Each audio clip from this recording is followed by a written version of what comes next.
welcome in. Actually, everybody. It's public. I'm done. Welcome in anything as possible. We're going to go drop off the sled, and we just drilled some holes with the members. It's thin ice, but it's doable. We got maybe 4 inches. 4.5 at the deepest, 3 at the thinner part. So we're going to do some ice fishing.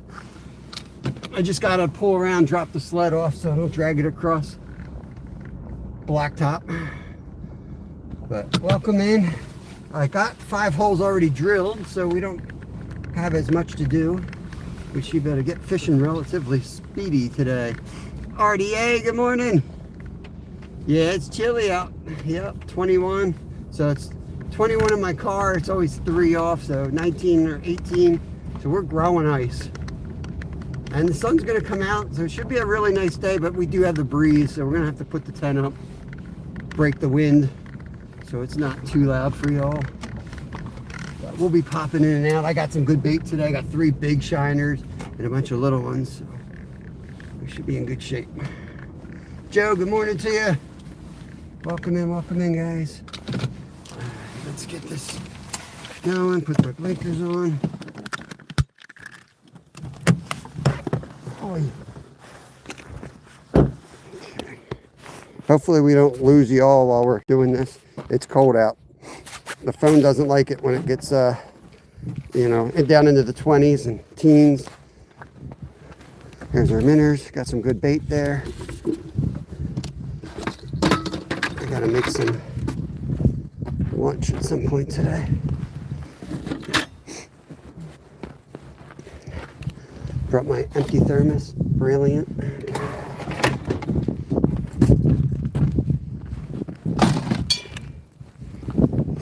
Let's go, Jimmy boy. Travis, what's going on, brother?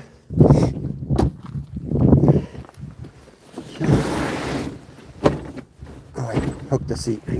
I know that feeling. Hook the seat. You know you fish too much when you know exactly what you hooked on your ice tent.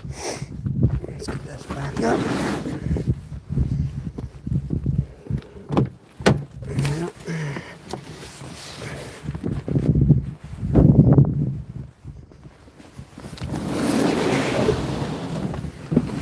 The Love Shack. Saltwater life in the house. Let's go. Let's go. Man, I just had a little panic attack. I was like, oh man, I forgot my auger. Forgot I was already out there drilling holes like an idiot. So used to having the auger on the tent. I was worried about forgetting it today because I took it out and cleaned it last night. That's something I would do. Go ice fishing without the auger. Okay. Let's get this. Can't believe I forgot my water bottle. Okay. Take the drill. Josie! What's up, Josie? We're heading out to the ice in just a minute. We got good bait today. I got some worms. I got some big shiners. We should get on something good today, I hope. We don't have that much safe ice to work with, so we kind of are stuck in a certain part of the lake. I can't spread out too much. I'm going to look like the penguin where he drills a bunch of holes and turns it into a phone. That's going to be me today. All right, let's get the car in the lot. I missed the ice and snow. That way I could just pull the sled. But can't do that when it's blacktop and rocks.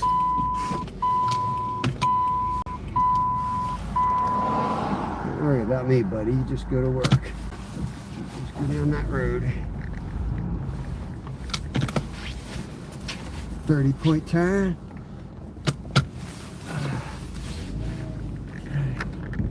Don't forget to hit the thumbs up on the way in, guys. I would appreciate it.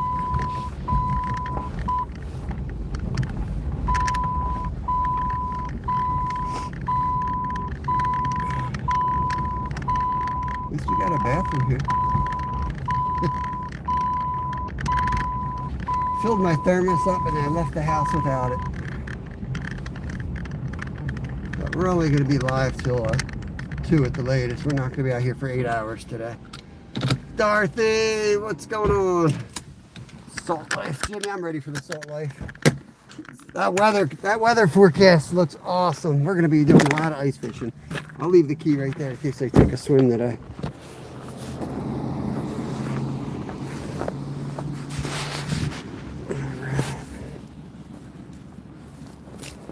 My gloves on.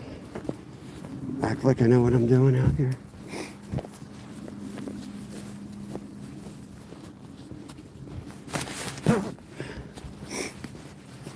So there's bass, there's pickerel, there's perch, crappie, bluegill. Nice mix of fish in this dammed up creek is kind of what it is here. We'll get down there. We got 5 holes drilled. We'll use tip ups. You're allowed legally to have 5 holes in operation, or 5 poles is the way the rules are written.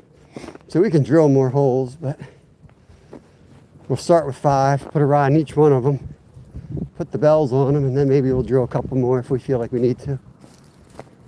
Let's get the sled.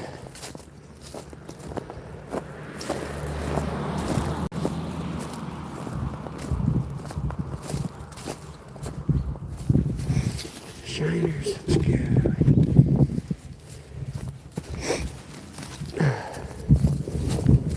Put this guy up a little bit so you guys have a better view. Otherwise, you'll just be looking at the ground.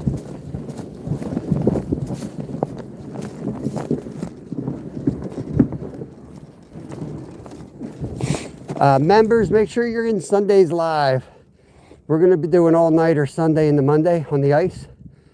And we're going to be doing a giveaway. Got to be present to win, or have to have your info on file already.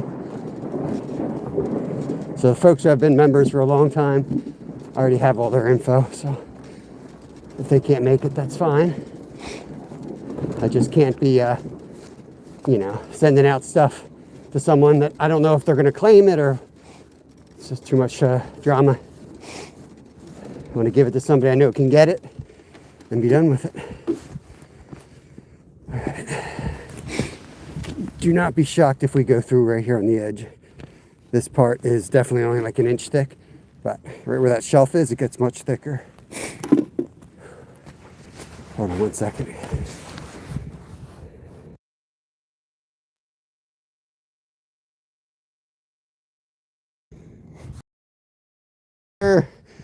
Hi, good morning everybody. Welcome in, guys. Welcome in. It's supposed to get some snow this weekend. I'm hoping we get a good coating on the ground. It'll make this stuff so much easier. Oh yeah, I got my good rod. Thought I forgot my good rod for a second. All right. Let's see here. Come on, baby.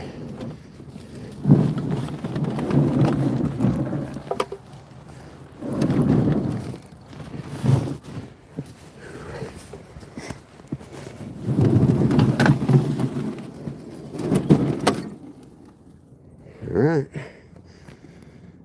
Just gotta dig out.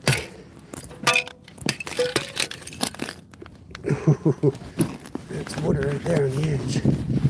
All right. Go. Get that. Put that in. And we're cruising here. Kayak dangler, welcome in. I'm a little puckered up at the moment. Let me get out of here. Let me get out of here. All right, we're safer out here. That edge is really risky right there. It's only like an inch thick on the edge. This is 4.5. And then over where the auger is back to about 3 again. But we're growing ice. You can see there's open water out there. So it's been temps in the 50s, 4 days in a row. But last night was in the teens, and we're not gonna go much above freezing for the next 10 days. So we should be in good shape now.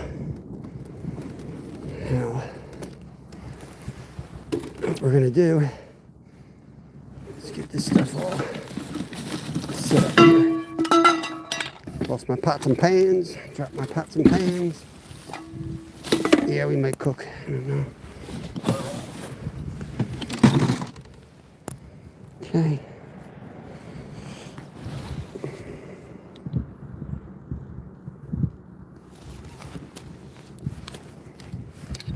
Yeah, I like propane works just fine for me. I mean, I hardly fire it up, to be honest with you. I could make a list of things every day that people say I need, but unless someone's going to give it to me, I'm going to use what I've been using for 40 years. Okay. In this bad boy around. Okay.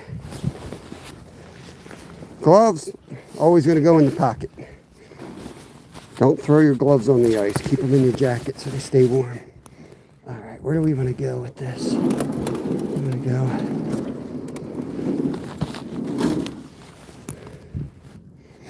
Go over here. Well, we're well below freezing. That water's frozen up immediately. Yep. A lot of trucks come by here checking out, waiting for someone else to get on the ice first.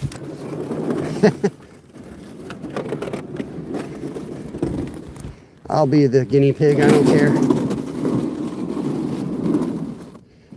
Let's get about there.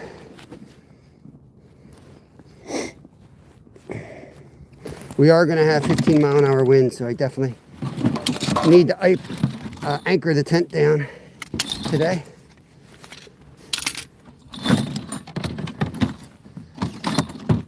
Getting our rods set up here. We got our tip-ups or traps, depending where in the world you are, what you call them. It's going to be what we use to catch the fish. Now, let's get an anchor. Before we get caught off guard with a crazy wind, we're going to anchor this sucker down. Getting smart at my old age. Tired of chasing tents down.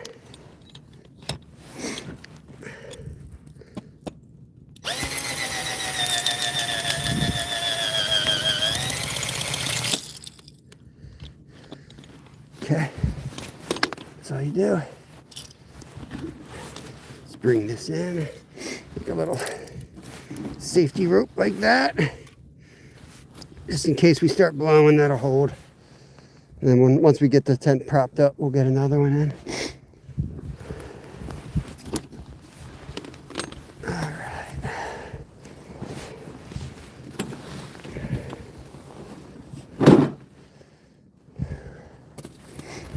It's gonna get dark for a second, y'all, when I get this set up.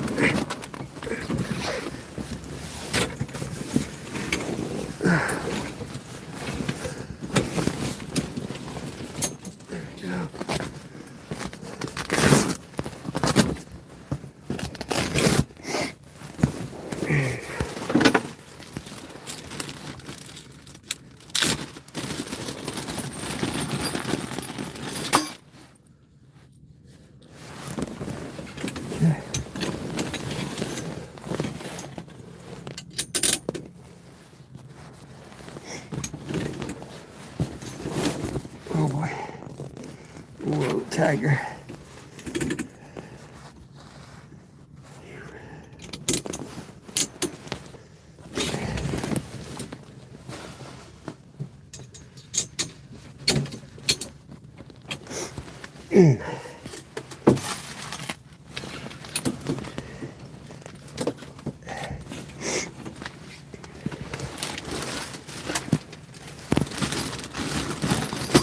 Sweating already. I gotta get this jacket off.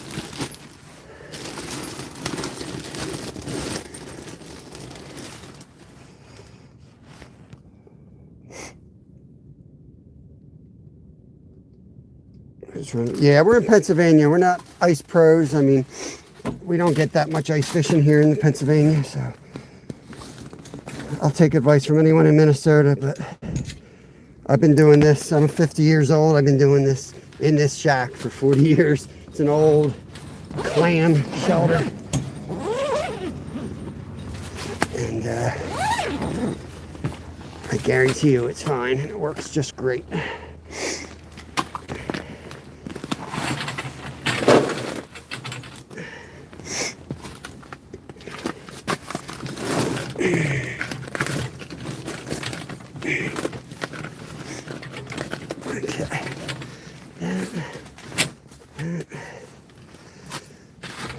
Bring this up a little bit.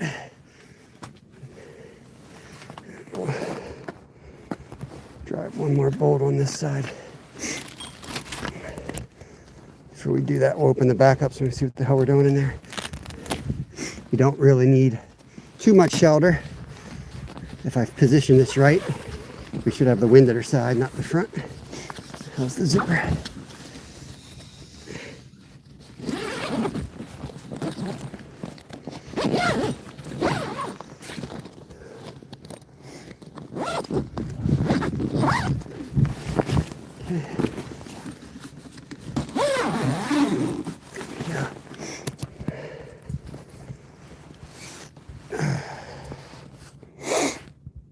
Jenny's in the house. Good morning, everybody.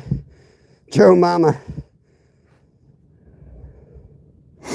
Lag bolt through the bottom. Yeah, that would work. Yeah, not saying I do it the best way. Right, Marilyn? But I'm hard to kill. I haven't died yet. I'm not the type that sits home and does prototypes in my basement. I just get out there and do it. You know what I mean? Some people use their heads a little too much. And they get out there and they can't deal with any curveballs, you know. My whole life's a curveball. I just roll with it.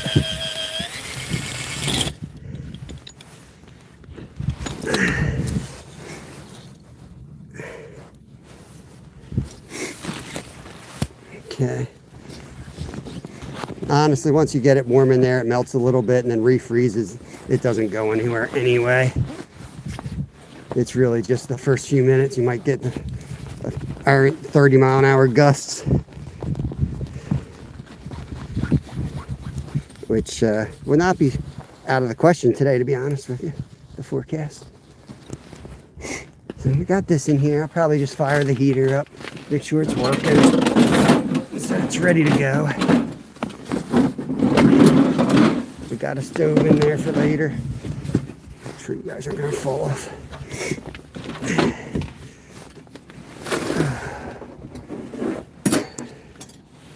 Okay, my little, put it on this way for later. I like to flip this thing around and cook on it, so it's always in the wrong direction. Okay, there we go.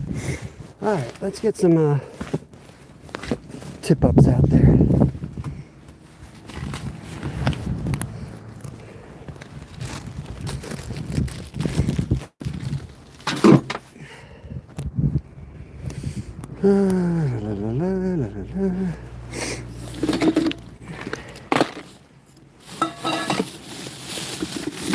Bait goes in here. Colleen, good to see you. Welcome in, welcome in. Dem dogs, Tony. Yeah, we're gonna ice fish, bud. Just getting set up here. Just getting set up. This will be my. Try to get everything in an order, you know. You want this stuff kind of done in a certain order so that everything can freeze in place. The rod holders. Just need to scoop a little slush on this one. This will be our tent jigging stick, so I want that rod holder to be glued there.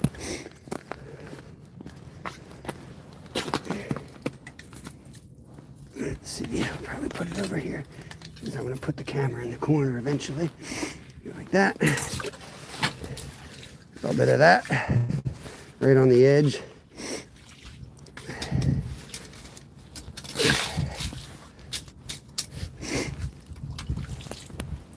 Freeze my reel while I'm at it. Perfect. Okay. That'll be frozen.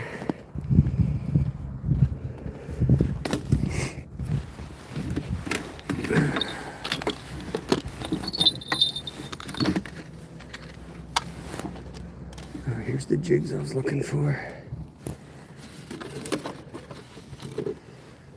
Just throw them in there. A little bit of lead never hurt nobody. What we got in here? We got a hook. Yeah, that's a perfect setup right there. We're going to set this up. This is a tip up right here. We're going to be using this as one of our go-tos for the bass and pickerel today. Hopefully.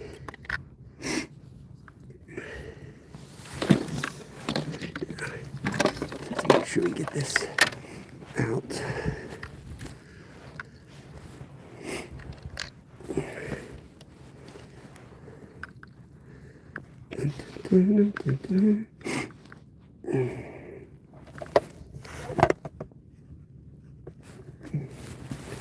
Get that split shot out of there.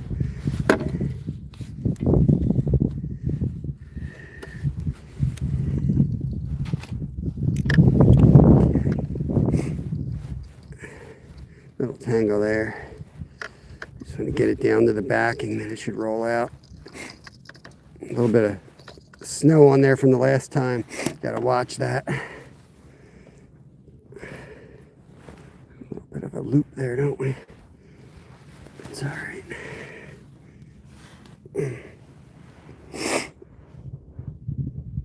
Smurfy 365. Appreciate you guys all coming in. Don't forget to hit the thumbs up button.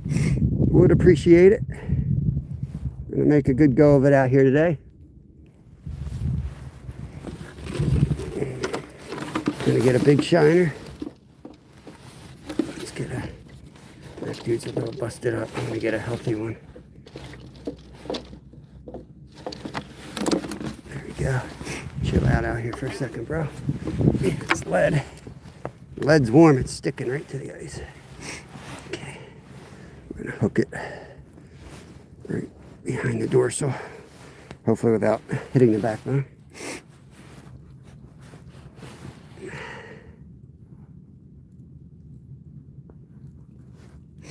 Yeah. All right, let's go get this guy in the water.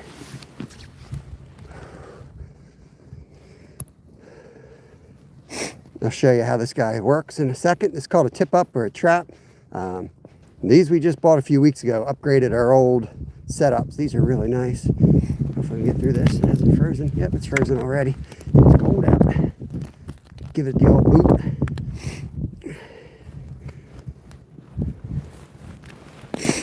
Make sure this line doesn't stick on the sides like that.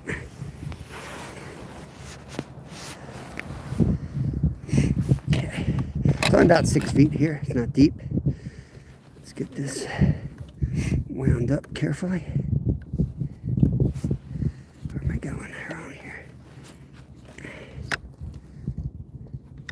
What's going? What the hell's going on here? This thing frozen.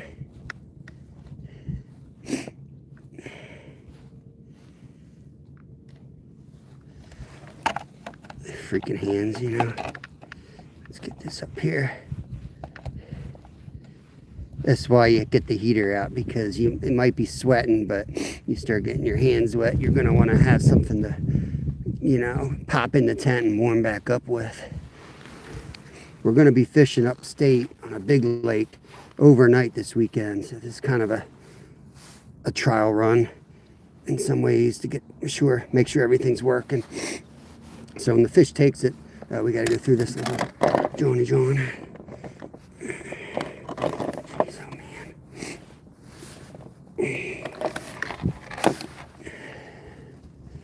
Maybe that's my problem. Looped it around that. Come on, fingers. I got a freaking loop I got to get rid of.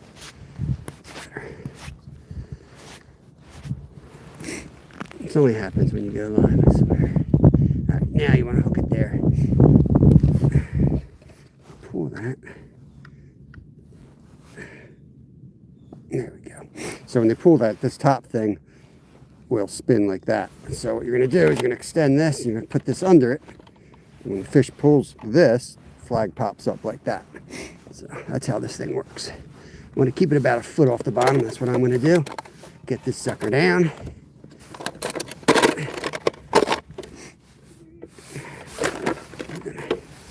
We're going to do the harder side. We might have something messing with it already, to be honest with you. Give it a second here. We might have one messing with it. Last time we were out, we lowered the first rod down and immediately caught a big chain pickerel. So sometimes they're sitting there waiting. Ever gone fishing in Minnesota? Yeah, I did a few times. I was always up there doing Arctic bike racing. But yeah, I got out a few times. Nothing crazy. But I would love to go back there and slam some walleyes, man. We're just in Pennsylvania, so we do the best we can out here. You can see we got open water, so we never get real good ice here. Last year was the best ice in my whole life, and it was only 18 inches. You guys probably nervous on 18 inches out there.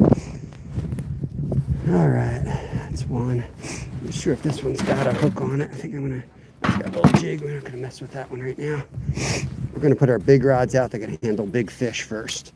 So that's the next one right here. Let's take this. Take this. And I'll show you the next rod holder. These red ones right here. These guys just hook right to a bucket like this. They work really good. We got a really big fish on it not long ago, and you look back at our shorts, you'll see some of the fish we've caught. And one of the bigger ones were on this setup. He was wailing on it for God knows how long before I looked out the window, and we got him in without a problem. About there. It's pretty much ready to go. We'll throw a bell on it. Let me go get a minnow, freeze my hands off.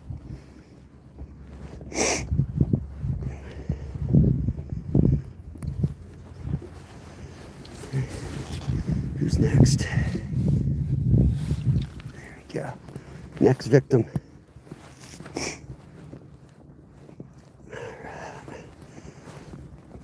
This size hook's like just big enough to land a nice bass or pickerel, and small enough that we could still catch the perch.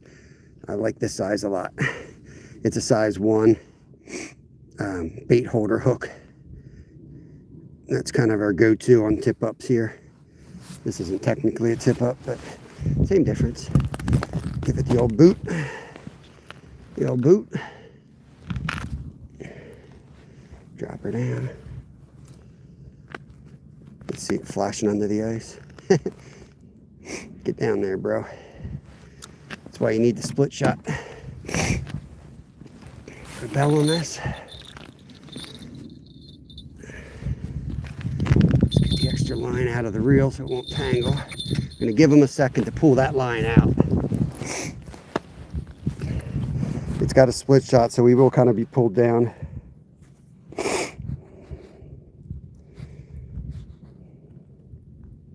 Yeah, getting the bait out is always a little painful, especially when you're in the teens and single digits.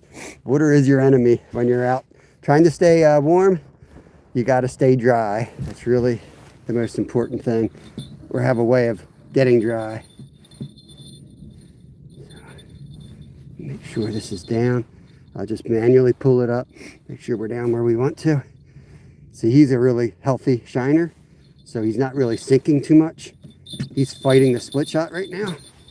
Loosen that drag, give it another foot, but eventually he will go down. You can't go down with 3 barrels. You hear that bell, we're gonna go running. I got one more bell. I haven't tried this with the newer ones here, but I'm gonna try to put a flag on the bell on the flag, and it worked on our old tip ups. I mean, it only rings once, you know how when it flings up, but it's something. It's something. What's going on, Hector? What's going on, Paul, Tommy? Hope everyone's doing good. We're gonna get all the holes. We'll get a rod in each hole, and then we'll come back and we'll get the worms out and we'll catch some panfish here. Right now, probably throw a couple worms down there, get that hole lit up, you know. I'm going to change this lure, I think, but for now, this one down. All right, let's drop it down.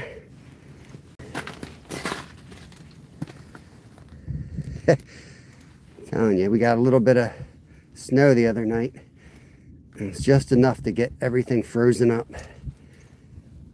You don't notice it till you put it in your car. And it sits out there overnight and you come back, everything's frozen. Reels, everything's frozen. Let's put that down, we'll put a bell on that. It's a little suspicious. Let's see if that's gonna go. We got 3 in, we got 2 more to go legally. Appreciate y'all coming in. This Sunday, guys, if you want to see an overnighter, we're going to be out camping on the ice. So that's going to be an awesome trip. It's going to be me and my 12-year-old. My wife and my older boy is going to show up during the day, probably play ice hockey and carry on, scare all my fish away. And then they're going to get out of there.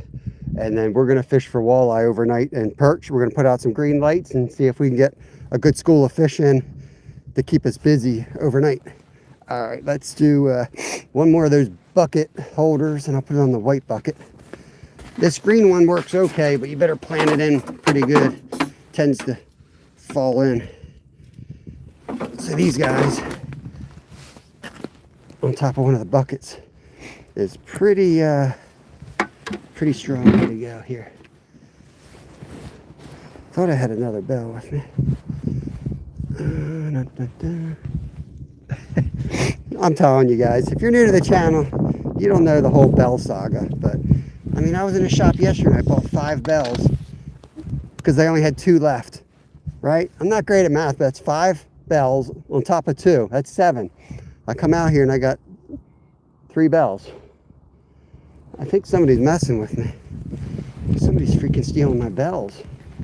That would totally drive me nuts, too. Just break in someone's house just to steal their bells. It's probably my wife. She's doing that to me. K-Rent. There's our friend from China. Hope you're doing well, K-Rent. Got a little flutter spoon on this. Really cool. I'll be able to jig more, but, you know, as soon as we get into here, what I got to do is close the tent up, get the heater going, or at least put my gloves on for a while. That would probably be a good idea. And just need to warm up a bit, get the hands working. Then we'll come out and jig all these spots. We might jig it a second, though, you know what I mean? Give it a little. We're going to put a minnow on this one, too. Let it get down. Let it get down. Line memory is horrible in the cold. I bought some ice line, 6-pound fluorocarbon I'm going to re-spool with for this weekend. So I'll be curious to see. I honestly don't remember what makes it ice line. You know, I'll be curious to see if that helps with this memory. Because this line is fine on my bass rod. I use it all summer, not a problem. And I come out here on the water and it's like messed up. Okay. Let's get a minnow on this bad boy.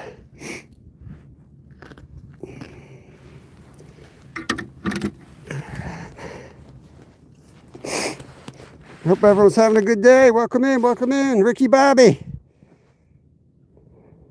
Ooh, be careful, Ricky Bobby. Dave from Double Hook Angling. Heck yeah. Thank you, Jenny, dropping the links. Tuesdays with Joy. There's a great channel right there. Paul, good to see everybody. The lunch bell, Smurfy says.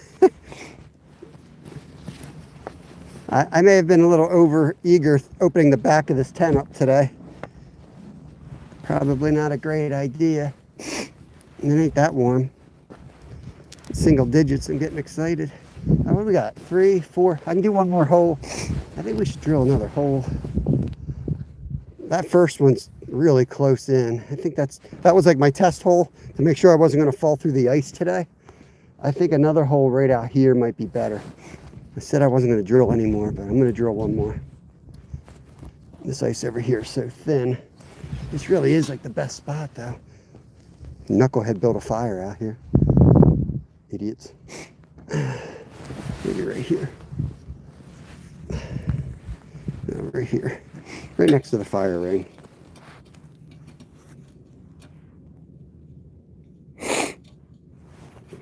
Yeah, Karen does the best she can. Karen is a longtime supporter. She is more than welcome to stay. We don't do politics or religion here. you know, people are people everywhere around the world. Some of their governments suck. I'm not crazy about my own, so I don't discuss it. We don't talk about it. We just get along and fish. Everyone in the world freaking fishes. Let's find something we have in common. Oh boy.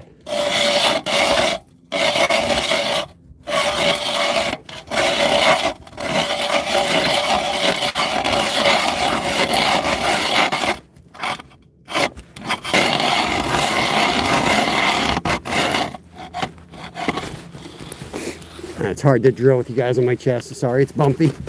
Do the best I can. There we go.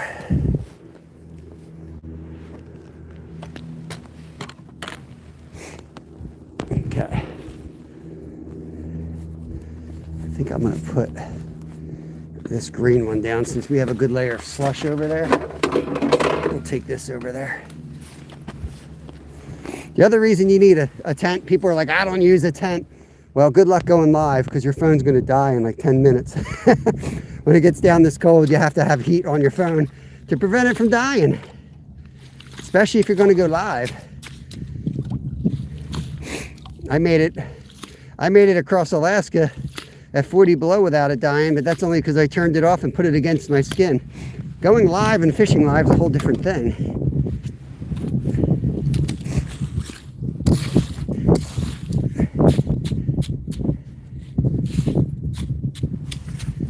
Frozen in place. Hopefully we got that the right distance here.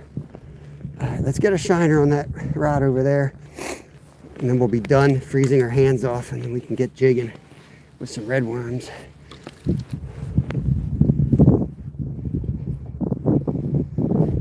Oh, these are high-tech Walmart special Therma whatever.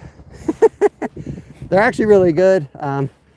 I've got $1,200 boots made for running on ice, but they're 4 hours. I left them at deer camp, so I refused to go out and buy yak tracks.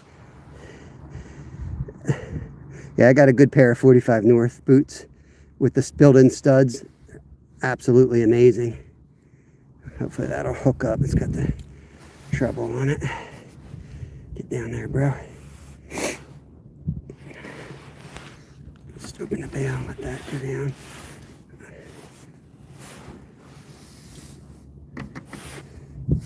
Feed it some line. I'm going to take the bell off that tip up if I don't see another bell in my stuff. Let's let that get down.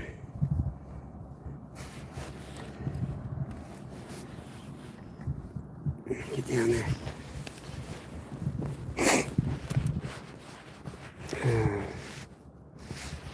Yeah, getting water on the phone. Yep. Yeah, ice, getting on the ice, a big problem if you don't have good footwear is keeping your feet warm. But you can get a pair, you can just get like some insulation, like a board of insulation to stand on. I guarantee you separate yourself from the ice with a little bit of insulation. Not only does it disperse your weight so it's safer, but man, it'll keep you night and day warmer. But with the ice shack, you know, if it gets real cold, like last year, we fished down to -8 out here and we were comfortable. Had no problem. In fact, I was in a t-shirt in the tent. But if we were ever to get like, 20, 30 below, you probably put your feet up on something, get it off the ice. Of course, at that temperature, the ice is probably warmer than the air, so who knows. Okay, we got that down. Let's just try to tighten her up a little bit. All right, we're set. Let's get in and get the heater going, warm the hands up. We got 1, 2, 3, 4. We could put something out here yet. I might do a tip up, but I think I'm going to leave that go for now. And I think maybe I'll try this flutter spoon. We'll see. We'll go in the tent first. Bring the minnows in.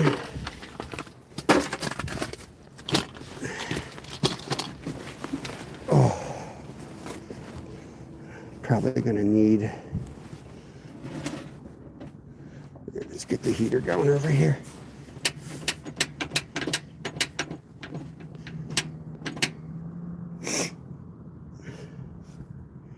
I like leaving this as open as I can. It's not the most efficient thing, but I do like leaving it open. Helps keep the hole open if you get a little bit of a breeze on it too.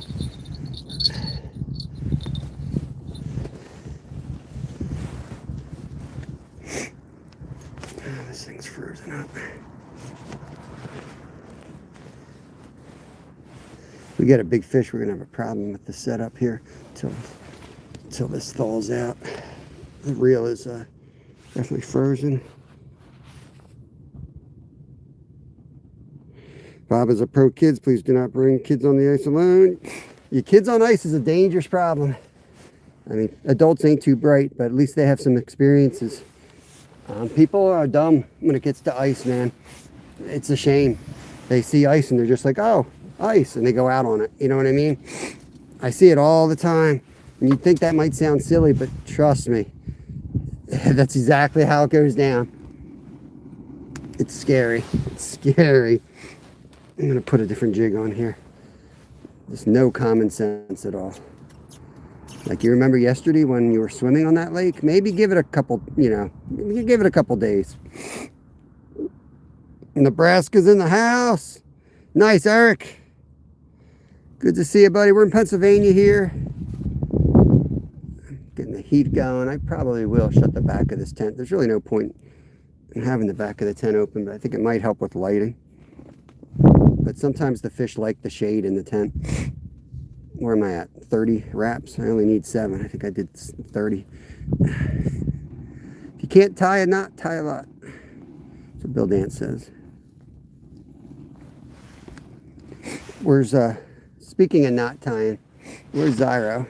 Uni knot to uni knot.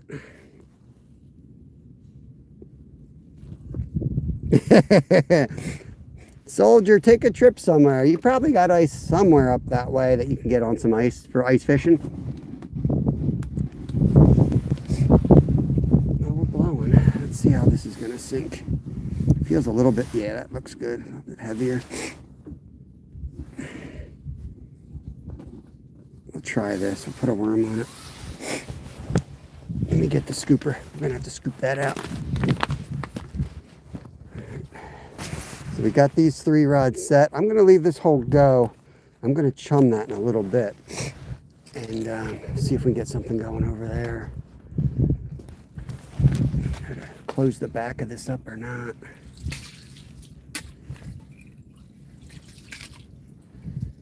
It's pretty cold out here. I may close it down. I'll close it most of the way just to block with the wind.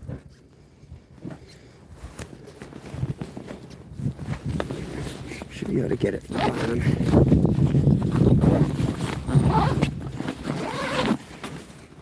It's a lot of setting up, but a lot of times when we go ice fishing, especially like this weekend when I'm out with my boy, we go sun up to sundown and then some.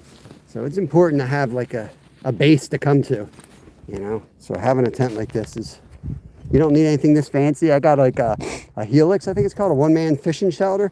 That works too. Especially if it's not real windy, you can sit in that little shell and have the heater blasting right at you. And it works really good.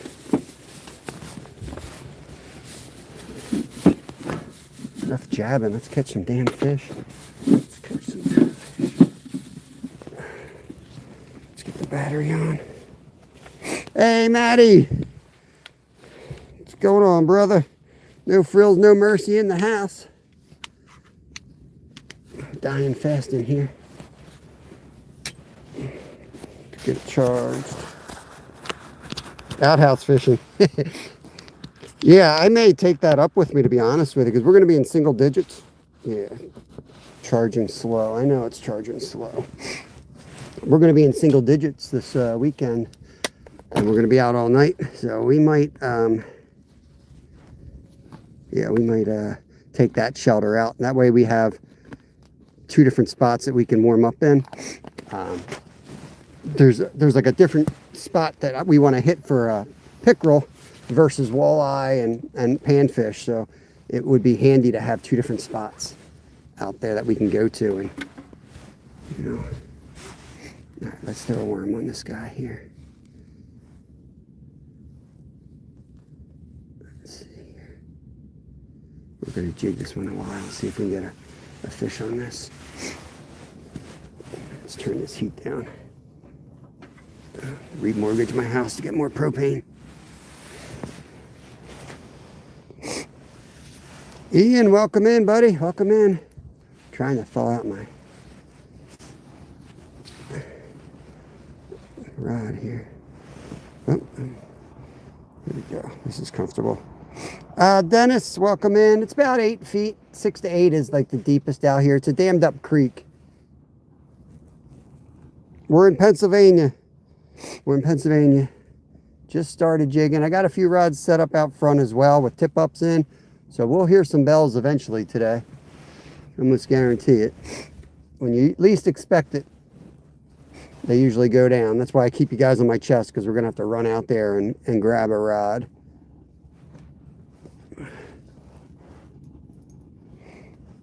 I am Fisherman. Welcome in. I can't read that, but welcome in.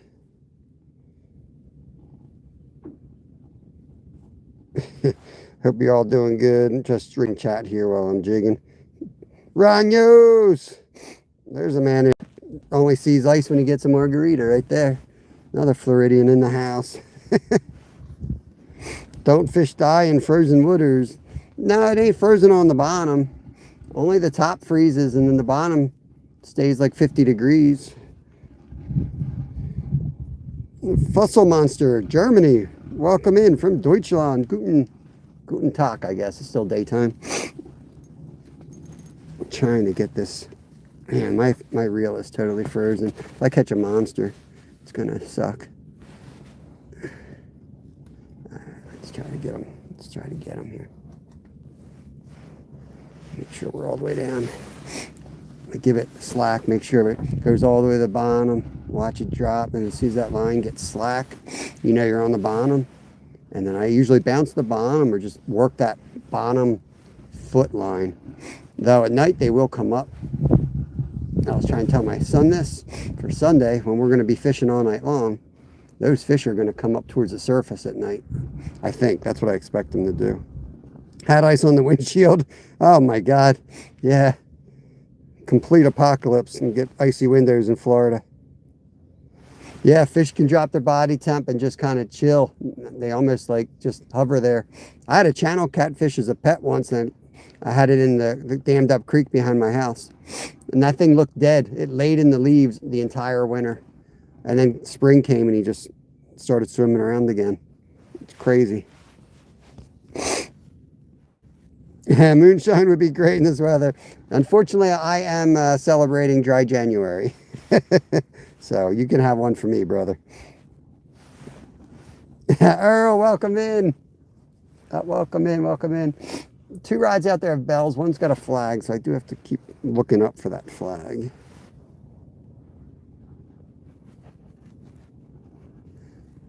Just let it drop. What I'm going to do is occasionally I'm going to dead stick this thing. Dead sticking is just laying your rod down like that and then watching that line. I put out a few shorts on this technique. I know some people might think I'm crazy, but sometimes they bite so sensitive that you just see that line move a little bit, and I set the hook immediately, and a lot of times we get on the fish like that. Now, it might take a few hours. That's the way it goes fishing. Sometimes you get a bite window. But we have had days where we've caught 30 fish out on this ice. We've had 2 or 3 30 days, a couple 20 days. So, and what usually happens is when they start biting, you usually catch them all at once. You know, you slam them for an hour. Oh, there we go, right there. That was a fish right there, guaranteed. So we're gonna dead stick. Give him a little bit of slack. When I see that line get pulled at all, we're gonna set it. If he didn't strip us.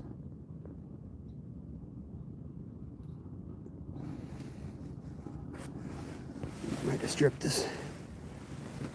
Yep, he stripped us. All right, So they're biting. Good, good, good. Not sure this is the best jig.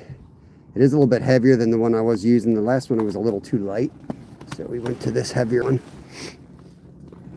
I'm going to re-spool a 2-pound line on this rod for the weekend though, because I really want to be able to slam perch.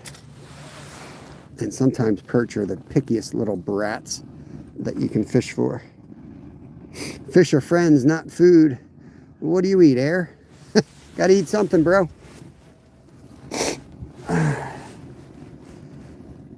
Okay. You're tasty friends. Come on, friend. Come to dinner. And we're in Pennsylvania. We are in Pennsylvania. Let's pay attention, see if we can get one right away here. He's hungry.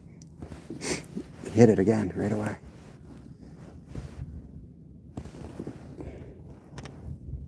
Hit it again right away.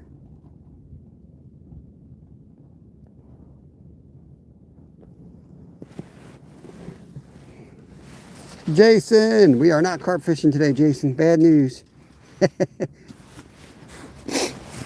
Brad, welcome in. All Things Country's in the house. Skipjack Cindy, definitely food.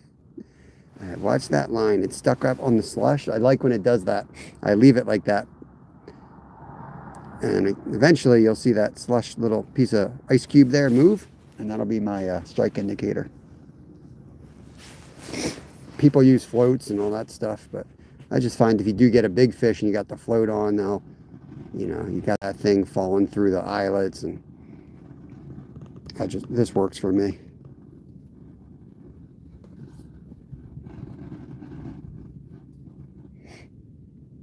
Where'd you go, bro? Where'd you go? Make sure you didn't strip me already. I didn't even feel it that time. Nope, still on. Back down we go.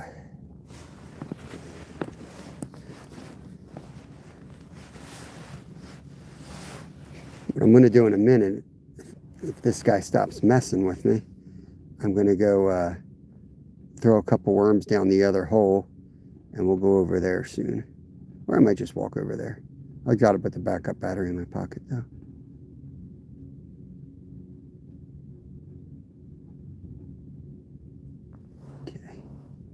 Yeah, I'm just going to bring it off the bottom like that.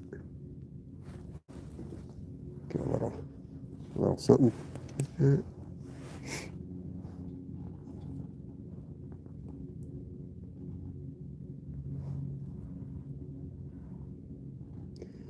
Dwight's in the house, Curly Express. One of my oldest members right there. All right, let's just dead stick it over this way.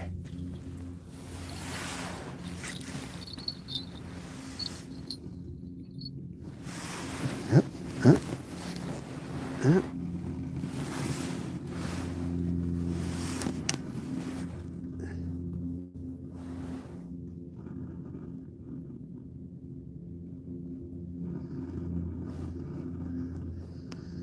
We've got a pretty big worm on it right now. We will definitely downsize later. Let me see what jig we'll go to next.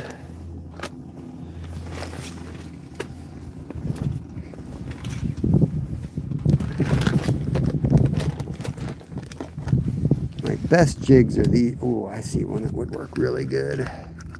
This one right here would be perfect. We'll probably switch to this one soon. And then we'll kind of settle in with that one. And I lost my favorite jig the last weekend, so we'll go back up. We're going to hit JT Sports. They have some really good ice jigs. We don't have any fishing shops near us that carry ice fishing stuff. So every time I go up there, I blow some coin.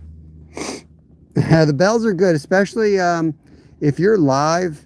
Your distractions all over the place, and it's really like with ice fishing, they might not even go off, but it will save you a rod, because if you're not paying attention and you hit a big pickerel or a pike, it'll save your rod from going in usually.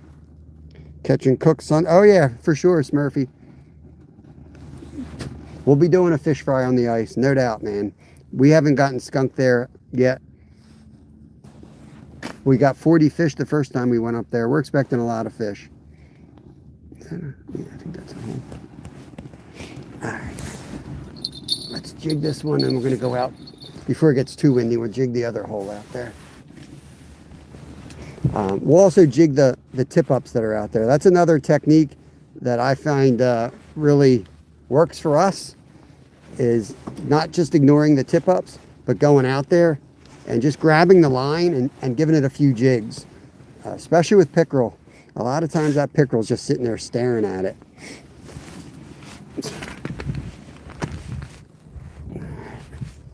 Let's do that first, and then we'll, well, no, let's go jig that hole. I'm gonna need to scoop her out.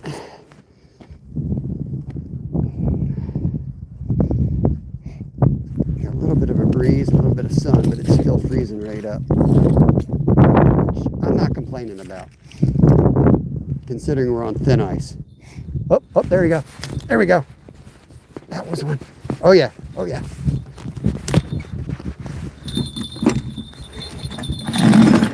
He's on. Oh, he's off. He'll come back. Let's scoop that one out. Let's scoop it out. That was a pickerel, I think. Oops. Let's try not to fall through the ice. Let's put this one on the mount. I knew that would happen. A little bit of activity on the ice.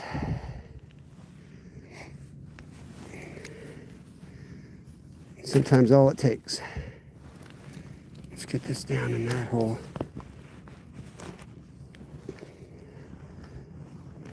Man, he stole our big shiner too. He stole our big shiner. I wonder if I should take that rod over there.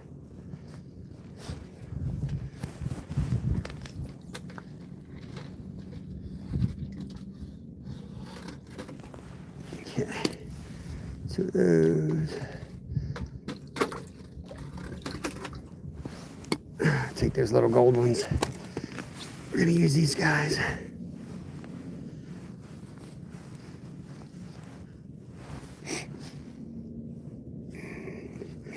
Yeah, ice does act like a blanket.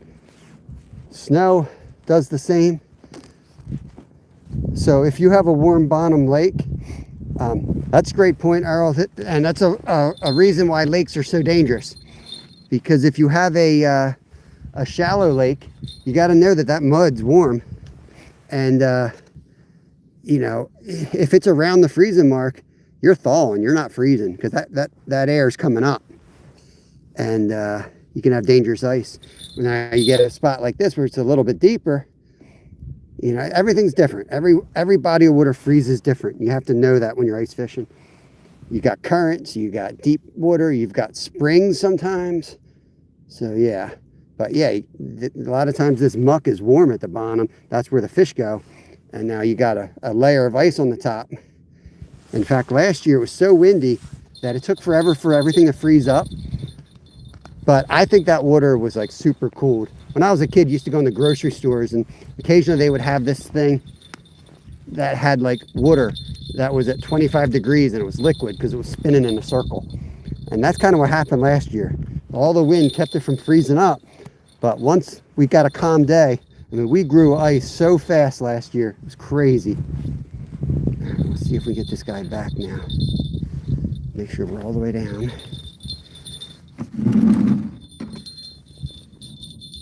They are hungry. They will hit again.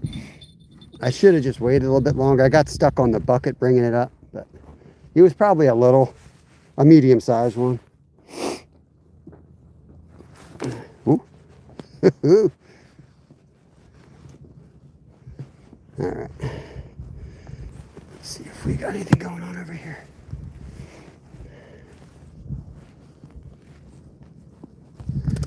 Get stripped while we were gone.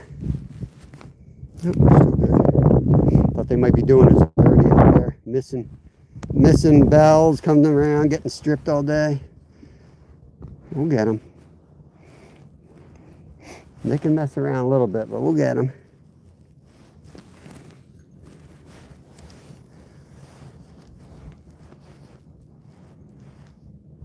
They should be hungry because this water's been pretty much open. You know, you can see all the water out there. It just froze up.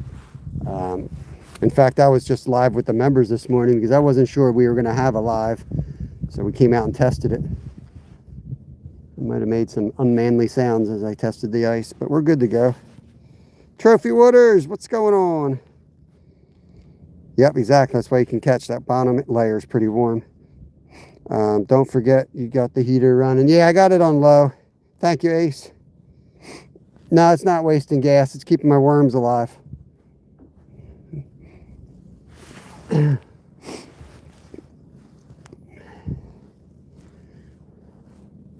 It runs for 8 hours on low. I got it on low.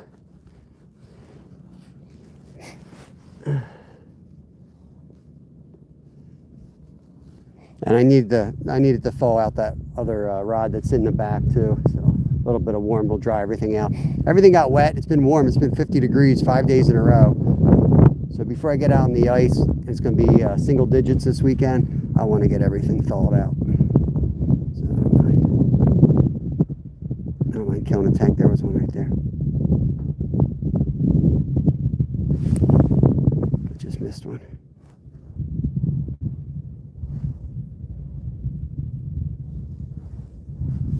Strip this. Nope. Let's put this back down. I'm not crazy about this jig. We might have to change it up sooner than later. I'm not even sure that this is an ice jig. It kind of looks like a timber doodle, broken off timber doodle. Be honest with you, it might be a timber doodle. Yeah, you have to remortgage the house, right? I know, man. Gypsy Vanilla. Gerald, good morning, good morning. I will turn it off now, though. I don't want it to blow out. Or I'll close the back up. Oh, it's nice in here. I think I'll leave it run and just close this up a little bit.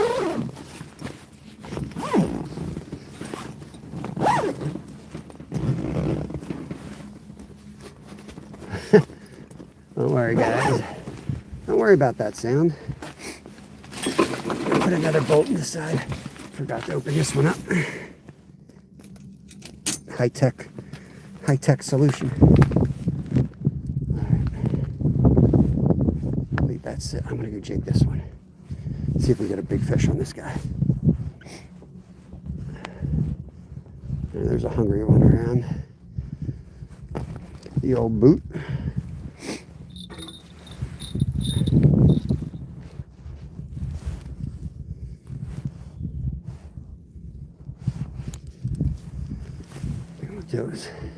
We go put the bell on this rod.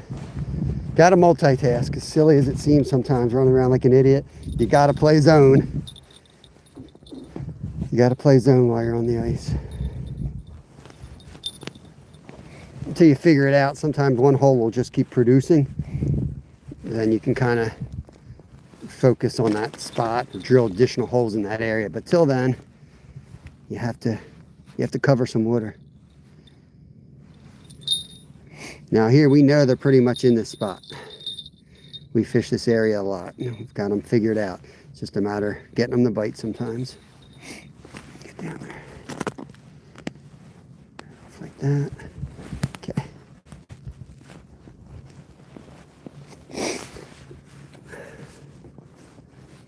Now with the freeze up coming, we should be able to get on a lot of more lakes. This is always one of the first lakes to freeze up. So it gets smoked pretty hard with pressure. But we should be able to get out and move around to some other bigger lakes that people don't really get out onto as much, or have the energy to hike out there to the good spots. There's 3 lakes I have in mind for next week that we're going to hit.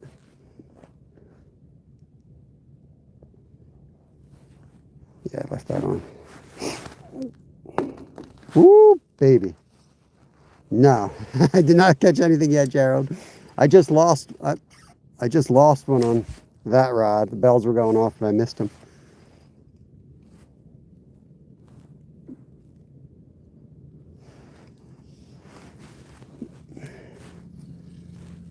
lower this one back down.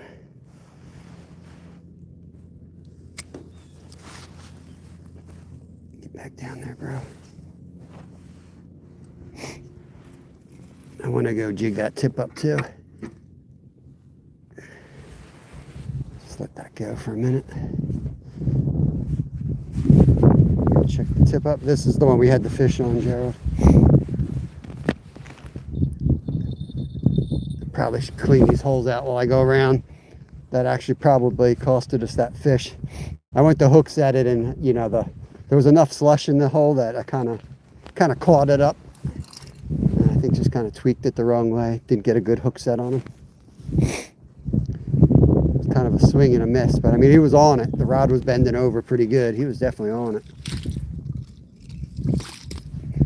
Sometimes just cleaning the holes out will give you a bite too. A little activity in the hole. Bring my glasses. Yeah.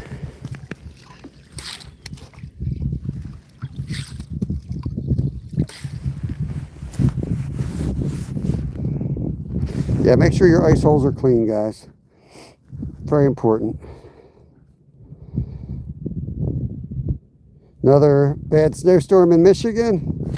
I think we're calling for something here as well, but I don't think we're supposed to get much. Ooh, wind. I hope we get some. We need something. I'm tired of dragging this sled across my driveway. Got to hit on the bells again. Let's see if it goes while we're standing here. Come on. That fish is still messing. He's still there. All right, let's play with this one. Make sure that's working. Yep.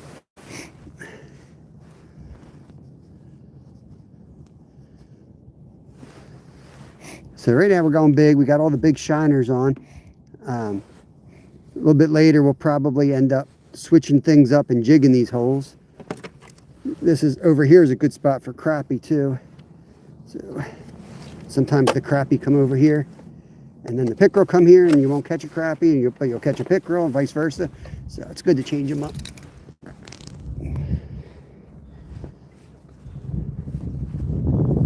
Let's see.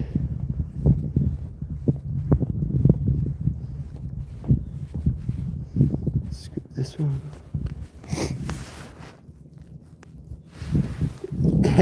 Creek Seeker. Well, this is frozen water. That is not frozen water. We're on the edge, brother. We are on the edge. Mr. Rod Wilson, what's going on? Good morning to you. Ice fishing for $20. Haven't used it yet because we got no ice yet in Rhode Island. Well, that's usually what happens when you buy ice fishing equipment. It's like buying a snowblower. Up.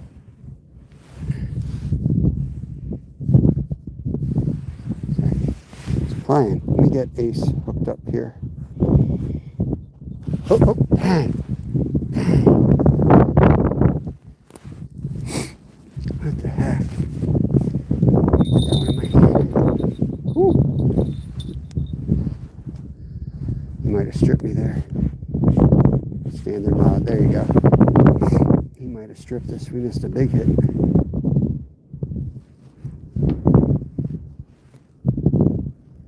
Growing ice.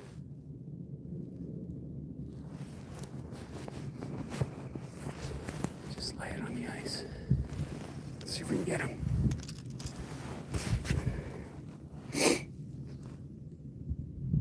We got to get the skunk off, Gerald. Got to get the skunk off today.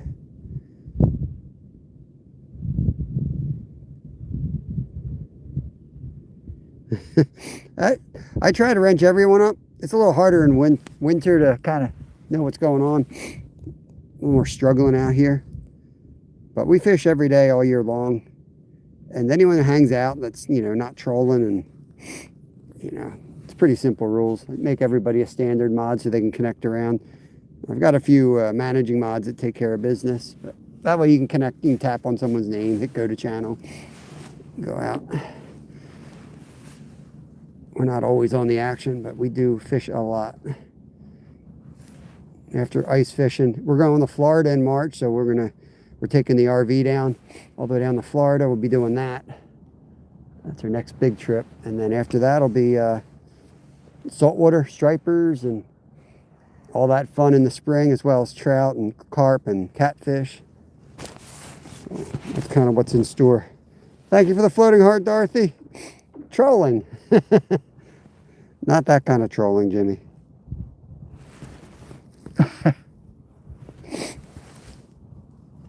Yeah, let's do a jig change on this. I think we'll get them on the jig change because they're messing. It's a big hook. I like a smaller hook. All right. Ooh, it's cozy in here now.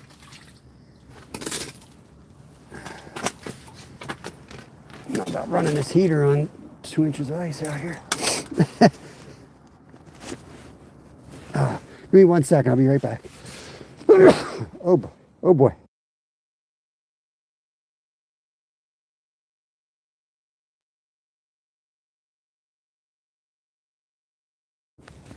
Oh, fishies! What's going on, fishies?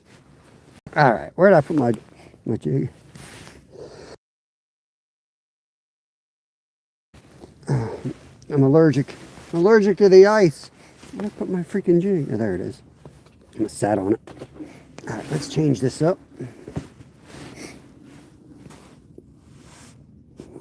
Yeah, it's growing. It's growing out here for sure right now. You hear that? That's growing ice. Expanding. That's the cracks you want to hear. Oh, I forgot to put the bell on that rod. Hold on, guys.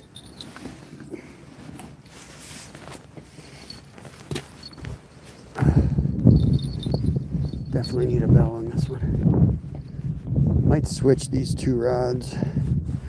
This one's got a big shiner on it.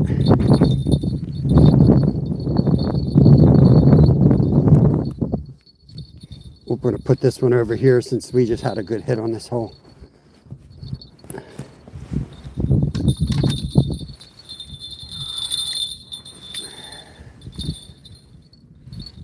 On the flutter spoon.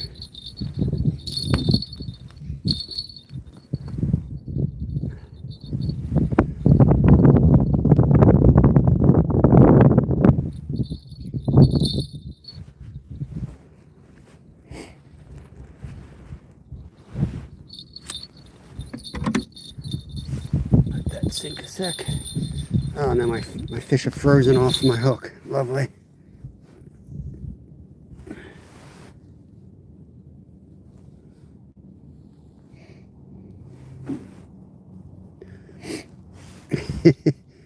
Sorry, Bruce.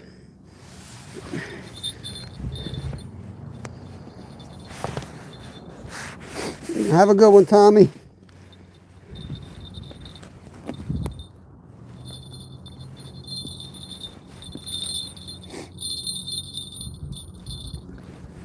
So people that think ice fishing is boring, you see it's constant work. Like, you're always doing something. There's not that much sitting around unless you really want to sit around. There's a lot to be done. Just keeping the holes cleared and checking and tipping each setup and making sure the setups are working. There's a lot to be done.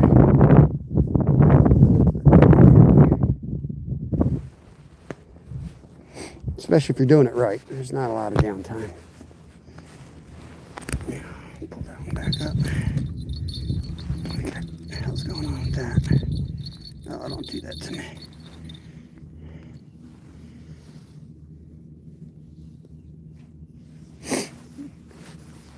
I think I need to respool everything.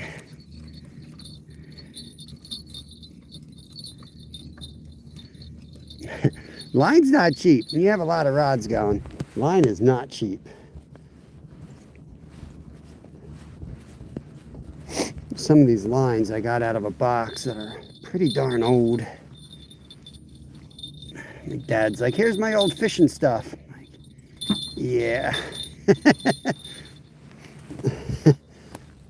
All right, let's go back. Let's retie the other jig. 1, 2, 3. They're all in good shape. Get the other jig on here. Oh.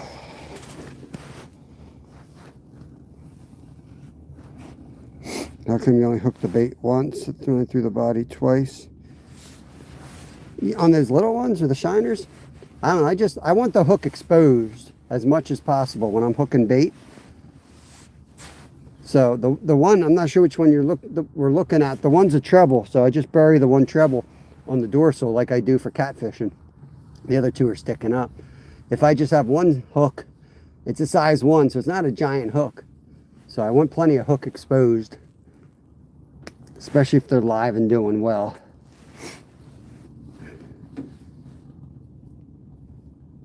I mean, I guess if you're putting the line through them, you're going to retain them, but I don't think it matters that much if you do it either way. Not sure. Firefighting responder, welcome back. This is a good looking jig right here I'm tying on. This is the type of jig you can catch even with nothing on it. I like those. I also like the ones that are, the hook's right in the middle, or the eyelet's right in the middle of it, and it kind of hangs level. We're gonna put on some little pieces of worm now. Try to get these boys to bite. And if that doesn't help, we might have to go dark. We might have to shut the whole tent up. Sometimes the darkness gets a bite going. Maybe we throw a gold shiner on this first, though. What do you think?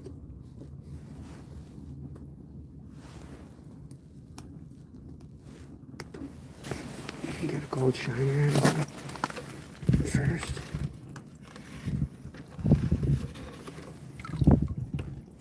Just need one.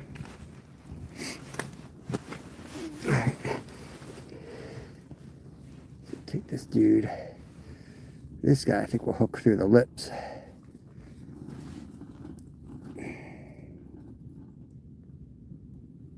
Just like that. Let's see if we can get a pickerel out of here.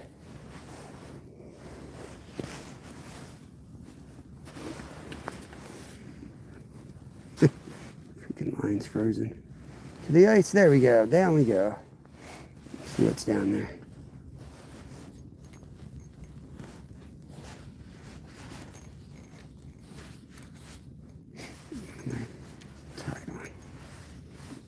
There, I got the thing wrapped around the damn reel. There we go. Nothing likes the cold. Nothing works right in the cold, y'all. You didn't miss nothing. We haven't been doing public lives too much. Took a little break from doing public lives and just been on the member side lately.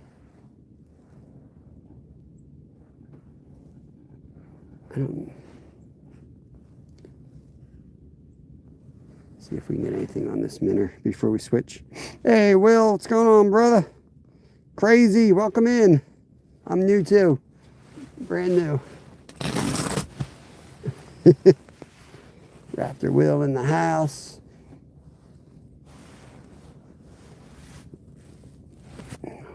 Will just caught his first ever white sucker, new species for Will. Congrats on that one, brother.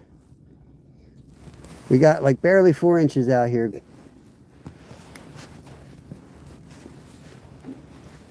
All right.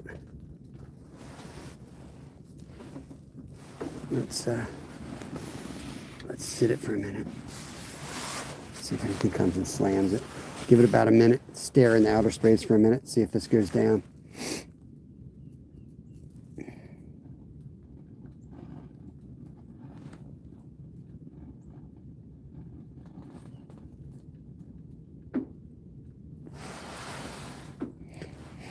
Somebody made a fire out here. I'm really curious on what day that was, because this is we're pushing it out here today. If they were out here the last couple of days, they are crazy. Yeah, guys, connect around. We got a great community here. Alyssa, not yet, not yet. We missed one. We had a good fish on that rod right out there, but I kind of screwed up. I didn't have the ice hole clean, and the line kind of caught it. I didn't get a good hook set. It came off. We've had a few taps on the smaller stuff. I'm about to put a little piece of red worm, which is my go-to for the smaller fish. So when the bigger fish aren't active, the red worms usually do the trick here. So that's what we're going to put on now. You can go down there if you're still alive. Let's get some jigs in the right place here.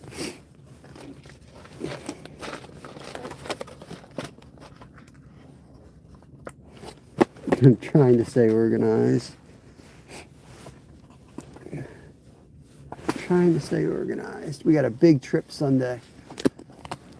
I'm pumped. This place is only about 10 minutes from my house, and I mean, I'm really lucky to have it. But there's much better spots like where we're going Sunday. Doesn't mean you're going to catch more, but the potential is there to catch more and to catch much more quality too. But we take care of this place. I can't say that for everybody who fishes here, but we do take care of this place. We're very careful in what we harvest, so there's a good selection of fish in here. I'm going to go small here. So I take a little red worm and I break it down a little bit, and then I'm just going to bury the hook in it, kind of like putting on a sock. And we'll see. A lot of times when they're sensitive like this, that's how you get them. Let's go a little bit further, actually. Like that. Looks just like that. So it's not too much for them to bite, you know. Just drop her all the way down. Get it all the way down to the bottom.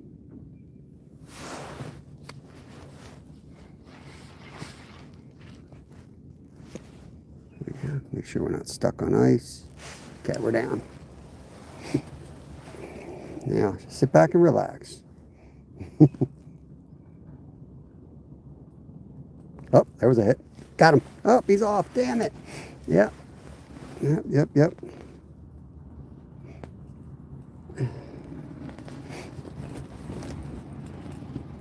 Fire on the ice, melt the ice. People. Yeah, I mean, you can do fire on thick ice, but you should have some type of a barrier, you know. Wheelbarrows work good. I've seen a lot of people do wheelbarrow fires. Anything but straight on the ice, and that's the dumbest thing I've ever seen. Papa, welcome in. Let's see if we got stripped on that hit. Nope, still there. That was a nice solid hit too, so they're here. Let's get it all the way down. And then we're just going to dead stick it.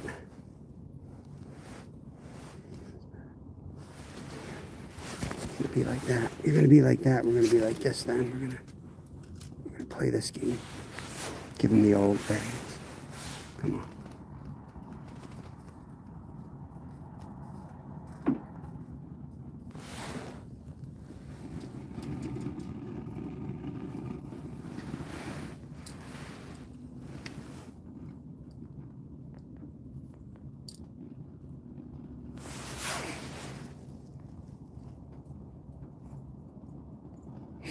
I fish out here sometimes with my buddy Nolan from Mission Discover, and there's something messing with it.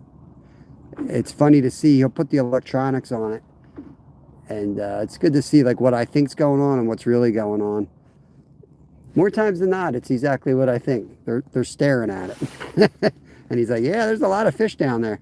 Like, I figured there was, because I know where the weeds are in this. I know where the lily pads are, and I know where they like to hang out. Getting them to bite is a whole nother ball game here.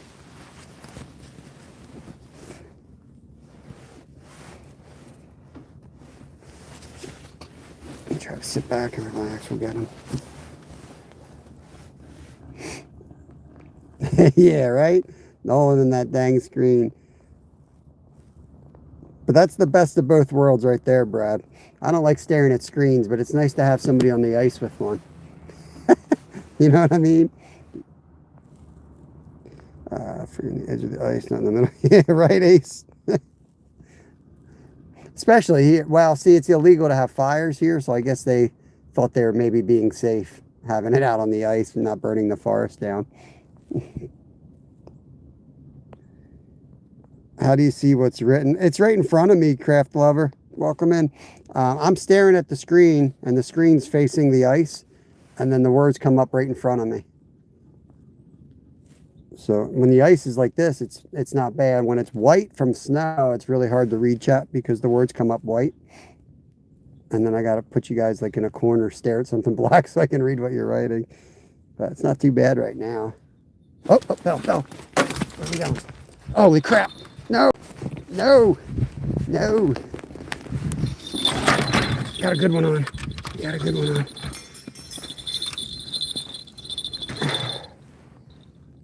Come on, baby. Oh, that's a good fish, guys.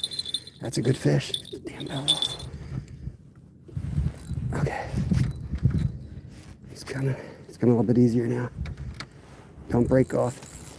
Oh. Let's see what we got here.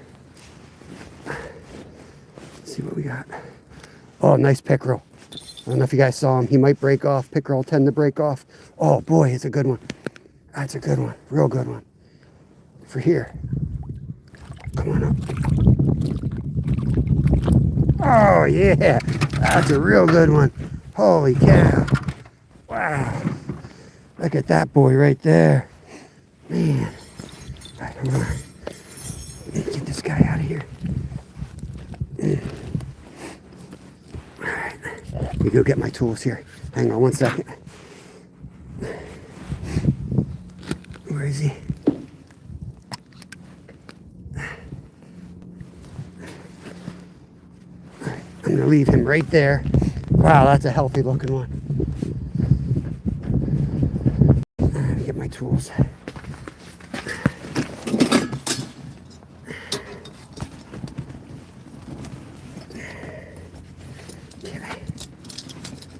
These guys right there so I know where the hell they are.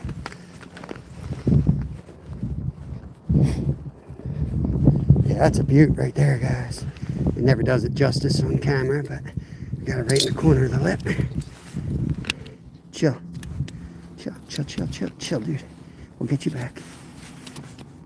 Oh, did he spit the hook or did he break it? Ah, he spit it. Got him on the goldfish too. Let's go give him a measure since we got time.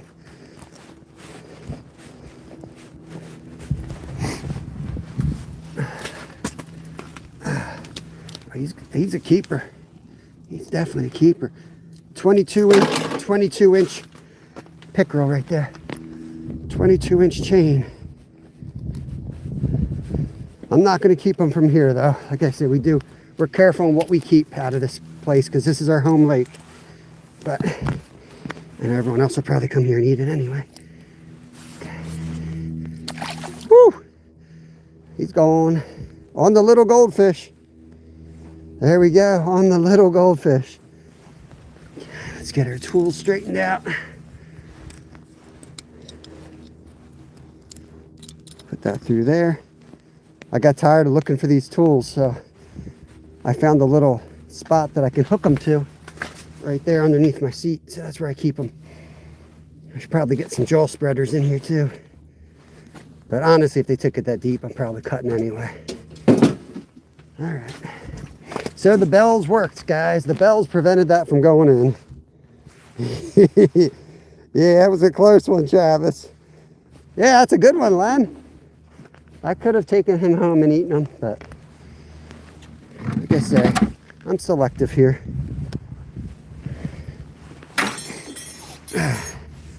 You don't want to outfish your home lake, you know what I mean? A little selfish of me, I know, but right back down. Little dead goldfish. So there you go. It took the tiny little gold ones again over top of the big shiner. That's a big fish on a little one. All right, Carol. Appreciate you coming in. You know we're in the green stuff when you see that come up on your hook, right? Nice lily pad right there. I'll leave that there. Ooh, baby. We're growing ice.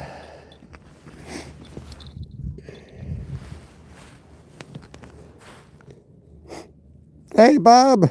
Good to see you. What do you keep? I don't keep much out of here except for bluegill. I do harvest a good bit of bluegill here. I just heard another bell. There's only 2 bells on the ice, so it's got to be this one now. Damn ice.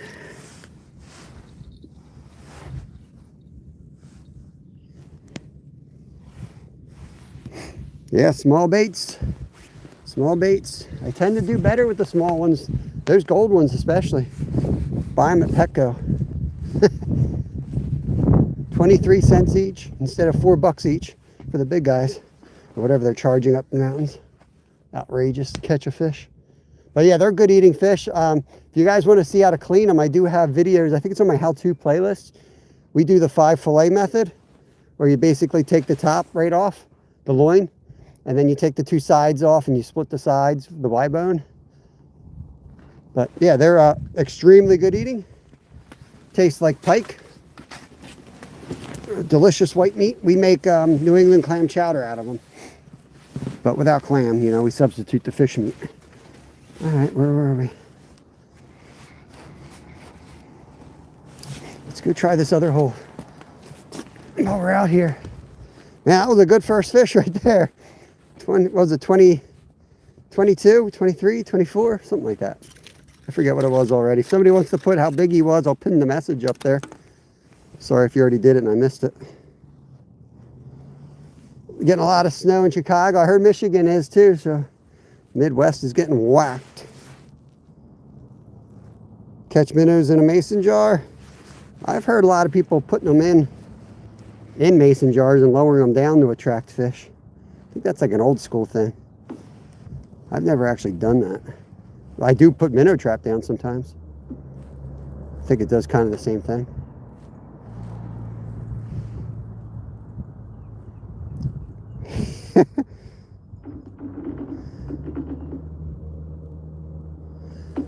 Brad, I do bacon. I swear that's not gas, guys. That's the ice. Thought I had Skeeter out here. I don't know if you saw my recipe then, Brad, because the first ingredient is bacon. All right, I put olive oil in there, and then I load the pan up with bacon. I cook the bacon. I crisp it up for 5 minutes. Then I chop finely onion and celery, and I throw that in for another 5 minutes. Then I add the broth, then the potatoes till they're soft, and the cream, and then the fish. That's how I do it.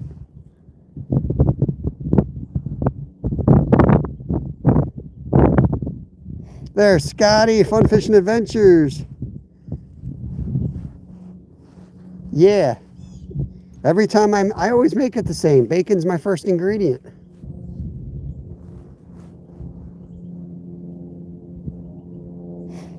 You just have to be careful, make sure, you know, what baits are legal in your state. Like in Pennsylvania, you're not allowed to use goldfish, but those rosy reds you are allowed.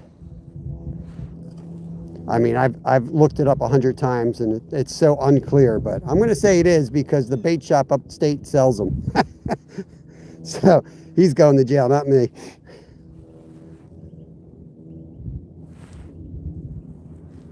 No wonder why the sunfish aren't biting with a big old pickerel like that around.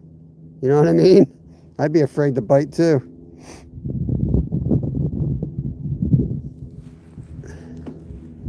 All right, let's dead stick this a minute here. Watch that line. I like when it's cold like this because I can just kneel on the ice and I don't get soaked.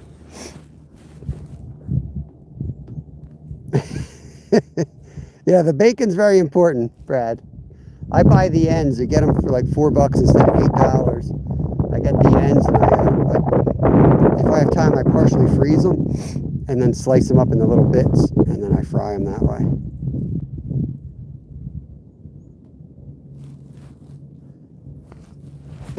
Oh, I tell you, it's nice to be able to, like, I've lost enough weight where I can comfortably kneel back on my legs again. Oh, Lord. Working hard this year. I gave up drinking the New Year's. Well, I don't know if I gave up, but I'm not drinking in January.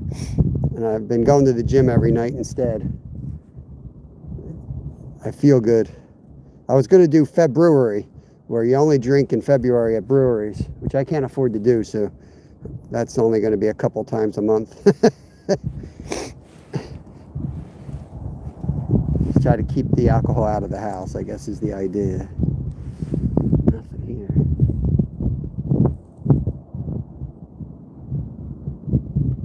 "4 months till flounder." Nice. 516, we're in Pennsylvania. Craft lover, thank you, thank you.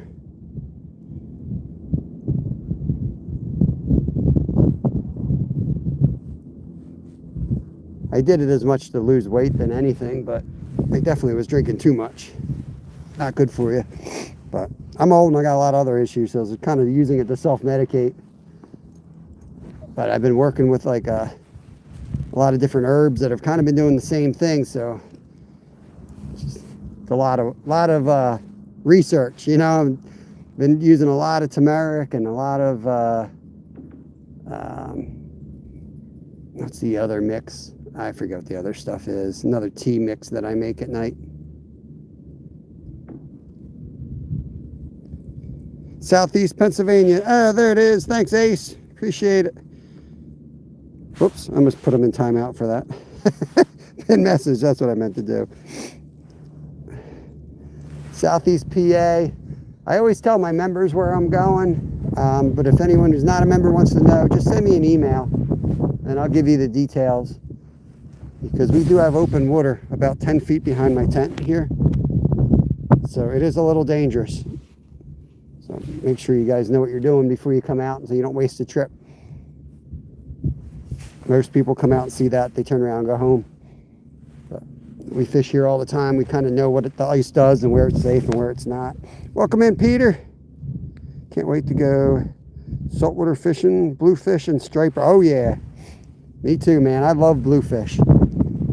That's one of my favorite fish. We make ceviche from them. We'll bleed them out, fillet them immediately right on the beach, freeze them for a couple days, and then we make ceviche style with them. Awesome. I'm not really surprised that we're not getting the sunfish, considering we caught that big pickerel right here. Ice right here is 4, well, this is probably 3.5. That line of rods is at 4 out to there, and then that's about 3.5, and it gradually goes to 2 to nothing right there. So yeah. Oh, ceviche is so good, man. I don't know if I'm saying it right, but man, that is such a refreshing food. Man, they want to eat my little worm. My son's going to be pumped up with that. He's going to be mad I didn't keep that pickerel. He loves eating pickerel. I do work tonight. And I do cut fish at my job. So I'm not too over enthusiastic to cut fish right now. We had a good fish fry last night. We had about 30 perch and bluegill saved up from one of our recent trips. We had that for dinner last night.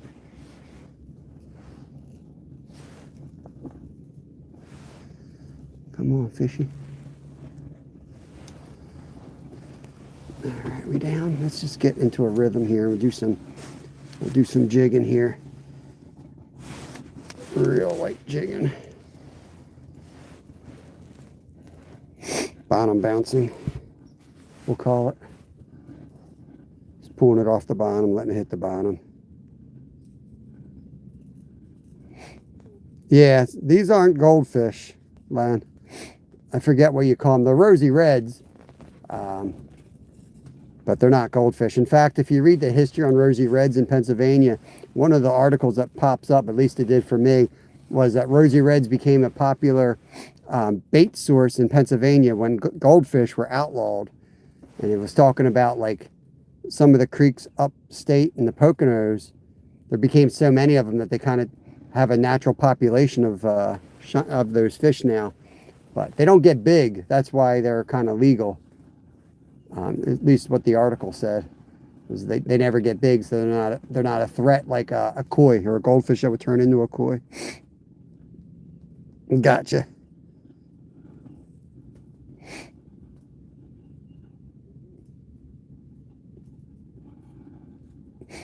All right, Bob's, I have weekend. All right, Paul. Cheers, brother. Have a good one, man. Appreciate you.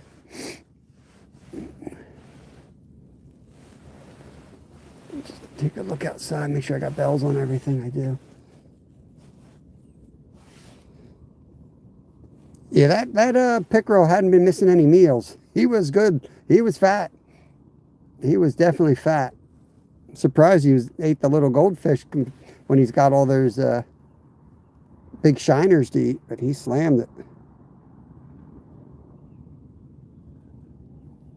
Caught a big goldfish at the East Branch. Yeah, they're around, man. We caught a monster koi down at the, well, I don't want to say where, but, you know, where I caught my muskie. We caught a huge koi there in the 90s. My buddy hooked into it with his, he thought he had a muskie for like 10 minutes. He was throwing like a bass rod and he hooked into it. We had an ambush kayak back in the day with a little electric motor on it. He was fighting this thing. He was all pumped up because we were working hard to get a muskie back then. And that thing came out of the water, bright white and orange, and I was dying. I took a picture of it back in the day before phones.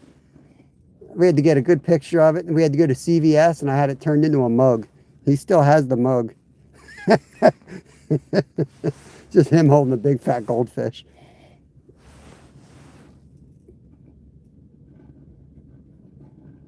Let me get Craft Lover set up as a mod here. Appreciate you hanging out. 109 people hanging. Really want to get this bite going. I might change lures again. Though I'm kind of thinking they're going to turn on. It's probably just that pickerel in the area. I should have taken them out and thrown them in the open water. Get them the heck out of here. Did I see you down at the Delaware River a few days ago? I don't think so, man. That's scary. I wasn't down on the Delaware. Where did I go? I forget where I was yesterday. I traveled yesterday. Oh. Where did we go? We caught 5 trout yesterday. Oh, I went down to Ambler, Pennsylvania. We caught 3 brook trout and 2 rainbows yesterday. And we lost a carp. We had a carp on yesterday. But I just stayed on the member side. I figured we'll just do ice fishing on the public lives right now. And then the other days are kind of like, it was weird. We were 30 minutes from right here. We were maybe 30, 40 minutes from this spot. And we were fishing open water yesterday. So I went home last night. I was talking to my wife. I'm like, do you really think we're going to have, you think the ice is going to be good? But that just shows you. Yeah, it was a good takedown. I went back and looked at it. He was definitely on. I don't know how he came off. Sure, Rod had a good laugh at it. Let's downsize this even more.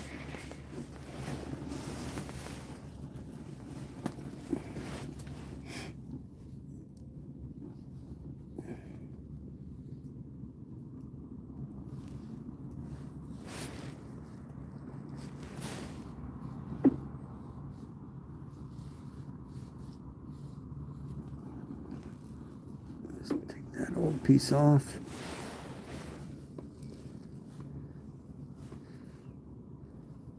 I tell people that we have a lot of luck using red worms. They think we're crazy. Oh man, where did I drop that one? They think we're crazy. I'm like, well, you know, we don't put a whole red worm on usually. It's usually just a piece of one. They give really good action. Like even a little piece like that, it moves around a lot. This one I'm just going to hook right in the middle. Just to be different.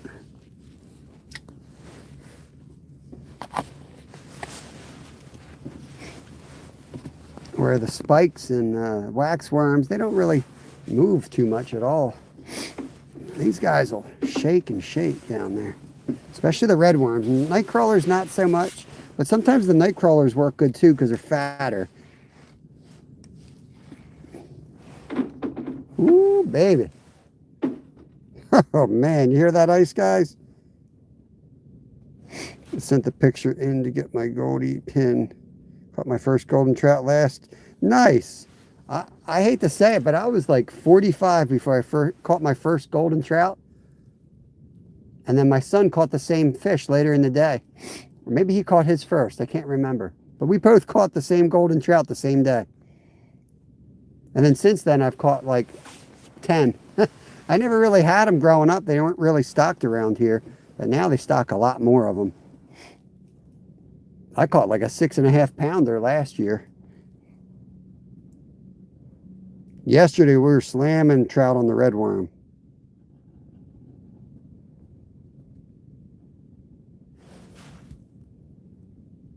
Oh, oh, right in front, Bell. That one right there. That one right there. I know it was that one.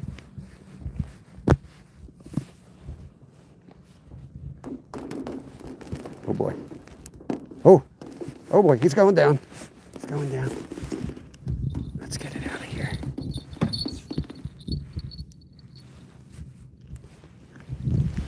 There he is. Fish on.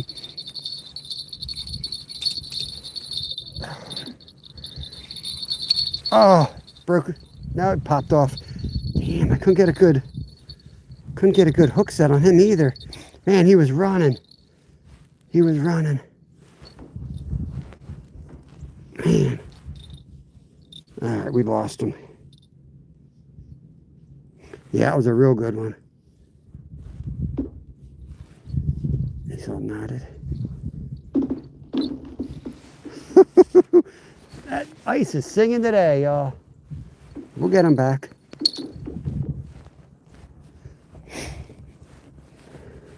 We'll get him back. It'll actually be better with the goldfish on this one now because they're smaller and we can put one on each treble here.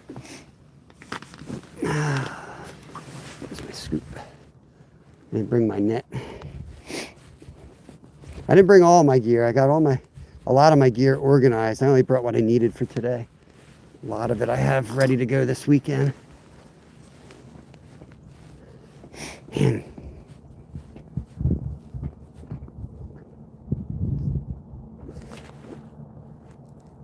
All right, craft lover. Right, Gunner? You can see the newbies on the ice for sure. When you get ice like this and it's growing, let me tell you, all the newbies are on the ground polar bearing. But now this is growing ice. This is good conditions out here. There's no way I would have been out here if it wasn't going to be so cold today because it's a little too thin to jump around out here.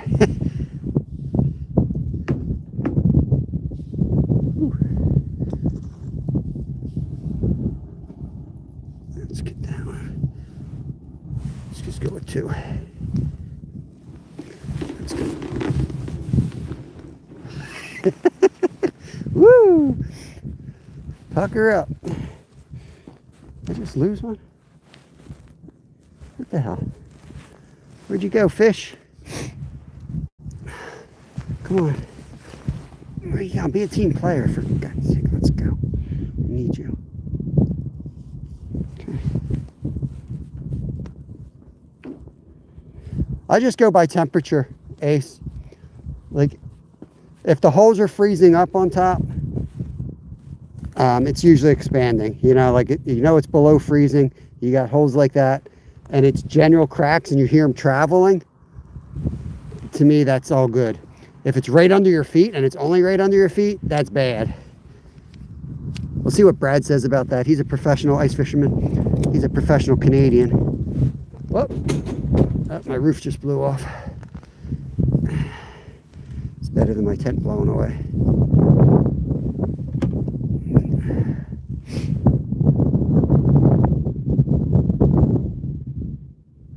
I'll have to go fix that in a second.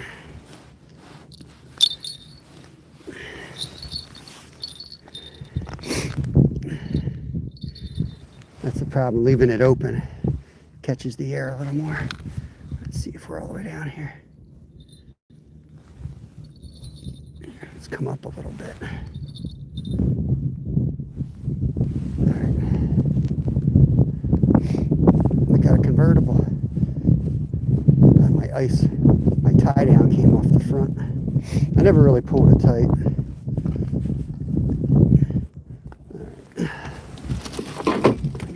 That. We gotta fix that.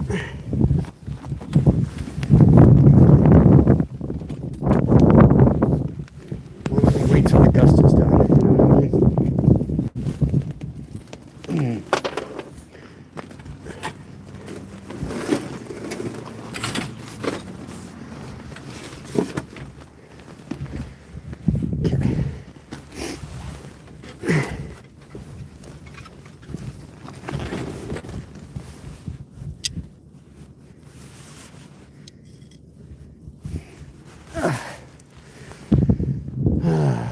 was a half-ass setup, I know.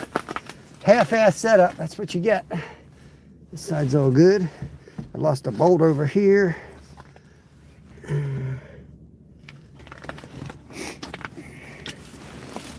That's why I bring extras.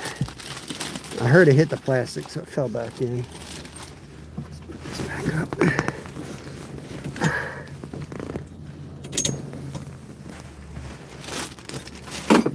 Good to go. Back in business. What's going on, Saving Grace? Let's see, did we did get bait on, didn't we? Yeah, we got the bait on. All right, we'll jig this hole again. We just missed a second. We landed one today and we've lost 2 good fish. Not doing too good on the averages, but there is a lot more ice in the holes today. We're pretty cold today, so. Saving Grace. I missed most of your live yesterday. If you noticed my absence, I was in the middle of watching you live, and deer came down our valley. So I grabbed the slug gun and I went out on a 30-minute stalking mission, just to be thwarted from the FedEx guy and 2 of our neighbors driving by. Suburban hunting at its greatest. Ended up not getting the deer and burning some of my fish fry. Danny, what's going on, brother? Quekhb. It's a lot of, need to buy a vowel in there somewhere. What's going on? Appreciate you coming in. Let's go jig the hole outside here, now that our tent stopped blowing away on us. A little tiny piece of worm.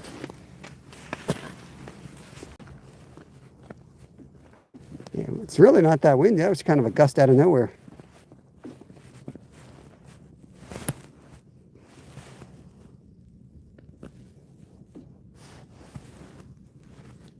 Get all the way down there.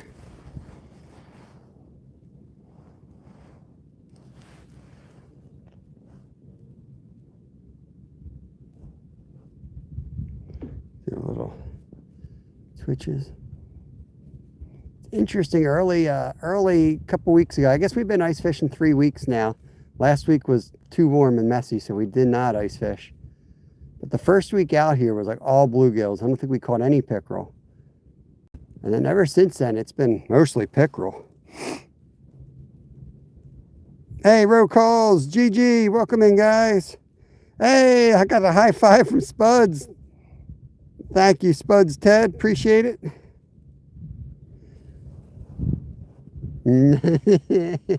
Nah, I didn't really burn my fish. I just got my kitchen all out of order. We had a good fish fry. I got a video coming out a couple days with it. It's in line. I got a bunch of shorts coming out. Each night at 8 o'clock, I try to release a short. Sometimes I do 2 a day. But I'm going to try to just maybe do 1 a day and then not be so stressed out. I can get a couple weeks ahead. It's Molly. Welcome in. Welcome in.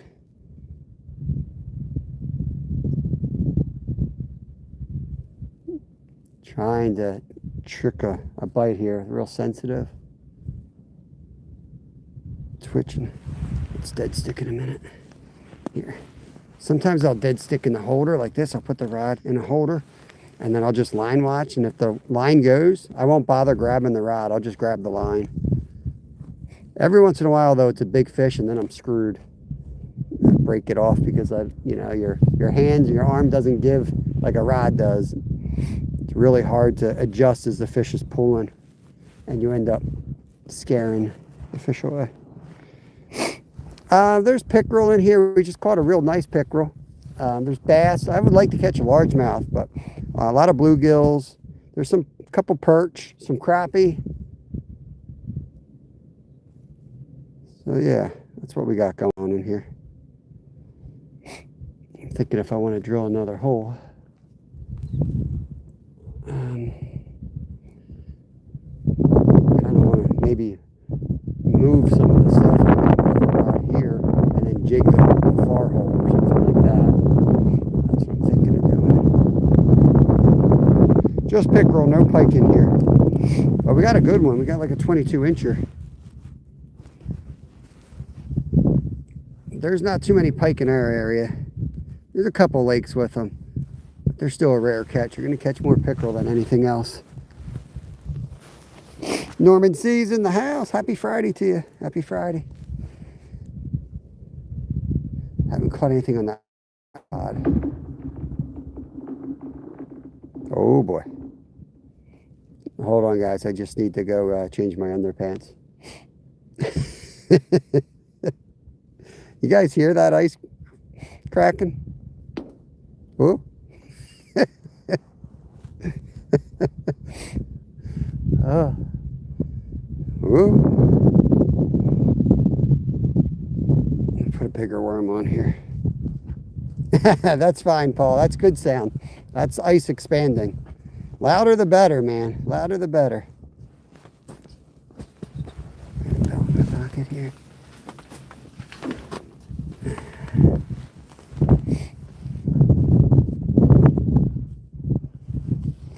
Yeah, it was a good, it was fat too. We'll put the timestamp on. He was fat. I've lost a couple nice fish out here today. Oh, red rod again. That rod just got a hit. Didn't ring the bell. Look at it. Look at it. Look at it. He's gonna go down. Look at it. I'm gonna wail on this thing this time. I'm gonna wail on this sucker.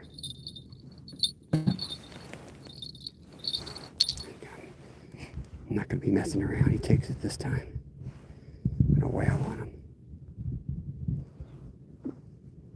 There he is. Ah, he was right at the top. Did you see him? I don't know if you saw him. Man. He was right at the top. Oh. Man, so he hit it and he swam to the hole. I was pulling line and he wasn't there. He's right at the top. What the heck? This guy's smart, man. He came right up. I was like, I don't even know he's on. And I just saw his big, fat, ugly head. That was a good one, too. Come on, Paul. Who's teaming you on, Paul? You're rooting for the damn fish here. That's not funny. This is tragic. This is tragedy. Again on the little goldfish. I shouldn't say goldfish. They're not goldfish.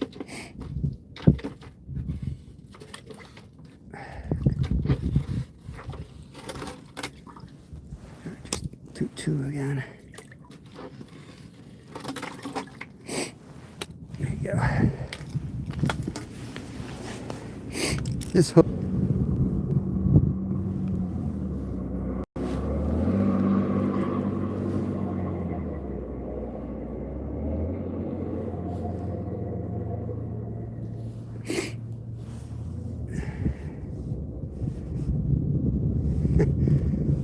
Try to hook these things. You can't feel your fingers out here. It's a little tricky.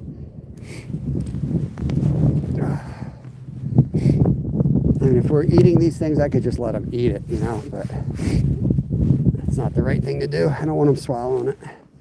He's going to hit it again.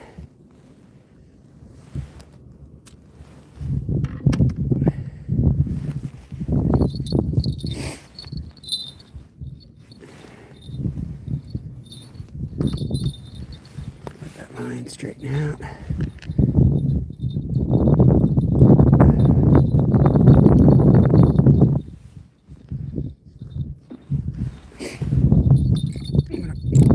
Drag. Whoop, not that much. There we go. Fight him aggressively, and it won't be too aggressive. That makes sense. Willie Perch, what's going on? Whoop. I heard a bell already. I heard a bell. There's two rods.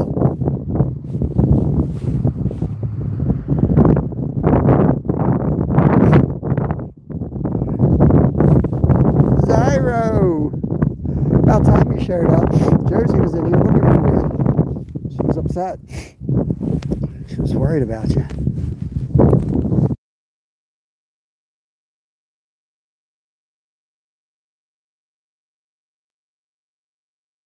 All right, I had to take care of some business. I'm back.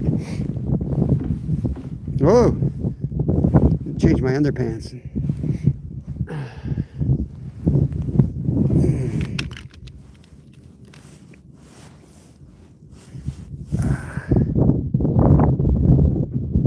Told you, as long as we get on the ice, we'll go public. We'll ice fish publicly. I'll make an ass out of myself just for the members when we fish places that I don't know actually contain fish. Should be the other way around, maybe. I don't know. Think I should give my members better fishing content instead of showing them like, hey, I don't know if this water actually has fish in it. Let's fish here.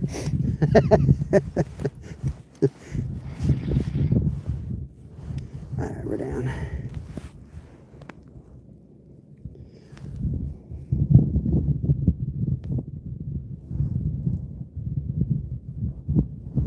A lot of pickerel and bass around today. I'm thinking they're all pickerel. That one was a pickerel too. I think it's all pickerel.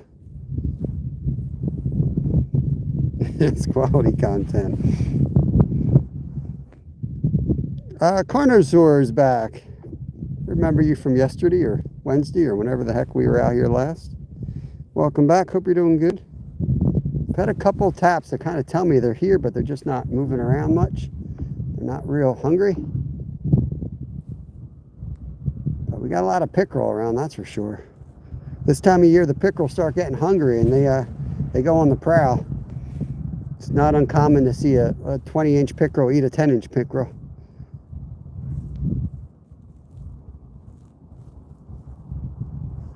I'm going to give it a couple minutes of, constant but subtle jigging here.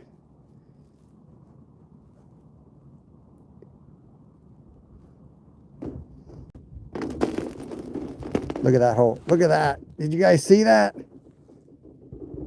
Did you guys see that crack go?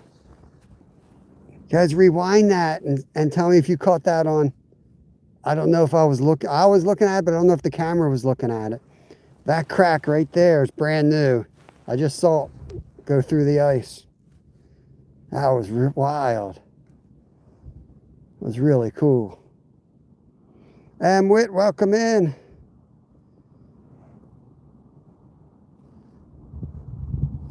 Am I your favorite, Mr. Bob?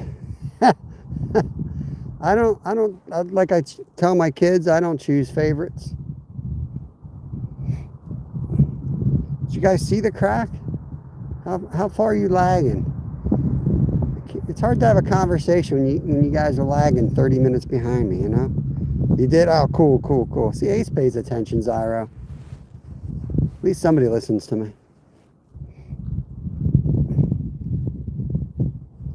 Zyro's out in the back country of Florida. He hardly has internet out there. He's got goats chained to this thing. They run around in circles to give them power. Nice kayak dangler.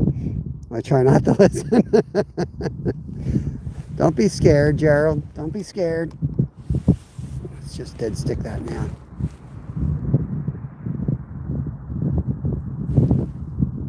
So I was going to move rods. I think I'm going to move rods. Let's go over. Do I still have a bell in my pocket? I do. I'm going to bring that set up. That's got some type of a minnow on it and put it in this hole. Put the bell on here for now, though. I can't believe the tip up hasn't gone today. It's a little shallow. I usually go straight out from that tree. Still. Hey Ben, welcome in. Yeah, the ice cracking's cool. I love this. Woo! There's another one going. Look at that crack right here. Let's see if it. Yeah, we're growing ice quick out here today. Good stuff. Good stuff. I have to drill another hole before we leave just to see where we're at. See how much we grew. down. -17. Holy Lord, John Joe. Jump on the crack. Sorry, I don't take ice fishing advice from Floridians. If Zyro were out here, this is what he'd be doing. He'd be over here having a fire. 2 inches of ice, he'd be out having a fire.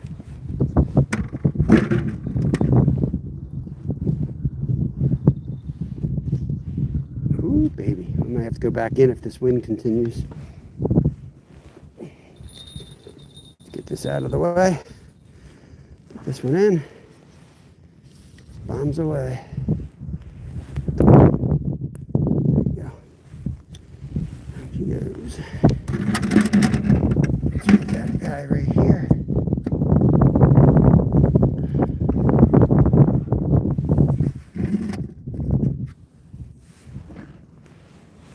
Get a little more weight in that bucket.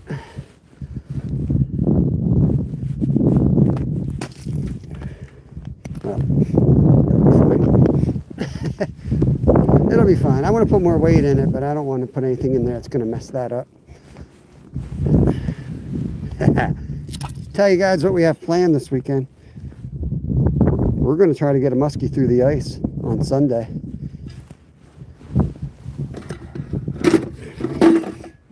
We know a spot. We know a spot that's got good ones, and they're active.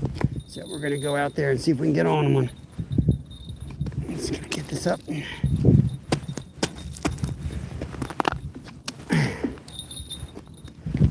move this over here.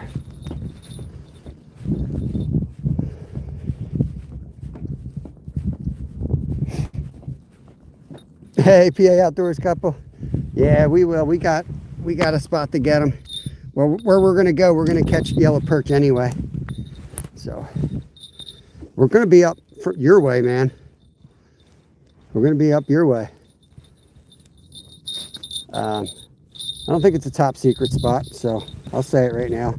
If you're around Sunday into Monday, Paul, we're going to be out overnight on Goldsboro.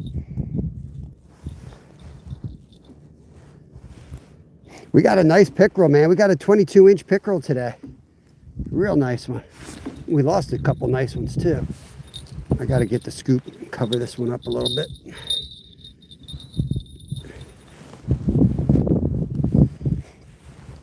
There's so many pickerel around, we're having trouble catching anything but pickerel. -12. That's how it was yesterday, man. The temperature, I woke up and it was like 40 degrees. I went outside to do something. I'm like, man, it don't feel like 40. And I went back in the house, it was 32. I looked at it again 20 minutes later, it was 30. It just kept going down. Which obviously made me very happy. Oh, it definitely counted, Zyro. I mean, what a beast of a fish. What a beast.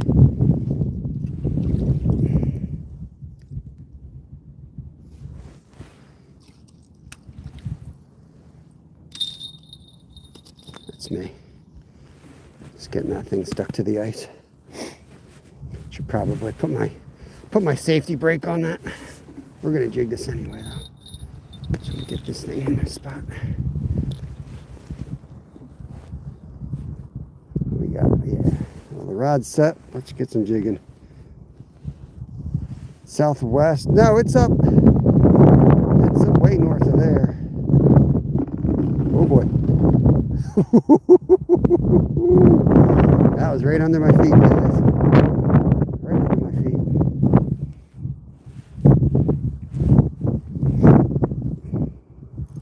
It's G-O-U-L-D-S. You can search it up. G-O-U-L-D-S burrow. You can look up JT's. Yeah, yep. Yeah, I'm not lost. You're in that neck of the woods. You're more than welcome to show up too, man. I'll be out there all day, all night. I know you're near Fish Stick. I know you're near Philly. We've had some talks about that before. I remember you. I'm trying to get my back to the wind. Oh, what was that? That might be up, tip up. We got a tip up going. We got a tip up. It ain't tipping up, but he's on it.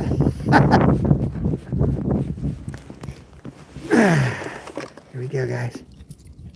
It's frozen up. Frozen up. I don't know if we got him yet. Nope, he's off. He's off.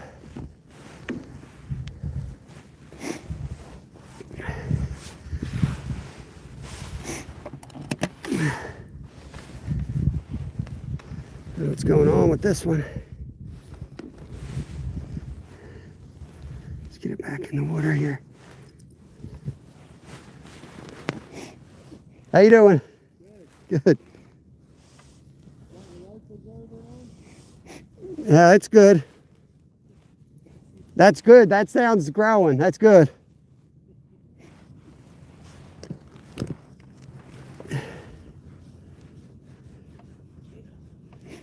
Yeah, we got 4 to 5 inches out here. The side's bad, but once you're out here, it's good.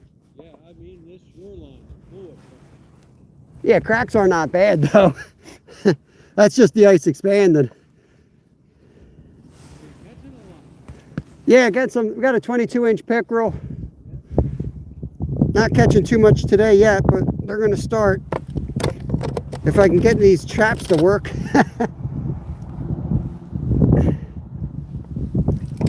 Whoever had the fire out here, that guy's crazy.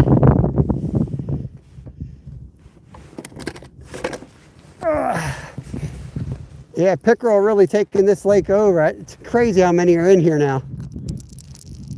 I fish here all summer. I rarely catch them, but the winter they're everywhere.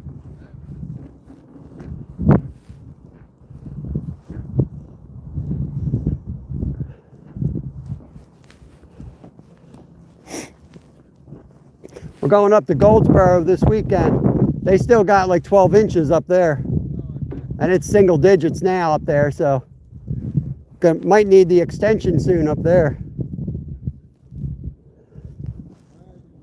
Yeah, you too. Have a good one. Strawberry boy fishing. What's going on?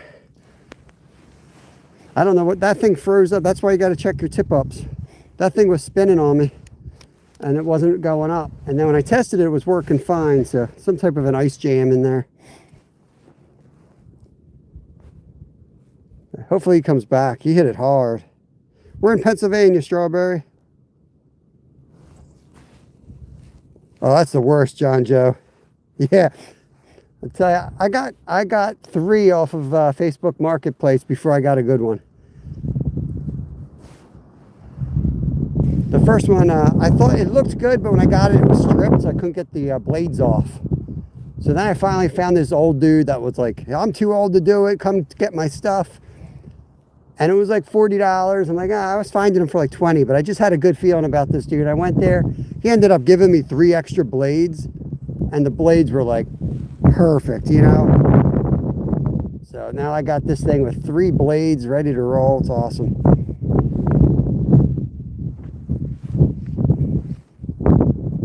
It's just funny how many fishermen don't understand ice, you know? That guy was like, oh, you have your life preserver on? Like, it's perfectly safe, man. Perfectly safe. He's like, look at all those cracks. Like, that's normal, man.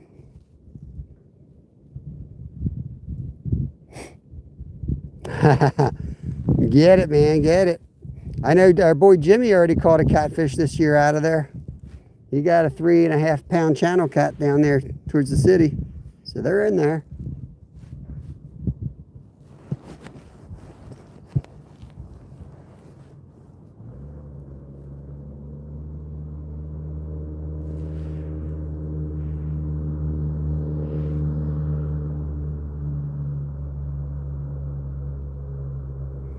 Yeah, it's just funny how people are. I guess it's better to be safe. You got people out here having fires on the ice, and then you got other knuckleheads that are afraid to go out there, you know? I mean, it's not guesswork. You go out where you can safely wade in the summertime. You go out there and stand on ice and you drill a hole. If it's around 4 inches, maybe you take a few more steps, drill another one. This is what scares people, but this ice is good. When you can see through it like that, that's good, strong ice. Famous words before I go swimming, right?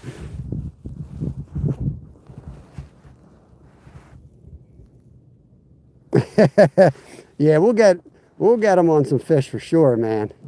We'll get Lip Ripper on some stuff. We'll get him some brown dogs.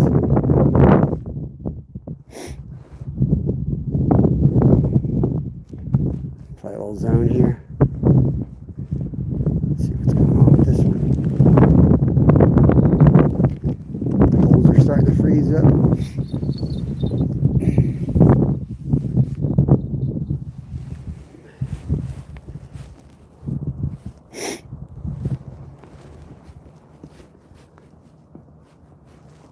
Yeah, this thing was spinning like crazy over here. It might be, it just might not be anchored enough down.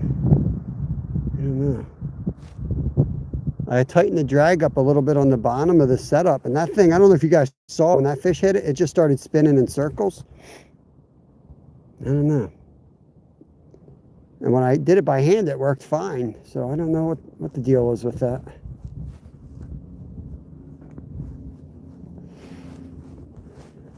Let's put another tip up over here, and then we'll go back in the tent, jig that hole. Here, Bell, this one's going. This one's going. Ultralight.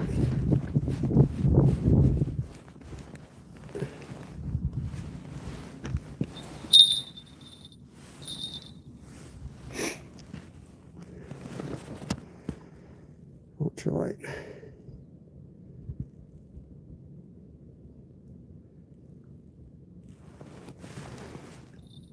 Let's see if we can get a bite going.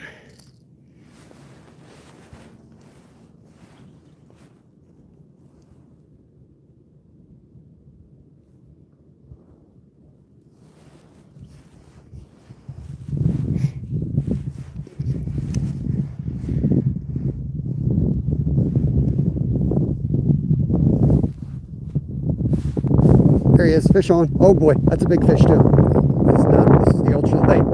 That's a good fish. Oh, he's another big pickerel, guys. Another big pickerel on.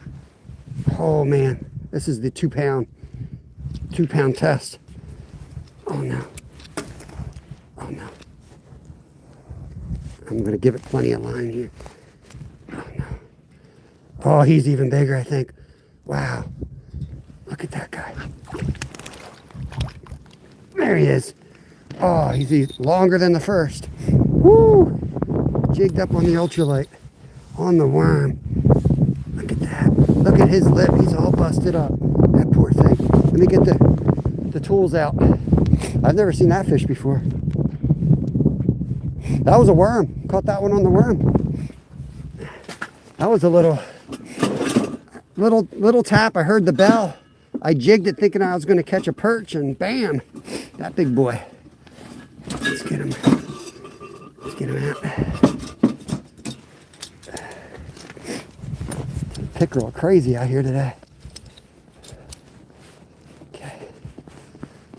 Can't believe this thing's still eating. He's all, oh my God, this poor fish. This poor fish. Sorry, dude.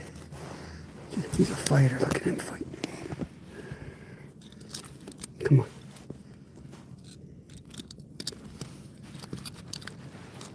I just need to see it. I think I got it. Oh, I got it. I don't know if I broke it. Let's give him a quick measure here. Look at that.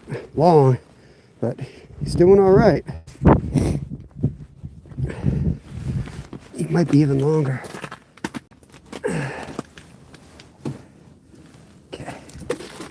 Hold on.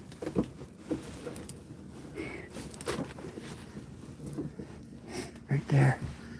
21 and a half. He's 21 and a half. Okay. His jaw is so messed up. Okay. Good, bro. I'm gonna let him pull away. Oh, there he goes. He's good. There we go. My hands are cold. Yeah, there's some good ones. There's some good ones. Thank you guys. Appreciate you sharing that with me. Yeah, that was a good one. Not as big as the first. Not nearly as fat as the first. But man, that's a tough fish right there. You saw his injuries on his lip. He's still out there living. If he was fat, I might have just taken him out, knocked him out of his misery, but I don't know, poor guy. He's doing all right. He's not starving. I've seen worse. Warm my hands up. It's a little thicker than 1 inch, but over there it ain't. That froze up since we got here. When we got here, that was still open. I was going to go over there and start casting a spinnerbait. Rip a spinnerbait across there. Delta Snook. Good to see you, Glacier. Some awesome channels in here. All Things Country, Wyso Zyro, Glacier Shark. Awesome, awesome channels. And now I gotta go change my underwear. All right, let's get back in there. Let's see if I broke my hook off. I hope not. Nope, I got my hook. Here's my paint job.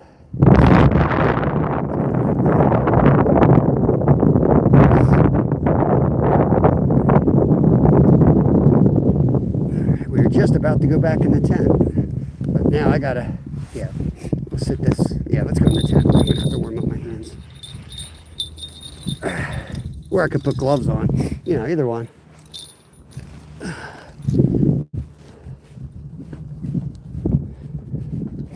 When it's cold like this, you never want to grab metal like this. Horrible idea. Don't do that.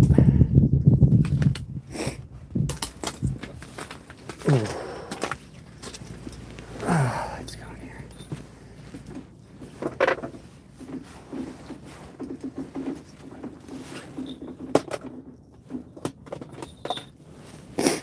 All right. 50 bridge, that's what I would be going. If I were you guys, I'd go right now down to the 50 bridge. Whew.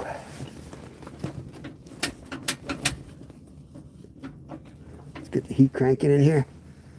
I'm gonna shut the front in a minute and just get it a little warm in here. We got bells, and a flag. 1, 2, 3. That's good enough for now.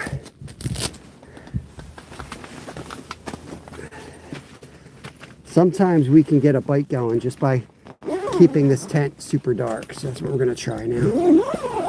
What's gonna happen is we're gonna catch fish outside. They're gonna be screaming out there. Bells will be going. That's what always happens. We're in Pennsylvania.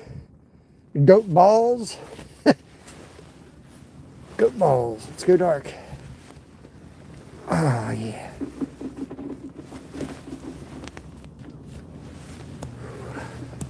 Okay.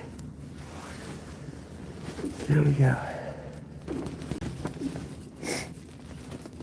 We're all the way down. All right, we're all the way down.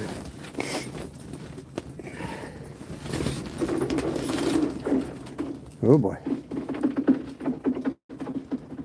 Oh boy.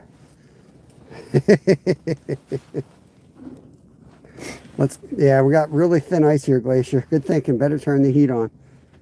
Whew.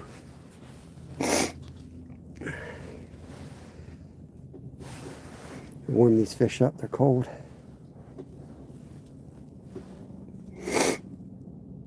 Oh, man. Here's that. See that? See that? So that? Welcome in. Hold on, I gotta blow my nose. I'll be right back, y'all.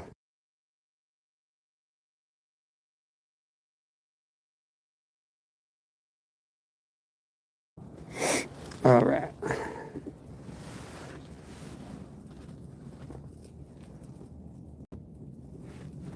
They're touching. Let's see if we can get them here. They're touching it.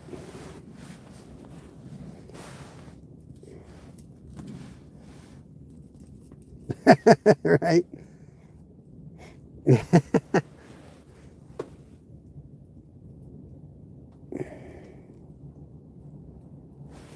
can turn this thing down a little bit here. Doesn't take much, man. You fire that heater up, doesn't take much. And it's nice and cozy in here.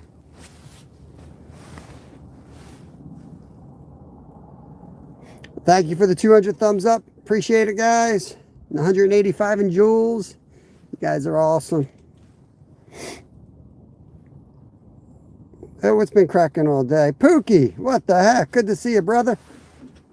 Good to see you back, my friend. Hope all is well with you. Yeah, we had an open fire. Someone had an open fire out here, Glacier. Glacier. Come on, man. You're an Alaskan. You know better than that. Whoo, baby, it's hot in here. Let's open that. My hands are cold and the rest of my body's hot. You know, there's a little bit of light in here. My body's confused.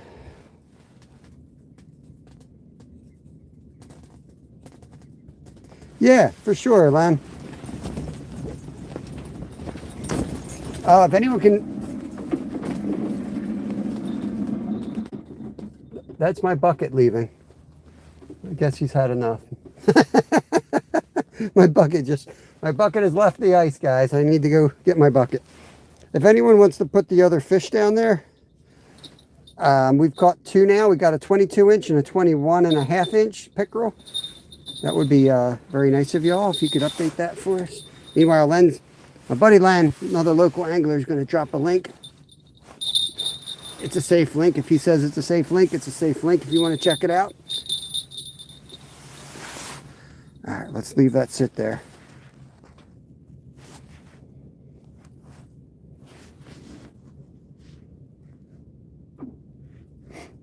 Coffee can, no time for a fire. Thank you, Abigail. Appreciate that. I'm just scrolling through, seeing if I missed anything.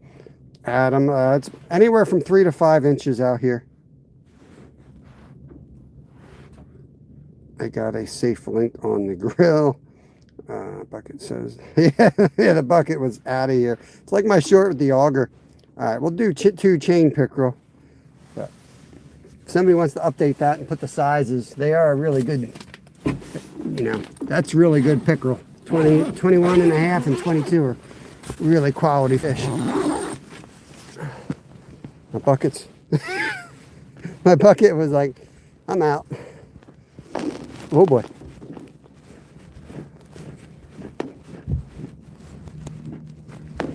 Hold me, Glacier. Hold me. I like my fish is on the top.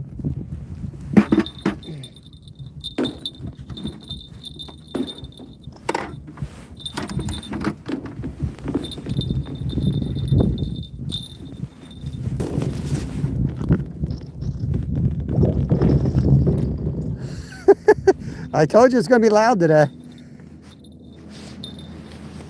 I knew it was going to be a loud one out here. Let's drop that down. There we go.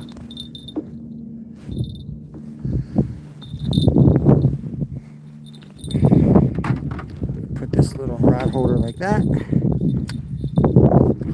going to put the auger behind this. So it holds this in place. That down like that.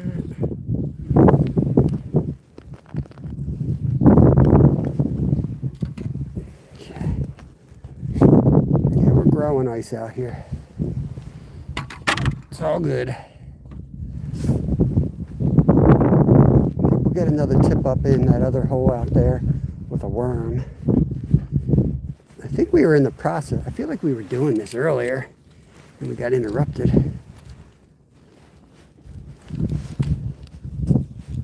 So let's go do that now.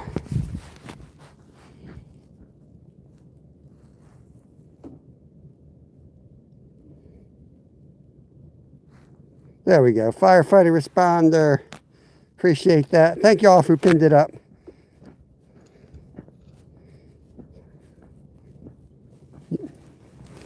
Glacier, you're supposed to be a professional Alaskan. Of course, you probably can't even hear the ice through 30 feet of snow, but that's good. That's good sound. That's why you can't fish live, guys. You get a bunch of knuckleheads in here. Bunch of knuckleheads. Nothing wrong with this ice. Oh boy.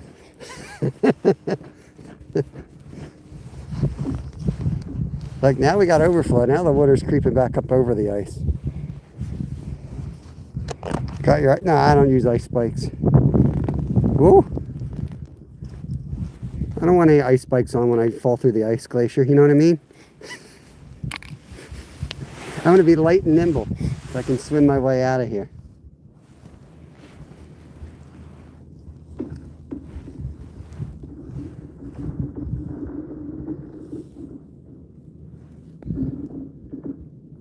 What is that? Oh, oh, oh. Oh. I don't know. Might have just been the tent blown into it. Kind of looking like it was the tent blown into it.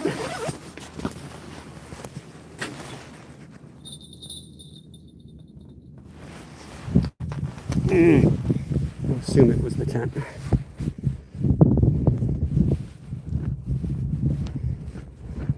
It's funny, like there'll be no action. So you decide to go like rig up something, do something, and that's always when a bell goes off.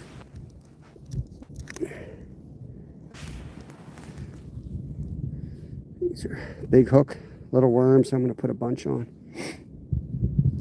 Big old size 1 bait hook right here.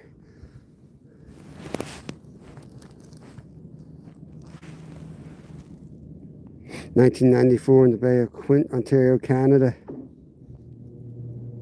You can stand on a crack, usually be fine. It's the intersections of cracks you want to be careful of. Again, before you take advice from Zyro, just remember the only ice he's ever seen is in his Pepsi Cola or his Shirley Temple. Cut the leaf, of course.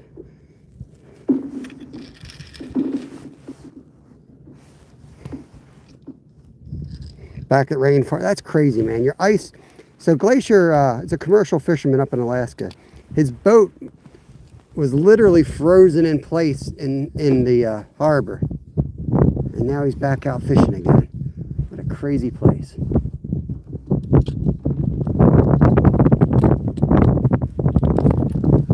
What's going on here?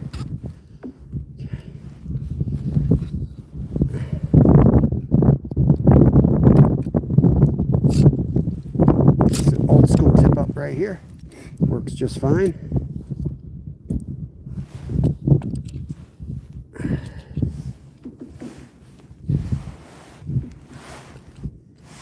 Okay. Actually, let's pull that up a little bit. A couple laps around. Definitely got a nice hair trigger, which is good. We like the hair trigger. False alarm than no alarm. The old black flag. You're not going to convince me that a massive cracking of water on top ice is good. I guess it's hard to get the Virginia out of you sometimes, Glacier. Come on. It's good. It's expanding, right? You guys understand that ice expands. So you got all this water, right? I mean, look at the beautiful water, Glacier. You want to go walk over? You need a drink of water? The ice is perfectly safe. Don't worry about the rippling water over there.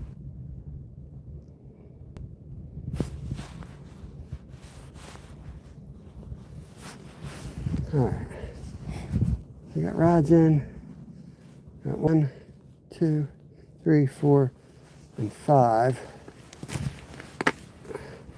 Let's get this guy in here. We'll go jig the tip ups here. See if we can trigger a strike. We did have some more hits on this one over here. So this has a flutter spoon on it, tipped with the little tiny shiners. So we've lost how many in this hole today?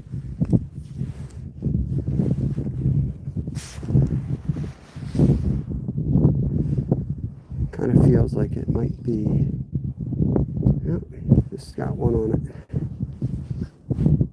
Sorry about the wind, y'all. It's pretty nasty out here at the moment.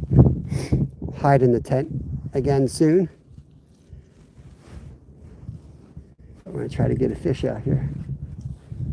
Ooh, open water is blowing over there. Yeah, blowing in the wind out there behind the tent.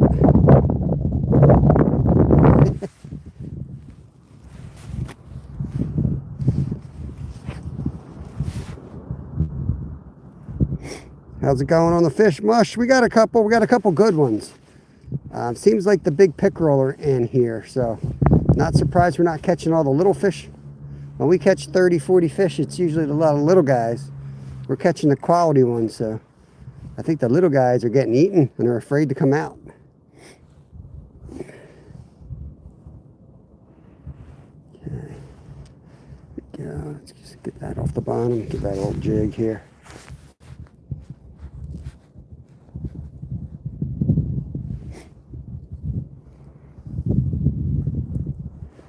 Add another split shot to this one, I think.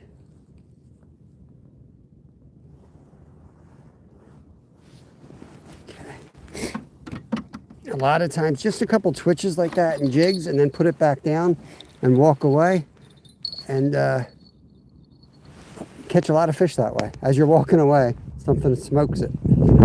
You're staring at it when you do that, and sometimes it just takes the right breeze or whatever it takes for the bait to move a certain way that decides, makes them want to hit it and rather than look at it for another hour.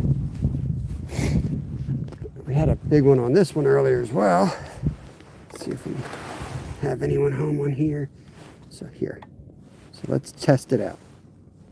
I mean, it's working, so I don't know why it didn't go off on that fish that we've had on here earlier. Use some of this line.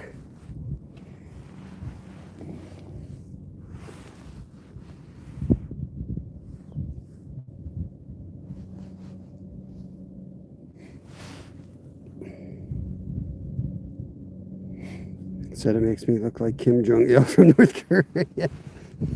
I don't know if that's the cut you're looking for. Well, I guess that's all you. When you go to a barber in Alaska, I mean, you get what you get and you don't get upset. You got the Kim Jong.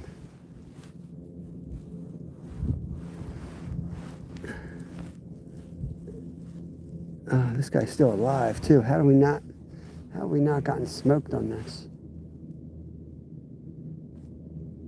We should move this one to that hole. Let's move rods here. I think everyone else remembered Glacier. I think that's a you problem there. But yeah, if you haven't hit the thumbs up, please go ahead and do that. Would most appreciate it. Remember to, if you guys like ice fishing, definitely want to catch this Sunday. So hit the notification bell. We'll be bouncing back and forth between public lives and member only lives. As we're going to be out there for about 24 hours or so, all night long. We got some glow sticks and all kinds of fun stuff to keep it fun all night long. We're going to put the green lights down and hopefully get that ice glowing. And even bigger and better species of fish to be caught at the other spot. Alright, so this one, this down a little bit so he doesn't die on us. This one, we're going to move. He's doing really good, so let's get this guy down this hole. We know there's another big one down here. I'm pumped, Zyra. I'm pumped. It's been a long time since I slept on the ice. I probably won't sleep, but I'm really excited. Let's make sure this is working. Seems like it's working just fine.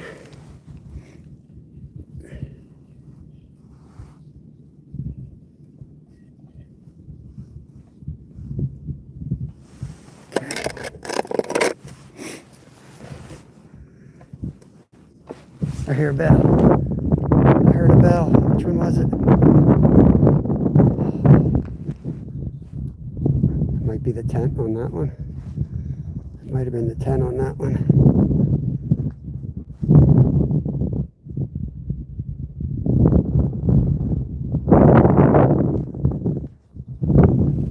It's the tent.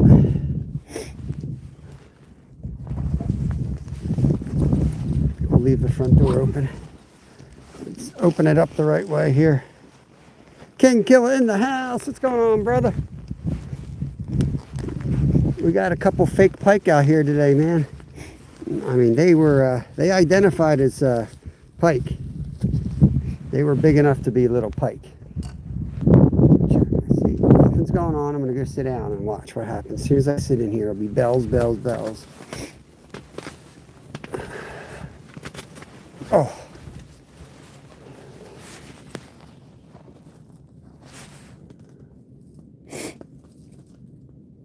Let's see what's going on here. Here we go. Hopefully we can find it easier.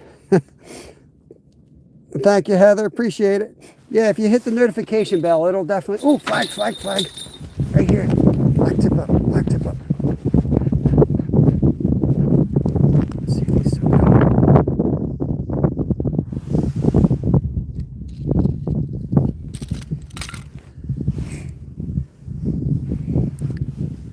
Not feeling anything.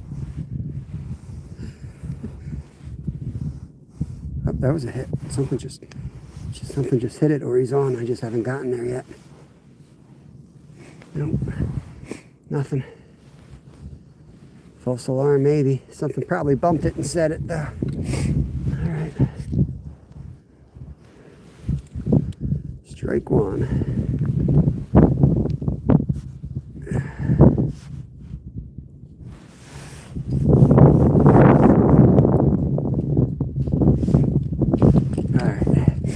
Yeah, YouTube's been pushing us out a lot lately, so if you guys are seeing me today, don't assume that you're going to find me tomorrow.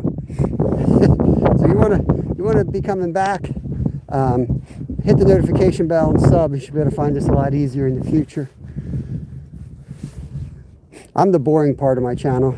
I get out here with Little Fin. You're going to see some action. My 12-year-old tears it up on the ice. I'm the weakest link in this family. But... somebody's got to keep it together during the week.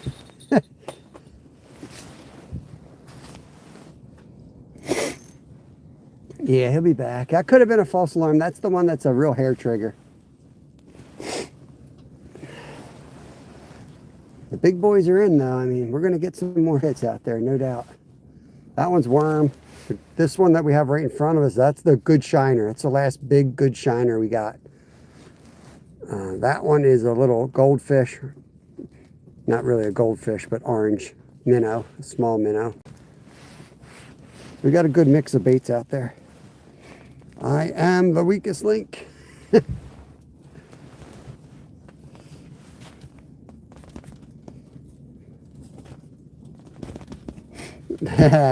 We got hockey blades. We got hockey skates and sticks in my wife's car, so I have no doubt you're going to see some ice hockey going on the ice. I played ice hockey, and my wife played ice hockey. So we both played ice hockey when we were young. So you'll definitely be seeing some hockey and hijinks on the ice on Sunday. I do not have spikes on these shoes. I should, but I don't.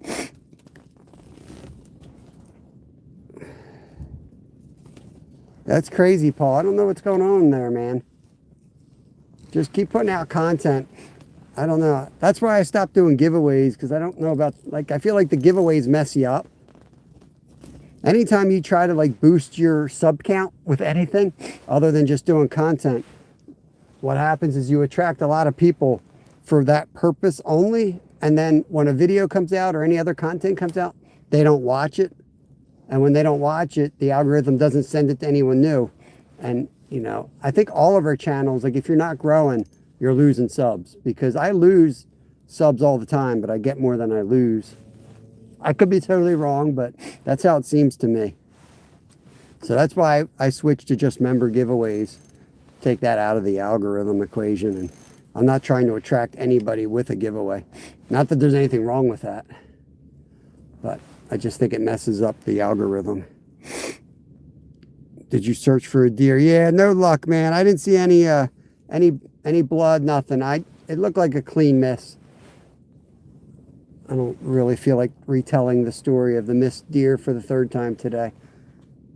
It's a long story. It contains FedEx drivers, poorly timed neighbors driving through my yard, all the normal things that come with hunting in the suburbs. There we go. Nelson's in. Glacier, they're looking for you. So Nelson, I think you're here to retrieve Glacier. But he looks like you're a great leader, but he's not. He really isn't. He's American, semi-American. Oh, Travis. I was in the middle of watching Saving Grace fishing, and I saw a deer coming down the valley. And there's only one reason they go down that direction. It's to get to my feeder under my deer stand. So usually they're there, and I don't have time to get. I never see them coming. I just see them show up at the deer feeder, and I'm like, oh, and then it's too late, right? You can't walk in there. This one was coming down the valley through my neighbor's pine forest. He has like a stand of pines, real thick. So I shot out there. It took me 30 minutes to get into the spot before he got to it. I had just gotten there. He comes down. He's behind this big downed ash tree. He's 10 yards. Like, I mean, I'm basically thinking how I'm going to clean this thing up, what kind of cuts I'm going to have. I'm just waiting for him to step out. And the FedEx man comes crashing down our gravel road. Deer runs to the right, 80 yards. That neighbor comes out, drives to the left. He runs north of me, another 80 yards. That guy comes out of his house. The deer was doing laps out there, running around. And I already had in my mind that I was going to shoot this deer. So I made the mistake. I pulled the trigger on a running shot. And I knew immediately I shouldn't have shot. I went down. I gave it a half an hour. Went back, cooked dinner. Came out, looked for blood. Didn't see anything. But I knew where it ran. It's like one big pine forest, and then there's nothing but a huge cornfield. So I just waited till this morning to go out since it was real cold. But there was nothing. No blood, no nothing. I could see where he ran through. I went up, walked through the cornfield just to make sure he didn't go out there. Turtle miss. Yep, exactly, Danny.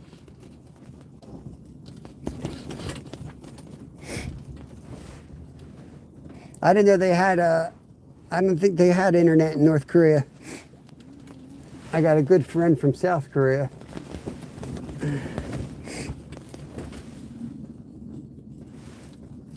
Yeah. Man, what else are they lying us about? I didn't know North Korea had internet. What kind of fish do you catch in North Korea? You guys allowed to have bonfires? Burning legal? Maybe you guys have more freedoms than I think. Jack Prepper, what's going on? Who was that? RFD 212. We're in Pennsylvania, my friend. We're fishing in Pennsylvania. Fished at 26 today. Come on, put a jacket on and get out there.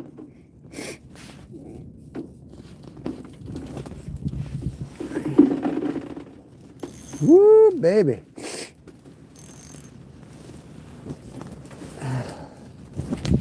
Wind is cranking.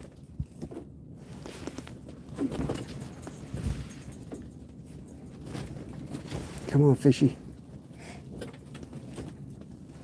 Oh, the black flag's back up. Now I lost my trust in the black flag. It's lied to us once. It's lied to us once. I lost faith in you, black flag. And look at the reel, see if it's spinning. It's not spinning.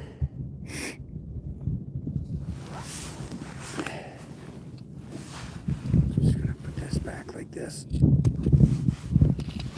Here.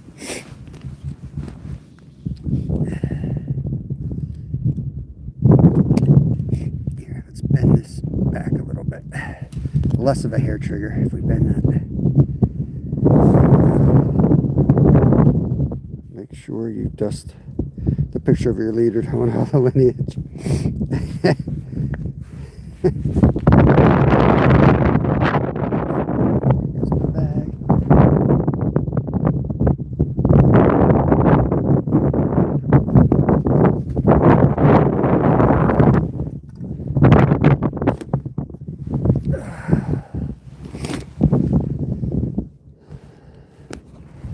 Where did we put the good shiner's on the orange one?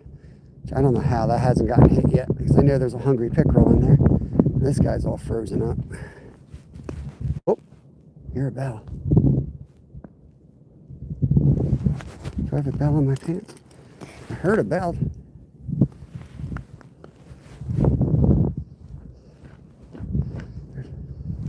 Am I going crazy? Did I not hear a bell? Ding, ding. 5C area of PA, still hunting, ever fishing the Poconos for perch? Yes, sir. Yeah, we're going up to Goldsboro again Sunday. We've been hitting that a lot. We've been doing really well up there. We're going to do an all-nighter up there this Sunday and the Monday.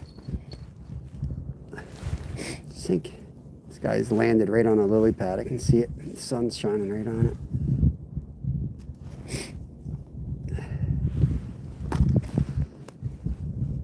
Yeah, this is close to my house down here, so we fish this a good bit, but on the weekends I travel with the fam.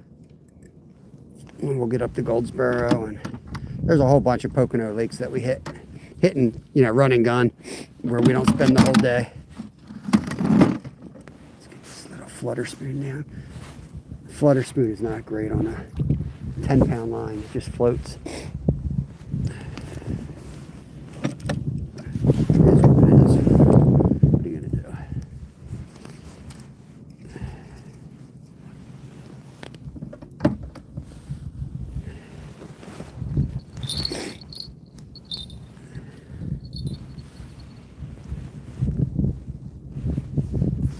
Watch the videos of people doing night camping trips on the ice. Yeah, yep, Brady's Lake's on my list to hit. I don't know if I've hit that yet, but that's a good crappie lake, I've heard.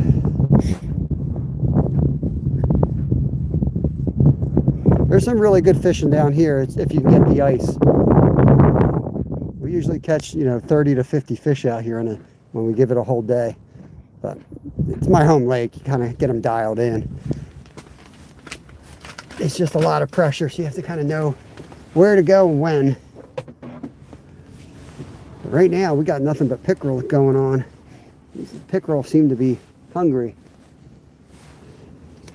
I think they've scared all the little fishies out of here.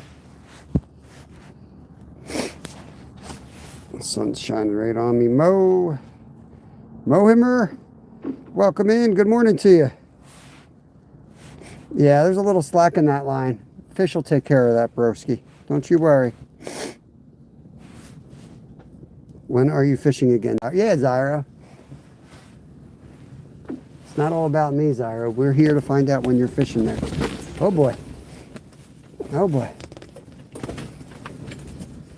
We might be going for a ride.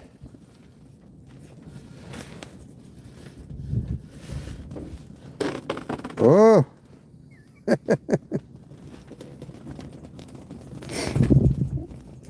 Yeah, we're pretty good. There's not much I got a Subaru, so the only thing we run into is clearance, but other than that,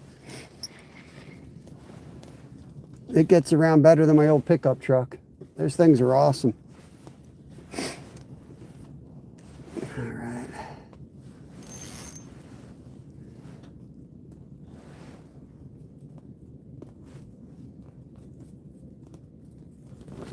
Might have to put a different jig on here. You go to a straight, like a trout magnet jig, maybe. I think that's one hanging over here. Yeah. I'll go to a straight trout magnet jig.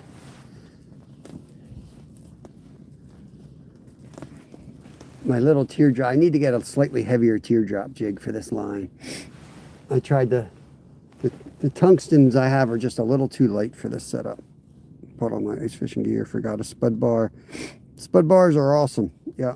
Not necessary, but very nice to have, depending on where you're at. Especially when you're not sure where you're walking. It would be really nice to have, like today, finding this, coming out on this lake where everybody's like, now you're crazy for going out there. Shoot. Maybe I should keep fishing this. It was stripped. So I guess that was a fish, guys.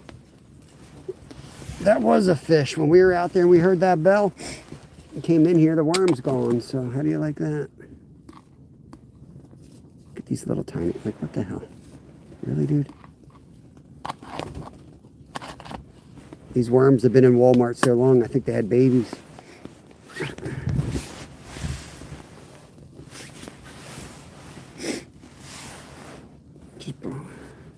Yeah, spud bar is a big heavy metal bar, for those who don't know. And you can, you can jam them into the ice, and every step you take, you can make sure it's safe.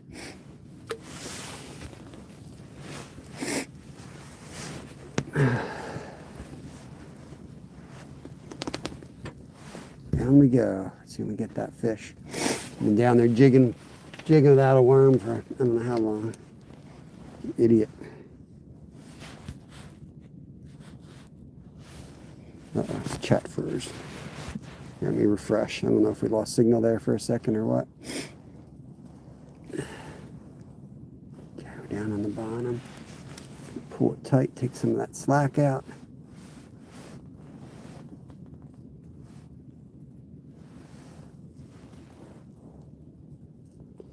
Would you inbox me some locations that are good fish PAs? I want to grab all my gear. There he is. Fish on. Fish on. What do we got? Little bluegill. There we go. Yeah, if you can email me, buddy, because I'm going to honestly forget. If you can send me an email, it's on my About page. I'll set you up with some spots for sure. There we go. Beautiful little bluegill right there. Yeah, fish is working for the bait shop. There he goes. Bam! Darvin, welcome in, my friend. Welcome in. So maybe the pickerel have left. That's fish number 3 today. First bluegill of the day. It's a good sign. Maybe the pickerel have moved for a second. Maybe we can get on some panfish for y'all. Yeah, my email is halitnariverlodge@gmail.com. I know it's a mouthful, but that's the best way, and I'll definitely set you up. If you do become a member, that's the easiest way, because I always post my locations with my members. And not only that, I will even pre-fish spots for y'all, like Travis and a couple of the other members that are local to me. You got a spot in mind, you know. I got every day to fish. I work nights. So I'll go and try out spots, and I'll put a short out and be like, get to this bridge right now. I did that the last couple days when we found the trout biting.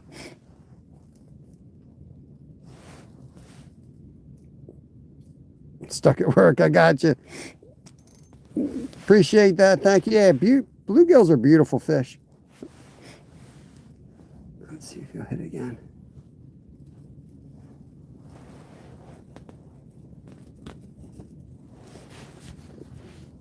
Anybody wants to update the count? That would be awesome. We have we've added one bluegill to the mix. 22-inch pickerel, 21.5-inch pickerel, and now bluegill sunfish. We got Jack. Who's Jack? Oh, Jack Prepper. Gotcha. Where's Brady? Oh, there he is. Oh, I missed it. I'm playing with chat. Playing with chat. Good. They're starting to bite now.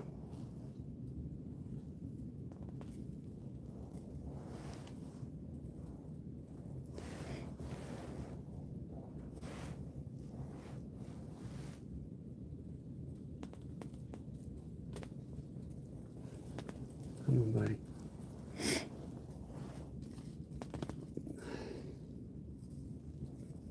There we go. I might have gotten stripped.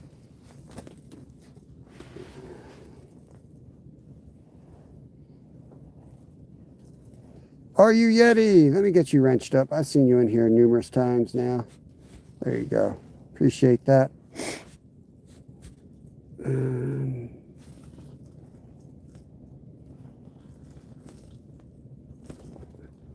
Zire, get your donut out. What do you mean 0, dude? Freaking slamming them out here. Just slamming them. Look at this. He stripped us again. All right? It basically counts as a fish. It's like a catch and release. It just straight up released him. Sean's in from Colorado. Just got my driver's license permit. Nice, buddy. You want to fish, but you're scared. Why are you scared to fish? Go with a buddy. Go with a buddy. Man. When I got my driver's license, I drove across the country. Like immediately. I remember I had an F-150. I drove it to Costco. Or whatever the heck the name of the store was. Filled the whole back of it up with tuna fish. All kinds of cheap food. Mainly tuna fish. Trail mix. Get that rod's going over there, guys. Yeah. We got a fish on. Big fish on over here. Oh, Lord. Oh, my. Oh, boy. Oh, boy. Oh, boy. Oh, yeah, he's on. Come on. Come on. Come on. Come to Papa. What we got here?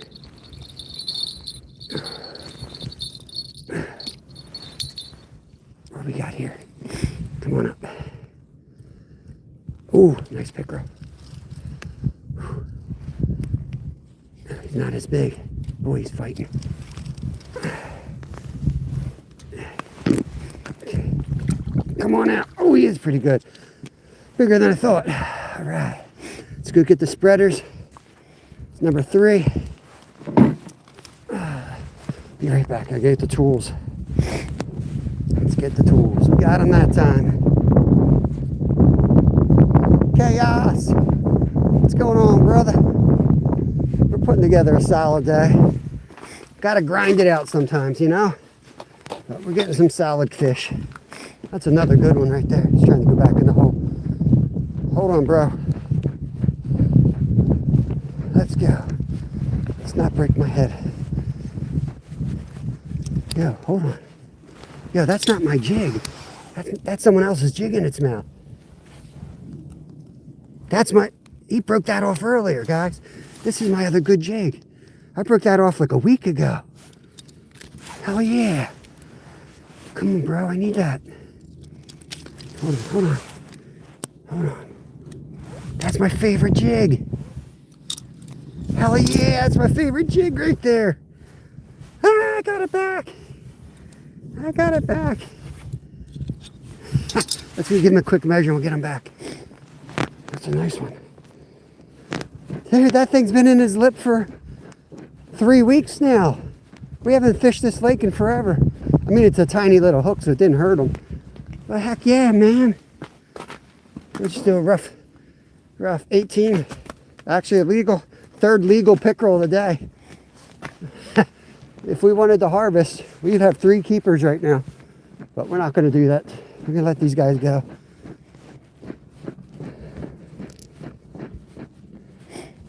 Right? I know Len's excited, but that's something only an angler would get excited by. Getting your own favorite jig back. Oh, but there he goes. It's my favorite. See, it's a little bit bigger than the other tungstens. It's a little bit bigger than the other ones.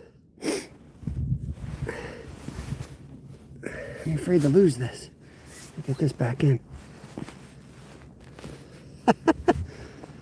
How about that, Len? 3 over 18 today. What the heck?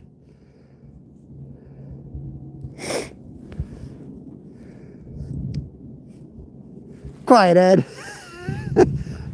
I started running really fast and I was like, wait, don't be dumb. Don't be dumb. Don't break your head for a pickerel.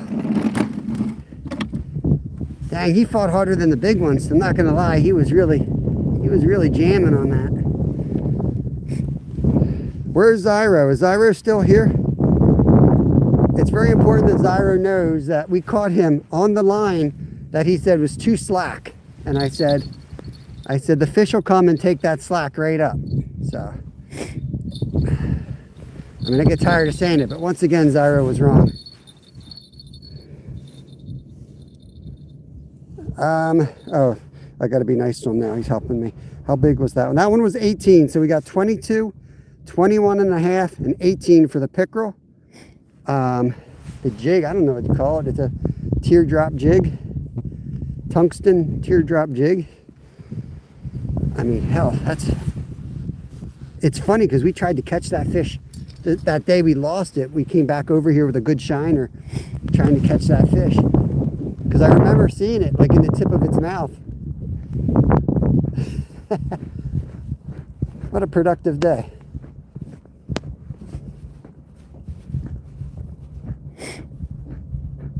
And we got don't forget the bluegill too. And this hole's being productive right now, so look at the water over here.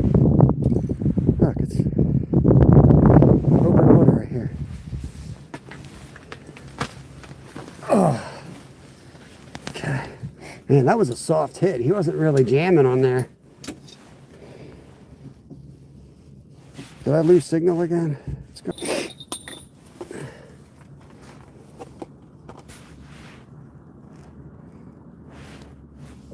Thank you, Zyro. You're the best. You are my favorite.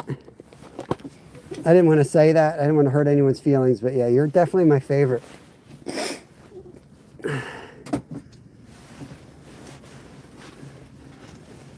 I don't know to use that. Put that one on now or not. We'll keep using this one for another minute or so. Yeah, that's one of the jigs.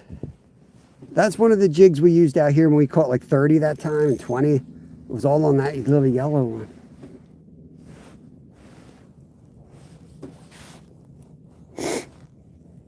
Yeah, Chaos, it's good to see you, brother. Can't wait to see you back on that kayak, man.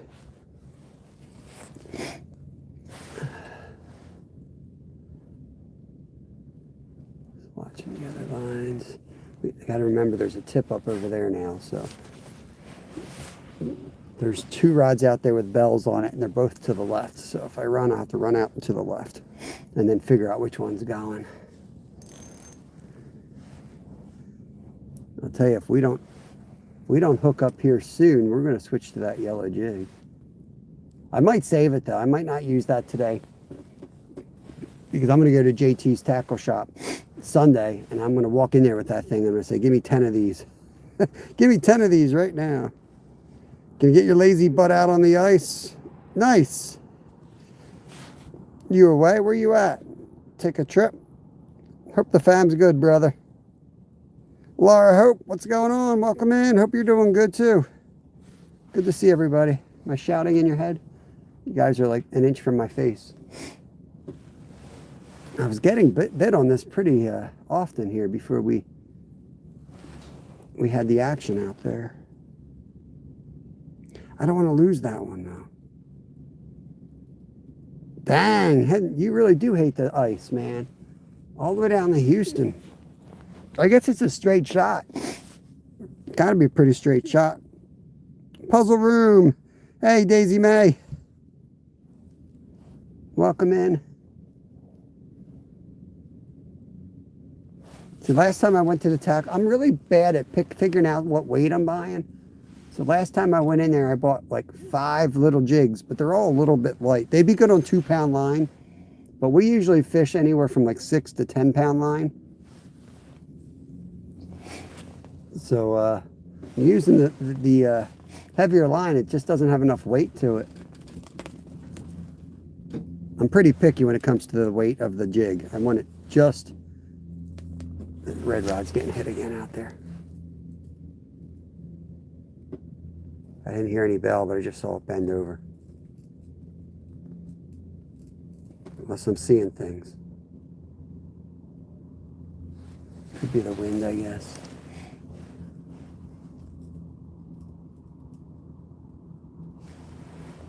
I'll put you guys on this hole and I'll keep watching that rod. Here, let's dead stick this one.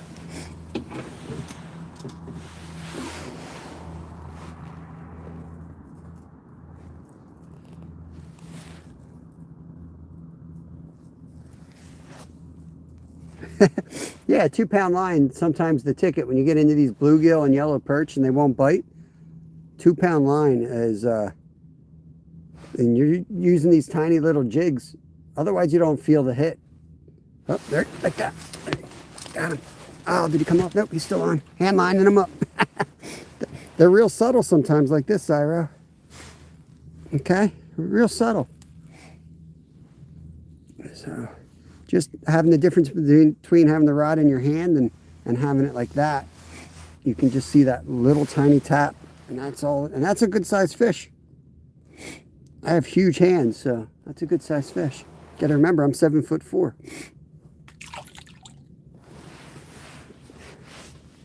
Okay, how long was I holding that rod? Nothing. Put it down, bam. So they're hitting it the whole time. You just don't have that sensitivity. I'm not picky. Minnows, whatever size I can get, man. Right now I got black-nosed dace in my trap at home, so I'll be using, they're like 3-4 inchers. If I can find a tackle shop, I'll buy whatever they got. Bigger the better, because I can get these little tiny ones. These are the only things we can get around here from a store, and it's from the pet shop. You get these little gold ones. Other than that, you got to catch it yourself here. But this weekend I'm going upstate and they have a pretty good selection. So I'm going to get some big pike minnows and some big shiners. So they'll be like this, and I might even, they have these $4 ones that are like that big. I might get a couple of those. Be right back, guys. I got to blow my nose again.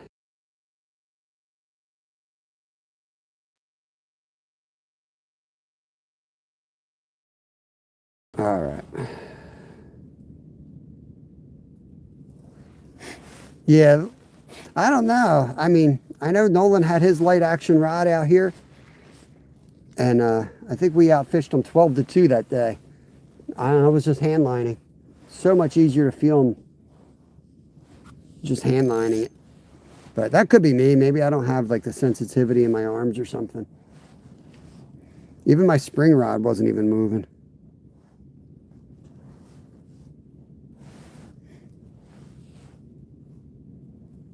Get down a little bit.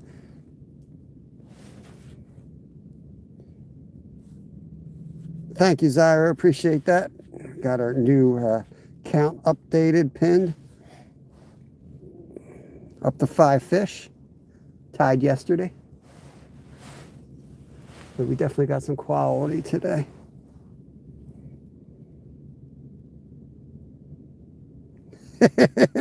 Right?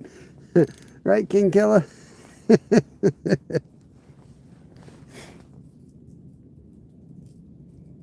JT's mother. Hello there. What a name. What a name. Yeah, I got another light action rod that I was using. I like this one because when I twitch it, like basically I'm jig fishing, right?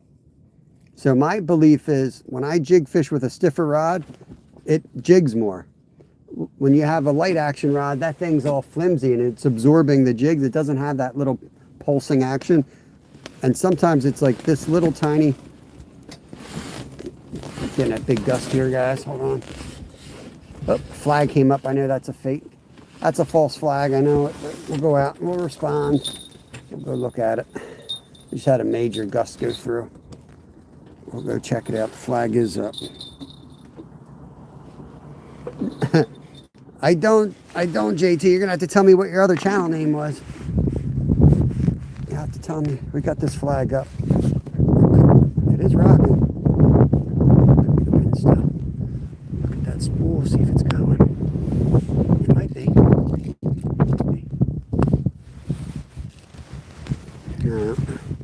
Something was on it. Look at all that extra line. We didn't have all that line out. Something did run with it a bit there. We gotta reel all this in. What was your channel name before, JT? I might have a chance of remembering. Ooh. We'll stay live another 45 minutes and then we're going to shut it down. We're just going to stay live for 4 hours today. I want to take my time packing everything up today so that we're ready for our big trip Sunday. We're going to get on some quality fish Sunday. That might be a fish on in the tent here. Make sure my rod didn't go down the damn hole.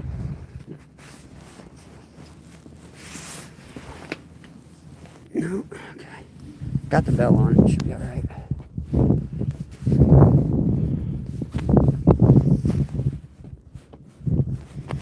Okay, let's get this guy set.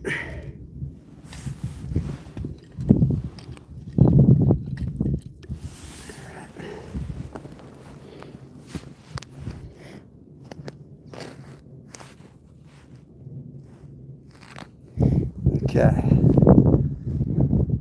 Yeah, the chat's being real weird today. It's freezing up and then it's glitching ahead. So if you guys are commenting, I'm missing it. I apologize.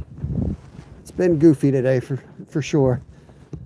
Just not that abnormal with YouTube, unfortunately. But it's definitely been weird. Just gonna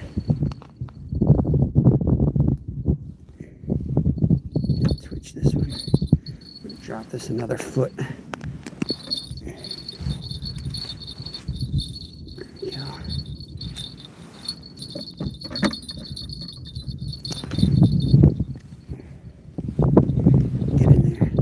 Line just does not want to sink, but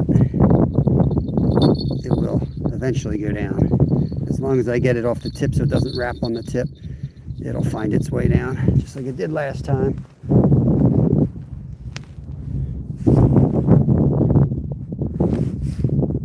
What was the awkward moment, Brad? When nobody was here? And JT, when I asked him what his old name was? And there's just zero chat. Like you go from not being able to keep up with 200 people in here to like you staring at a screen like, are we live?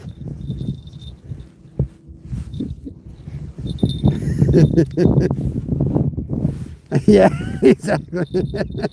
I mean, oh Lord. Gotta love it, man. You can't make this stuff up.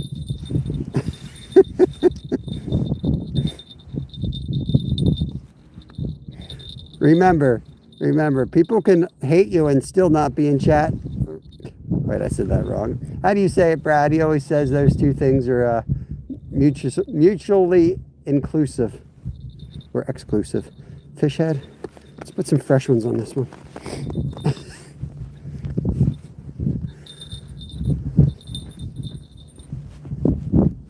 All right. Let's see. Let's get our scooper. It's definitely warming up. The holes aren't freezing up now. It's probably up in the upper 20s now.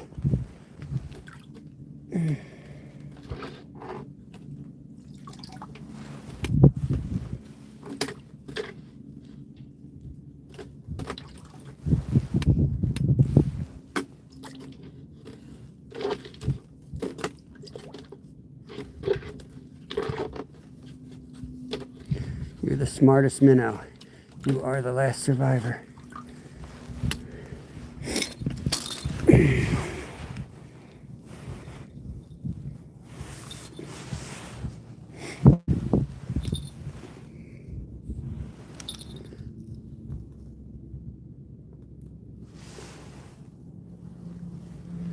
This is the dead one.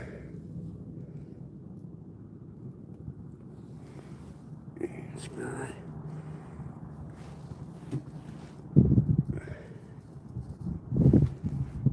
Sunfish is hitting the other pole next to me here. I'm going to get this in though. Got to get this one in the water before it dies. Come back and try to catch that one. The rod right next to me. Definitely getting some action there.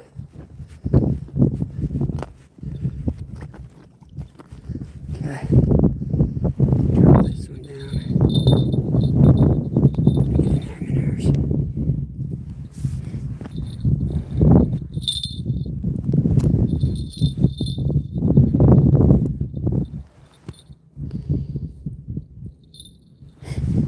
No live bait. That's Washington. Oh yeah, Jack Prepper, Washington State. Yeah, that does blow. What's their rationale behind that, Jack? Like, why? Usually it has to do with like they don't want invasives getting out there.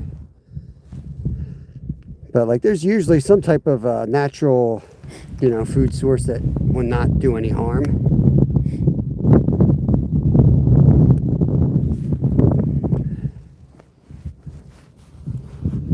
Yeah, it's pretty cold out here, Abigail. It's pretty cold out here. It's been so warm lately. I kind of got used to the warm air. It feels extra cold to me. Like I got my jacket on. I'm usually running around here without the jacket on when I ice fish. But today I'm cold. I'll get used to it in just a couple of days again. Let's bring up some of that slack now. Just a little bit like that. Okay. Everything looks good. Everything's set. Let's go back in here and try to jig up some more. Whoop. That one go already? I heard a bell. So it might be going already.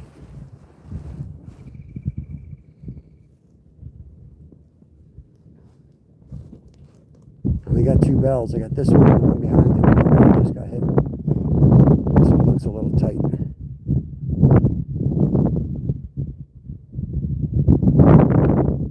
Hey Red Bull, what's going on? It's 0 now. Hope you and Dylan doing good. Good to see you. Let's get this a little jig.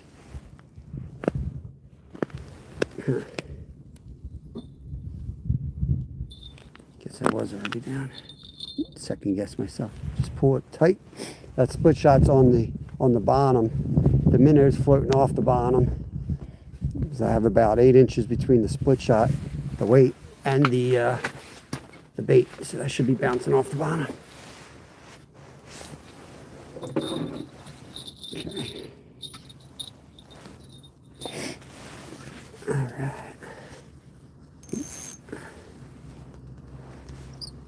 Jig this for a minute, and then I'm going to check the bait. I'm not going to jig this for an hour again and realize it has no bait on it.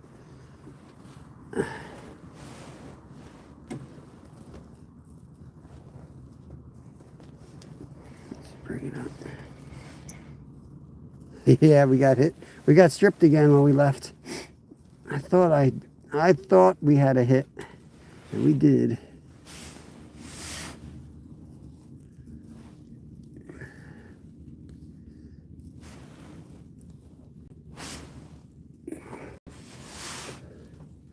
We're going to put this hook, bury it just a little bit right in the middle like that.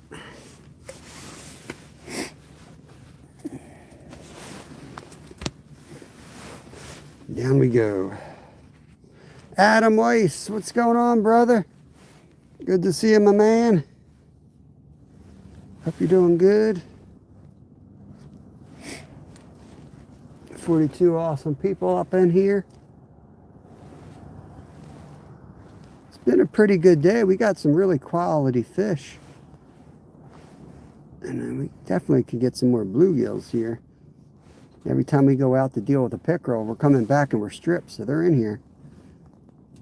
I think we'll get one here in just a minute if we don't get interrupted by another fish outside.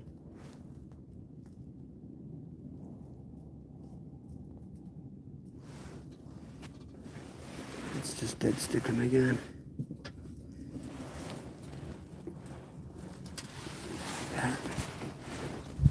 We're gonna watch that line. Wait for it to shoot out.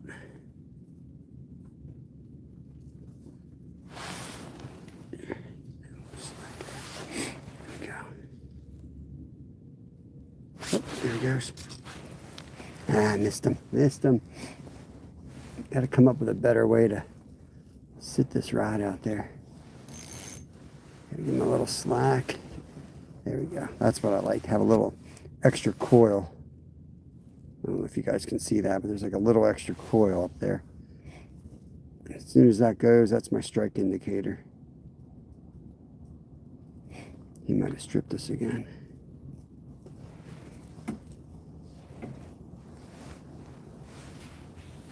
Skeeter! Skeeter up in here. How's your ice? Did you check it? You should be good soon, if not already. I would imagine it's probably 10 degrees colder where you are. Did your lake thaw completely, Skeeter? Let's see, he might have stripped us. Nope.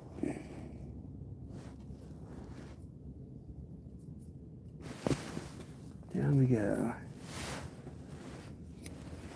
Here. We'll hand line another one.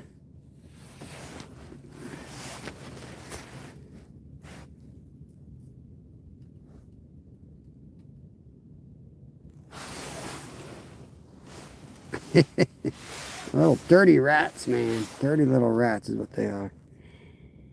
2.5, caught 2 bluegill. Oh, you're out. Nice. Nice, nice, nice. Yeah, the big boys are out now, man. We're not catching, we only caught 2 bluegills, but we caught 3 big pickerel.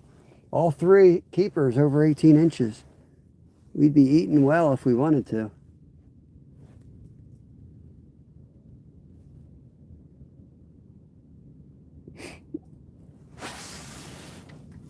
Alright. Wait, Skeeter's your favorite? Come on, Zyro. Don't do me like that.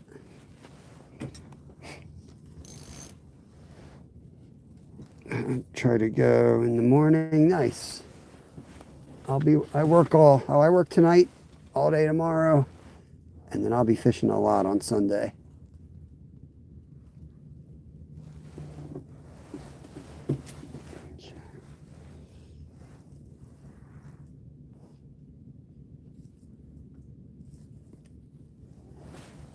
Go fish.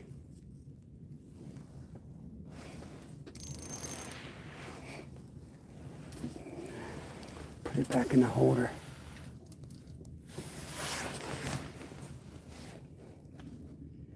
Just watch it. Y'all hit it eventually. No, it's frozen in place. I was gonna say I should move the rod back, give me more room to hand line this sucker. Put the bell on it. I'm just gonna hand line it if it goes. So. That way, if we get interrupted out there with a fish, this one's ready to go in here. Hey, Karen, guten Abend, guten Tag.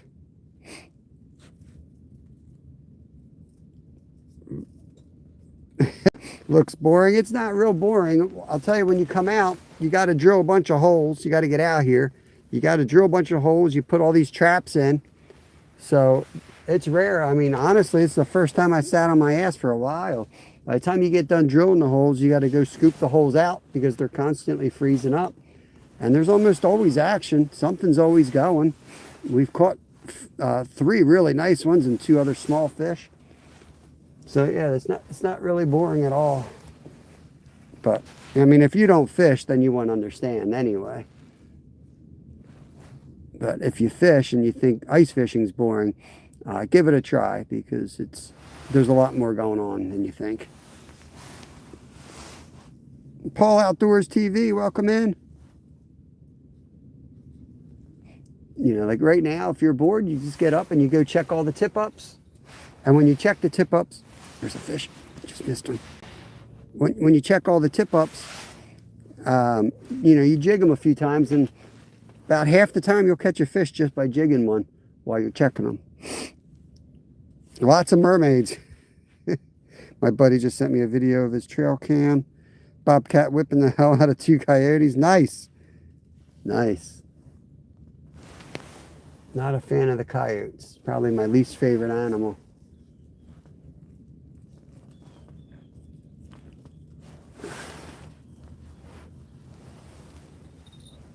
Come on, fish. You're making me look. You're making this look boring now. This guy said it's boring. Do something.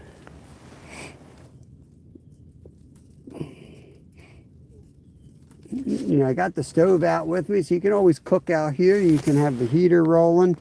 You can cook stuff on the heater. There's always something to do. I was going to say, fishing channel cats on the Schuylkill River. Right. Catfishing, it's no different than catfishing or carp fishing. If you don't got patience, you're probably in the wrong sport. Oh, I heard a bell. Oh, that's a damn dog.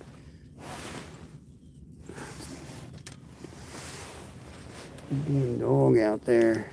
Let's shorten this up. Let's shorten this up.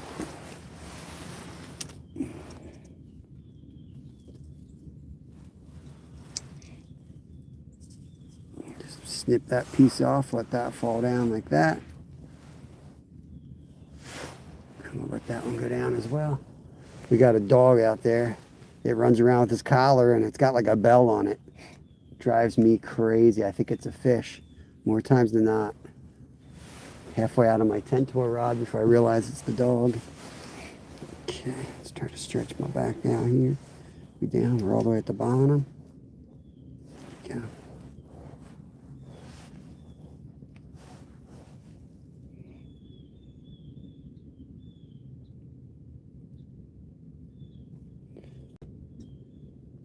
Yeah. Yeah, it was loud, and we grew a lot of ice today. It was popping and screaming out here for sure. I had to change my underwear a couple times. That ice starts expanding, it's loud.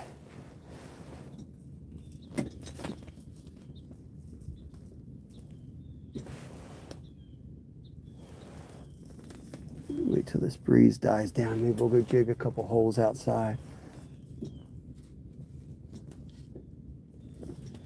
I know, it's awesome, Skeeter. We're gonna, after this stretch, we should be good for the rest of the season, man. We should be able to, we should be out here till I leave for Florida. I should be able to ice fish till we leave for Florida. Unless we don't have, unless we get 60s or something crazy like that. This stretch coming, we should lock these places in. I gotta go home and get my minnow trap out today. I know there's some minnows in it. Some good minnows in it. I looked down there, it was loaded. Which was weird. It was weird to catch them at night, but that's when I caught them, all at nighttime. I was out late last night and I shined my light down there and I could see all the minnows in the trap. All right, let's go check these poles. Is that me? Probably. Make sure I didn't get stripped now.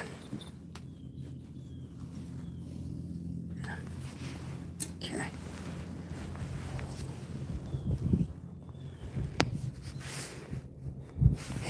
Hey, Country Taco, you too, brother. Have a good day. 53 Fahrenheit. Oh, no, we have 18 Fahrenheit here. Bald eagles fighting. Bald eagles right there.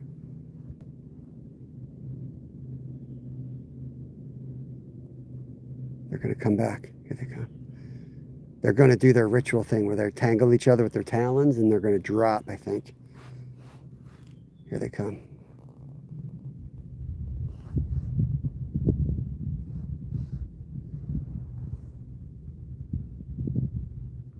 We'll see if they come back.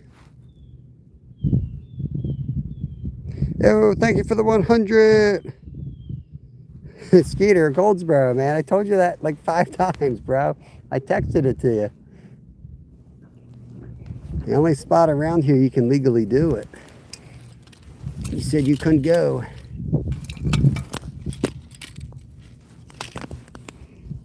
Yeah, they do that mating thing.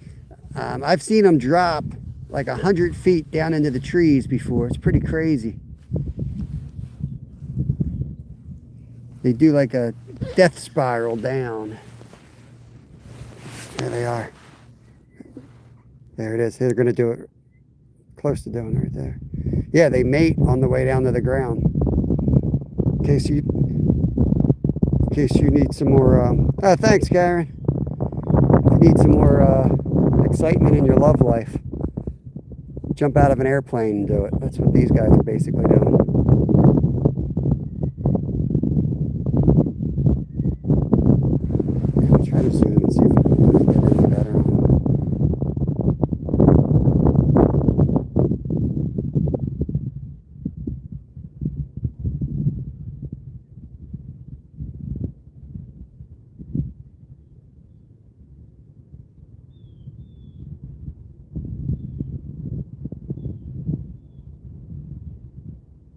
are they? Yeah, that's what they're doing, all right. Well, it's private, Skeeter. I'm talking public. Yeah,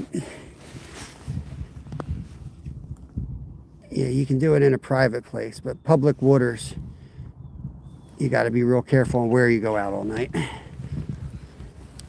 Just text me.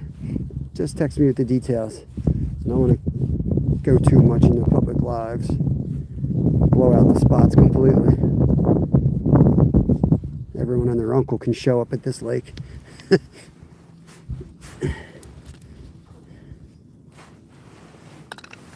Okay. Let's get that down. Flip that bad boy. Right there.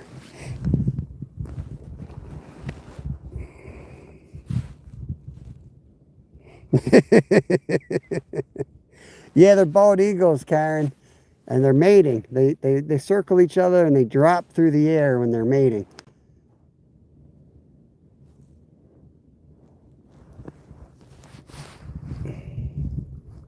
The two here are definitely bald eagles. I'm not sure about the other ones. All right, let's get back to fishing with bird sex. I can't believe this one didn't get whacked. This has a big old live shiner on there. I'll be taking Mrs. Skeeter to the doctor appointment at 1. Ooh. Yeah, we're only going to go another 20 minutes here, I think. And we're going to wrap it up. Before I do that, I'm going to jig all the holes, though. You know, I say I'm going to wrap it up. It's like another hour before I actually leave. See, this is a really good shiner. I'm going to hand line this in a minute. There's no way we should be catching something on this. It's a big shiner. When I say wrapping it up, that usually entails me taking all these rods out and putting everything in the tent, and then I walk around here jigging for another half an hour.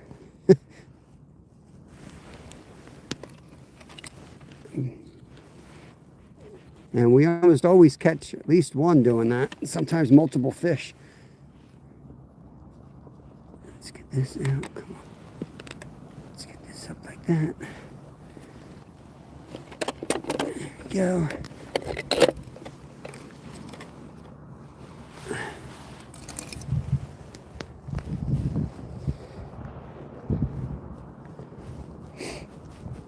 Yeah, I work at 4 o'clock tonight. And then I work 5 to 5 tomorrow. And then we'll be packing the car up. We'll be live at some point, like about midday on Sunday. We're not rushing to get up there.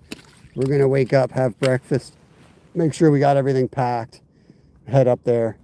That way we have a few hours on the ice before it gets dark. But, you know, they go, in this lake especially, the word on the street is they go shallow at night. The walleye move in shallow, so we're going to have a couple of different spots set up out there. And you don't look well, fishy. Let's go put another minnow on this one. So we're going to set up a couple places up there, a couple different pods of holes, and then move around to them basically with the tent. We're going to be a little more mobile, and then we have a spot where we're planning on, you know, staking the tent down and really setting up for the overnighter there. I'll be setting up the bivy sack on the ice next to the tent, so I have a sleeping bag to sleep in if I need to lay out. Shut my eyes for a couple minutes. Oh my God, I got one little tiny one in here. You're not going right through the hole, you're so tiny. All right guys, time for the Zamboni. Zamboni.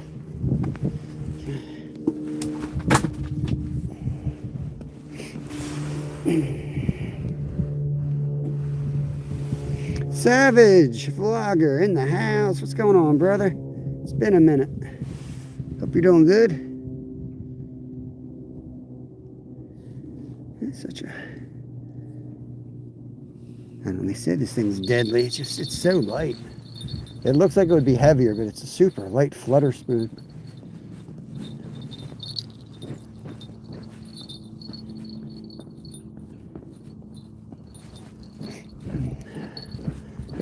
It won't be wet for long, these temperatures. It's freezing right up out here quick. Put some cloud cover. See what that does to the bite. Won't hurt it. Might help it.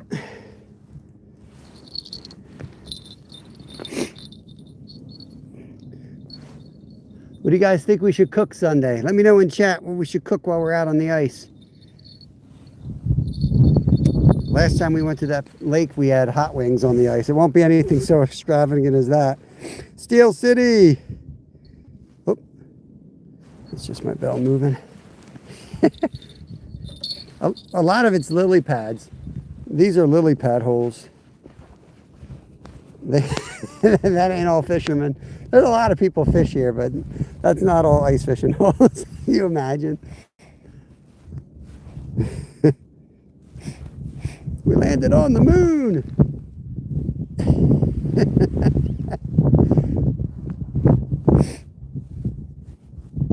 Let that sit. I don't know what we're gonna make. We're definitely gonna have some soups. We always make a lot of soups. Ramen noodles. We're gonna do some fish fry. We'll fry up some bluegills. I'll probably take some sausages or hot dogs and cook on the Mr. Heater.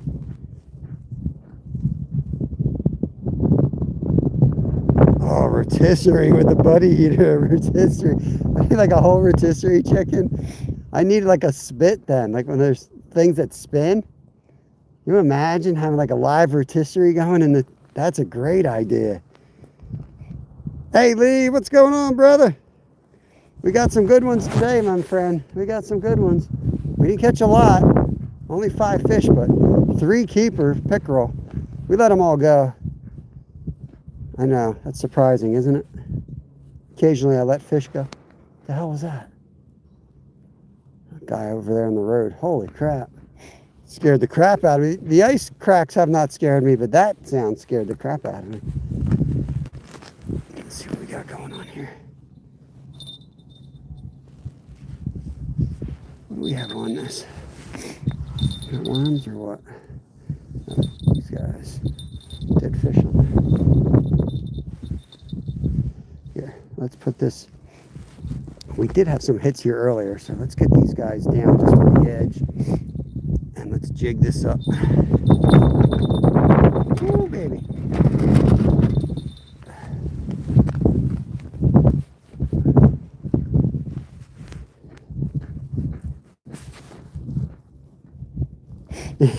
yeah. I like things that we can cook on the Mr. Heater, on the buddy heater. The hot wings were awesome, man. The hot wings were like the best thing I've ever had out ice fishing. I'm not gonna lie. And we had a mess. We had to clean up all those bones that were frozen to the ice when we were done. Well worth it though. Sucker fishing, welcome in, my friend. We're in Pennsylvania. Where are you from? Where are you from? We're gonna go jig this hole because we did have a couple bites here earlier with bluegill, so let's see if we can get one of those guys to bite. Now that the pickerel have stopped biting for a second, which is not a bad thing. Not a bad thing at all.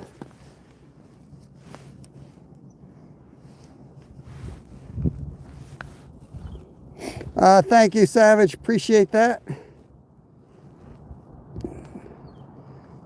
I'm looking for a 5-inch auger. I thought you had an auger. Didn't you just get a good auger? Why are you getting another one? Kiora, what's going on? Howdy to you. I know you got an auger, actually. We only got like 5 inches of ice here, 3 to 5. Hand drill's pretty easy with that.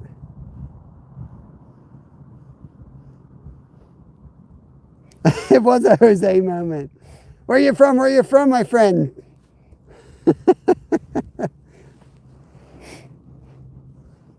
Mine, too big.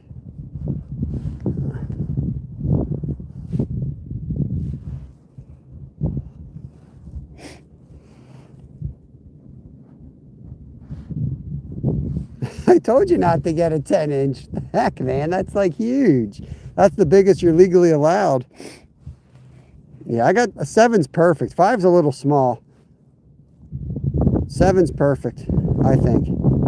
5 will be a lot easier to drill for the like perch and stuff, but if you get a bigger fish, you know. I don't know. 7's good. Yeah, 10's huge. I remember when we were shopping for them. I told you 7 or 8.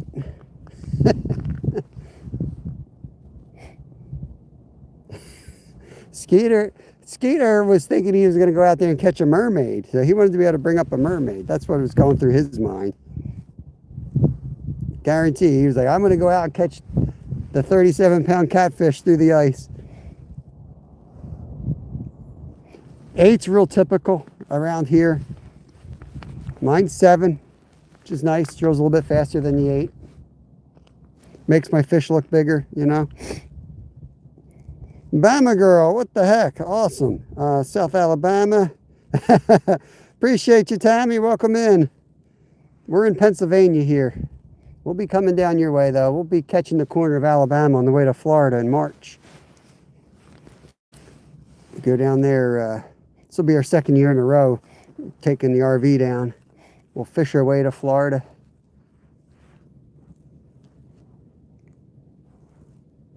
No update. Nope. Same count. Same count. 5 fish, 3 nice pickerel, 2 bluegill. Here, let's... Sometimes I forget the dead stick. I get talking and jigging like a madman. And a lot of times that's what they want. They just want the dead stick. So let's watch that line. Especially with a bigger piece of worm. Do I hear a bell?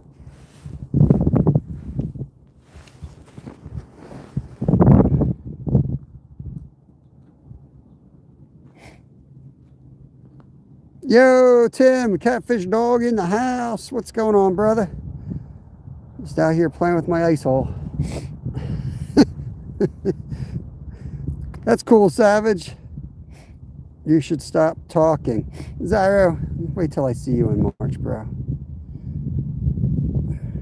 You wait till I see you. Zyro's all talk, but wait till I get down there. I'm going to go down. I got to go down to Florida and teach him how to catch snook. You believe it?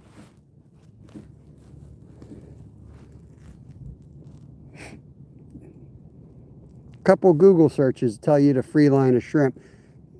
6 months into his fishing career, he decides to free line shrimp and go, oh, look, it worked. I think half the chat told you that, man.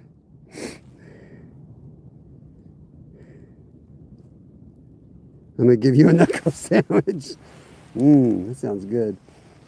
Knuckle sandwich. Come on, fish. Zyra's falling asleep. Let's go. Oh, we're at 100%. Look at that. Look at that.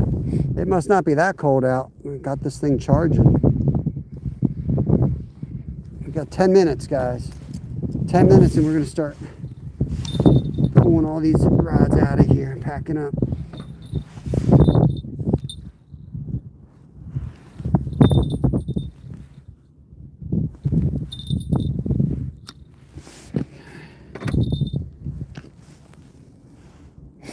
Yes, Karen, they should be pinned up. We've caught 5 fish, 3 pickerel, 22-inch, 21.5-inch, 18-inch, 18.5, and 2 bluegill. Pretty good day, actually. Oh, I'm getting in shape, Zyra. I'm getting in shape. I'm going to go down there and do 200 push-ups right in front of you. That's what I'm going to do. Going to have a push-off. Zyra and I are going to do push-offs live, side by side, until one of us passes out. It's going to be awesome. Let's get this one. How's this worm looking? Does he look all right? Kind of looks lame. Looks a little lame to me.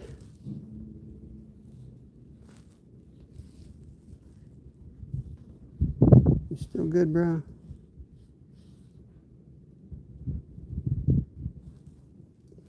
There we go. A little more dangle. It's important to have the dangle right.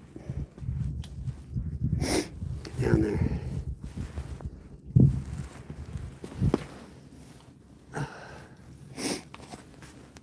What we'll do is we'll put this guy here. We'll dead stick it. I'm going to bring in a couple of the rods. But that doesn't mean I'm giving up. That just means we're creating more holes for jigging. I hope we catch them, but I hope we don't start slamming them. And then I'm going to really regret that decision of not doing that earlier.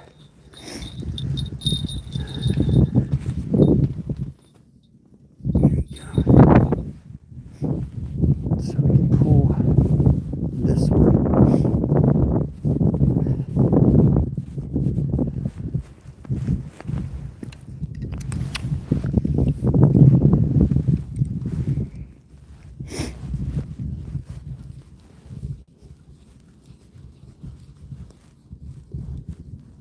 Okay. Oh, there we go. This rod's going, guys. That was a fish in the tent. Fish in the tent.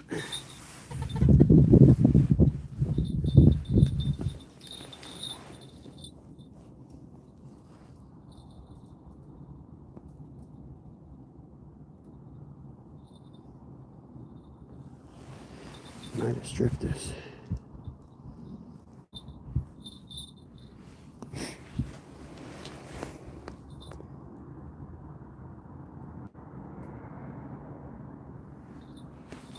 I knew we had that dangle right. Yeah, we got the dangle right. Let's throw it back down. Just dropped off the wife at work. Nice, Glacier. You gonna work today and be productive? You gonna go fish? We're packing up soon though, bro. I gotta work tonight.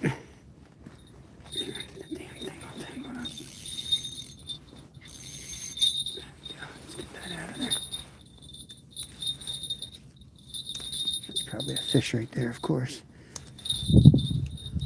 Why do we always end our day like this? Big freaking mess.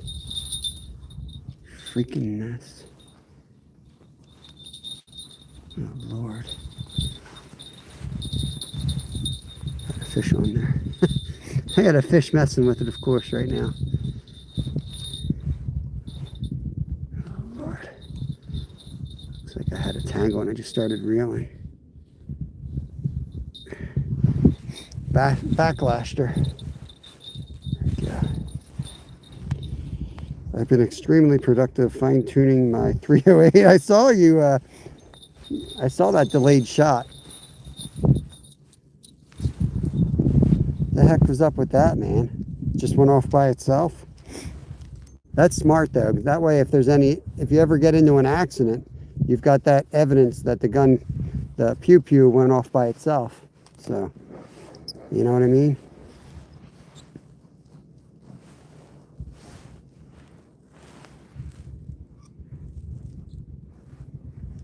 Why is this going in circles here? It's going in circles. Oh, I got stripped. I knew it, guys. Let's go sit down and catch a fish. He's hungry down there. I knew it. We're sitting there screwing around. We missed a fish.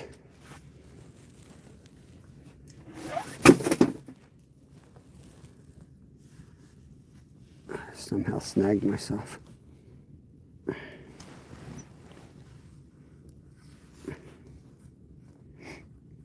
If I was a stuffed animal, you'd have to stitch me up. My insides are falling out.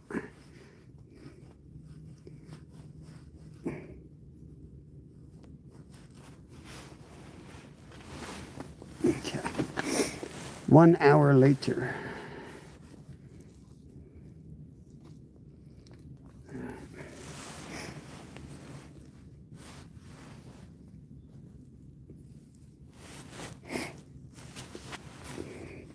That wasn't a delayed shot. That was 2 rounds downrange, 1 trigger pull. That's crazy. I only heard 1.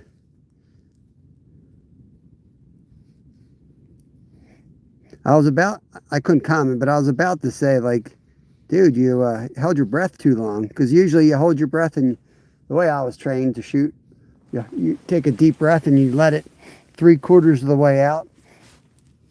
And the second, then you hesitate, you stop breathing for 1 second, and that's when you pull the trigger. So I was about to make some type of a snarky comment watching it, and then it went off. I was like, what the hell? All right. Now, let's see if we get back in the game here. Get this guy. We're on the bottom there. Twitch right there. Okay.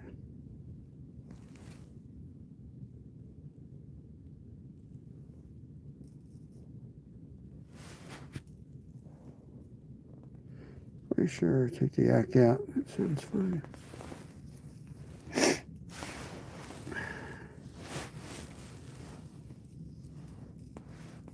He's messing with it.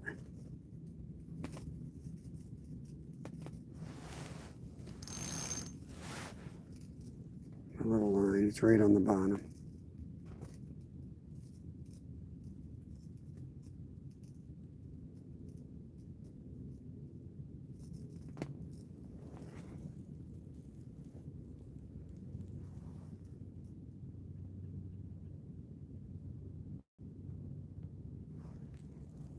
Work it up and let it drop.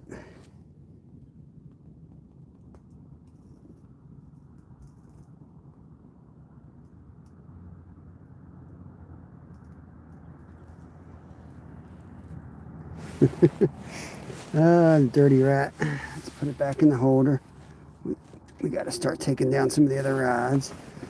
We'll probably hit it when we walk away again.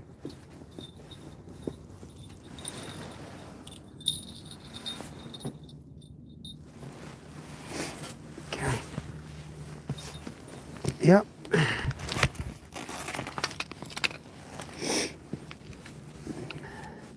That was not us bumping it. He actually hit that second we walked out of the tent. I think.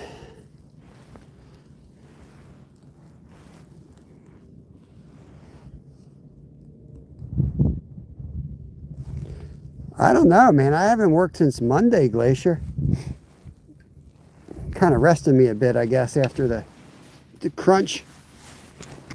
I don't know. We'll see what the flounder are up to. I mean, we were selling flounder at $30 a pound. It's crazy.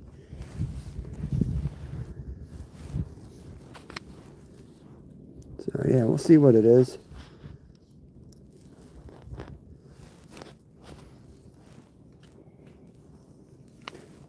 I'm just enjoying my job, not having to communicate with anybody from work at all till I walk back through the door.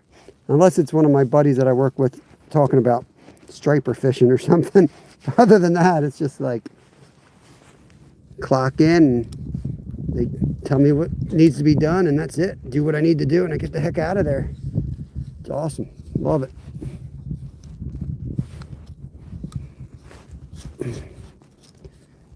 Need to let WD-40 on this bad boy.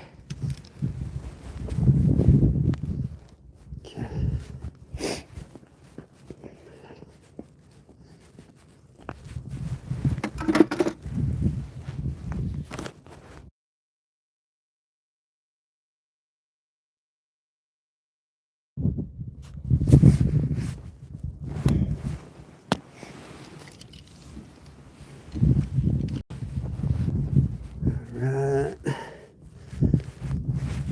get this out of here. It doesn't belong in there.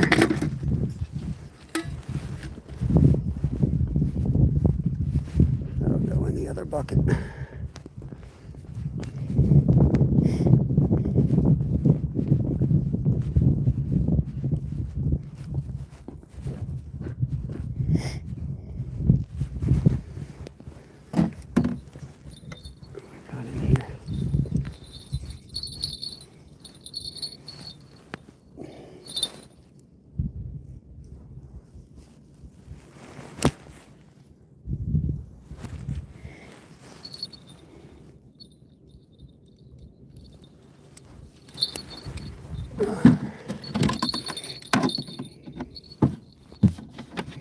You got some stripers in the lower right now?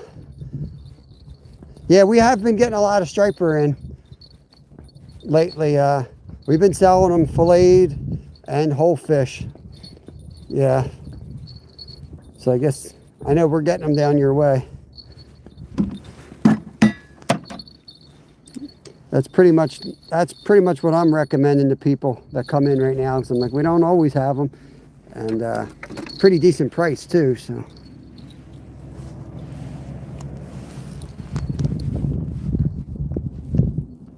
We're gonna put the bells.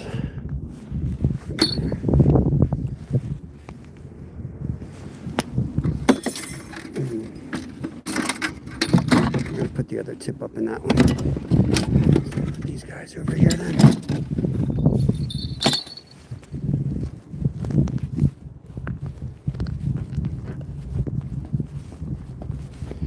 I think we got a good shiner on that one yet.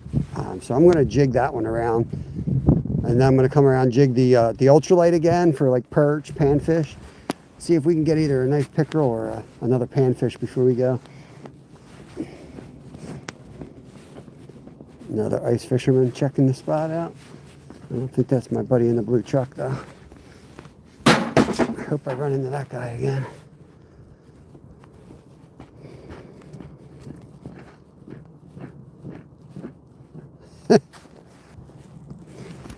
Appreciate it.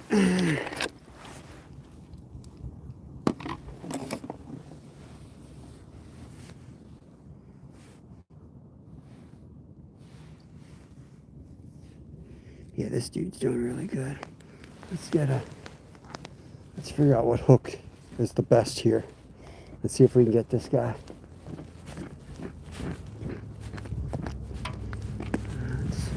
I think it's going to be this rod.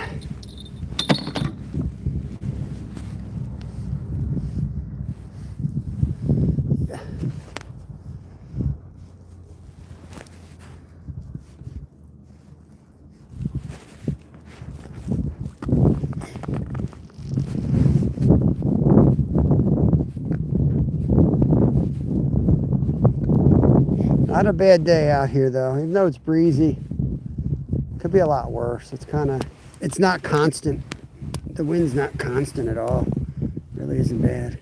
Oh, this dude was down in the mud. Dude was down in the mud. It's gonna like this, buddy. You're hiding. What are you hiding from? What are you hiding from down there?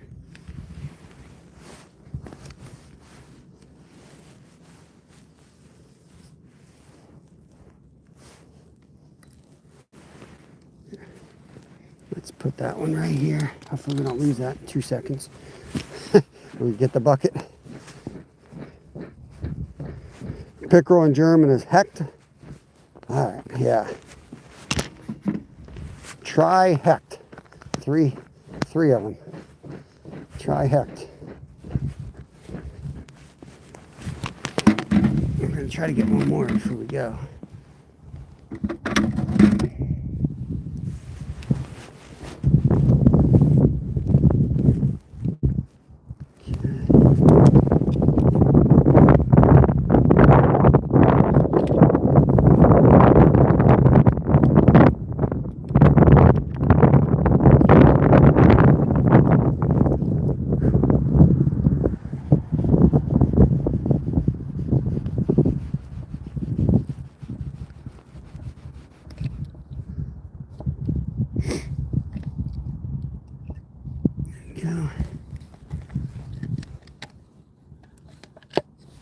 Yeah. These are really nice. I like these guys. You can pack them up just like that and they fit right in a bucket. You can fit 6 of them in one bucket. It's awesome.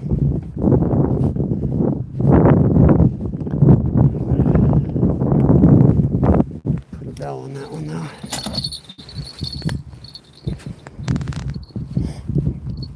We'll break down the tent. We got to put the auger protection on so we don't mess up our very important blade. But while we're doing that, we'll put that over here.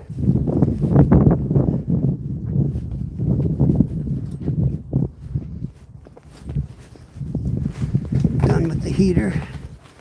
Oy.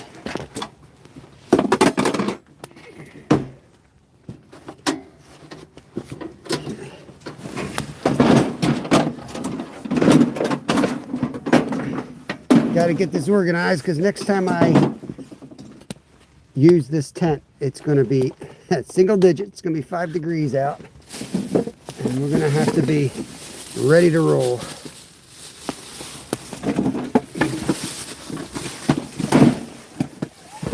You can get away with a lot of crap at 20 degrees that you can't get away with 8 degrees. So we're going to make sure we put this away as organized as we can here.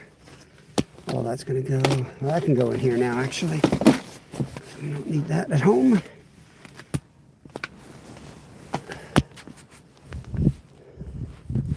The drill, I got to recharge. The auger.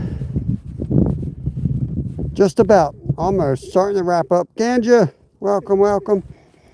Yeah, we're just starting to get stuff organized here. We are wrapping it up, though. We will be leaving soon. Before I go, I'm going to jig all the holes again, though. Right now we have a good shiner in there. We can catch a pickerel on that. And we got the little guy in the tent, which we'll jig around by hand in just a minute. But you got to take care of your blades.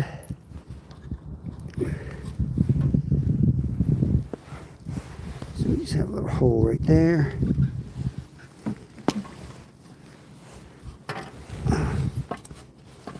Turn that over here.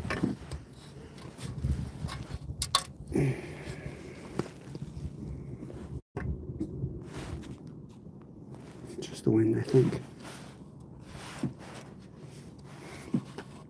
Come on, hands, work. Oh, I think we're ready to break the tent down. Heard that bell going, though.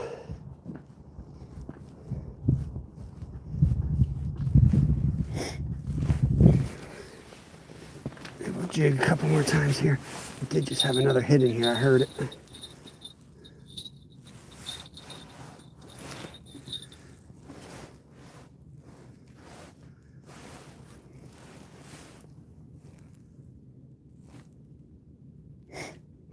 What's going on, Tim? Hour and 45 minutes. Nah, I got some stuff to do. A lot of other people going live, so we got all next week. We're going to do lots of ice fishing. We're going to be out all day Sunday, all day Sunday night. It seems like I got plenty of time between now and that trip, but in reality, I probably got 30 minutes. I'll be at work most of the time. We're sleeping. So I'm trying to get everything done today that I got to get home. Or get done at home. Put our tools away, which we might need before we leave, but hang these under the seat.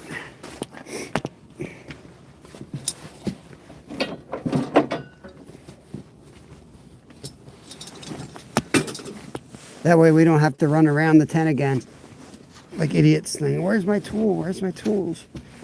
They're not the most accessible, but they won't fall down a hole. They won't disappear. And they're pretty quick to get at. All right.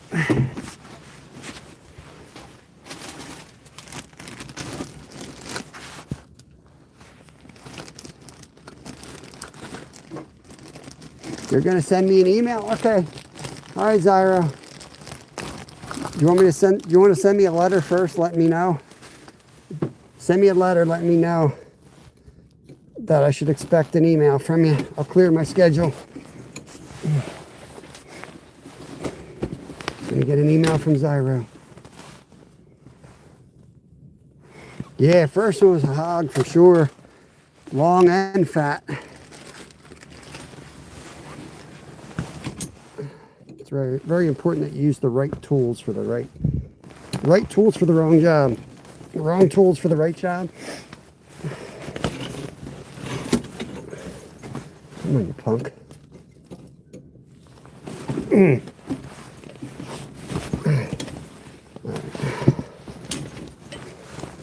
We're going to need the sledgehammer for that one.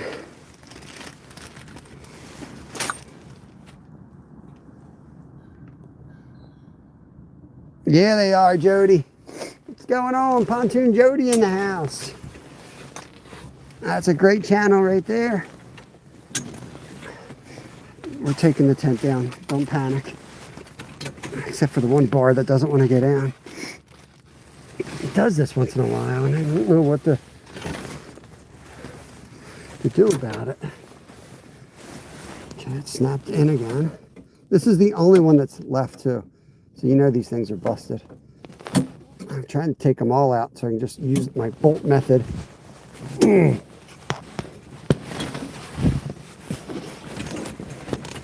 Jeez, oh man. It's usually not this tough. I wonder if I have to open the other one. I might have tweaked the other one. Take some pressure off of it. We're sinking.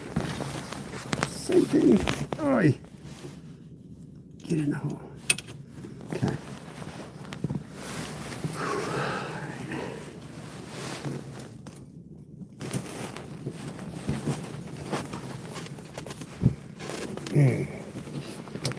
There we go.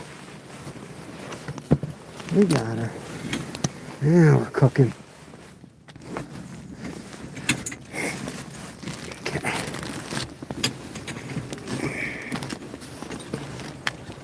Oh.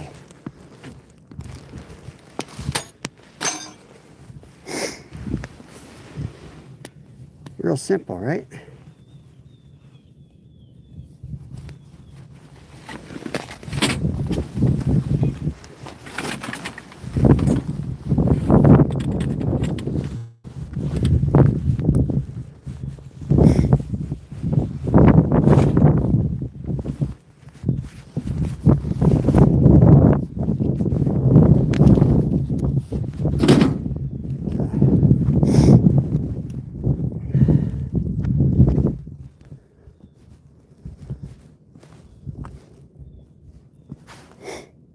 Hey Nolan, had a good day, man. We got some big ones. I mean, not a lot, but 3 pickerel and 2 bluegill. But 22, 21 and a half, and 18 and a half on the pickerel. First was a tank. Beautiful fish.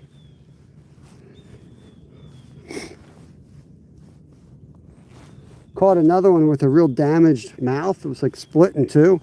Interesting to see him living out here doing his thing still.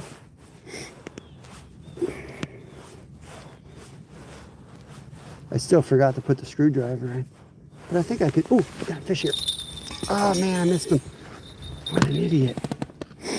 I had him. Jumped the gun. I missed the first bite. I looked over, my rod was bent over. Again, no bell on it. Never rang the bell. That rod was bent over. Probably a pickerel, honestly. I don't think it was a bluegill take it down like that.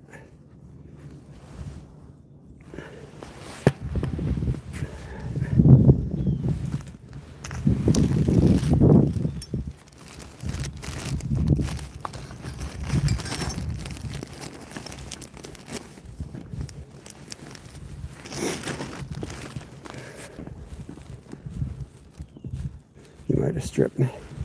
You might have stripped me.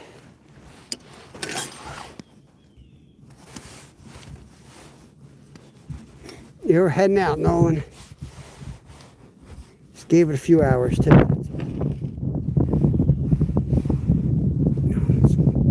Cord is frozen.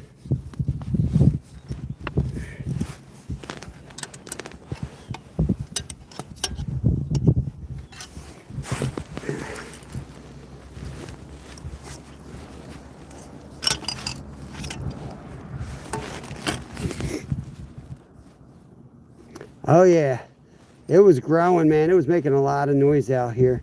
It's 3 to 5 inches, but it's solid. And it expanded a lot. It was making all kinds of noise out here. In fact, this is now freezing up. The running water is freezing up out there too. So definitely good to go, man. Definitely good to go.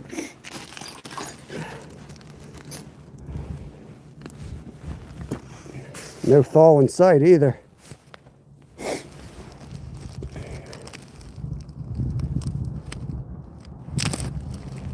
might have gotten stripped. We should check that one while we're playing out here. Put these guys go in the tent. Let's see what we got going on here.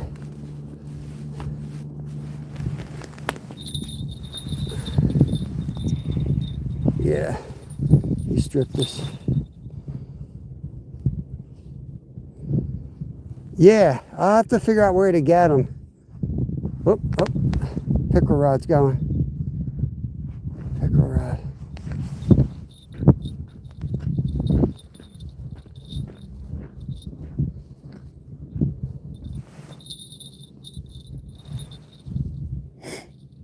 See if it cares.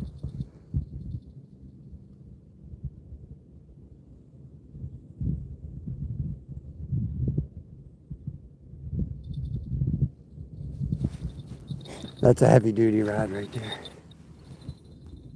It takes a lot for that rod to bend. Yeah, I have to see where I can get them from. That's a great idea.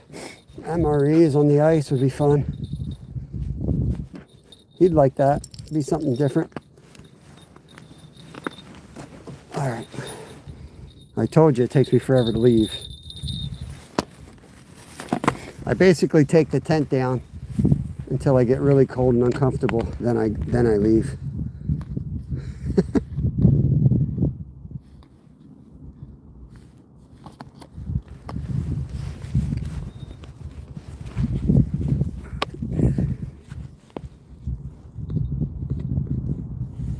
$12 for $50. Hey, it's those, even if you pay a little bit more, it's still worth it, because the alternative is you're not prepared and you go to Wawa and you drop a ton of money. So you're better off spending a few extra bucks to have food on hand.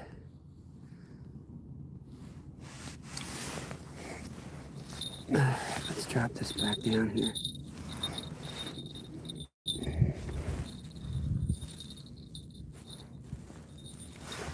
Down we go.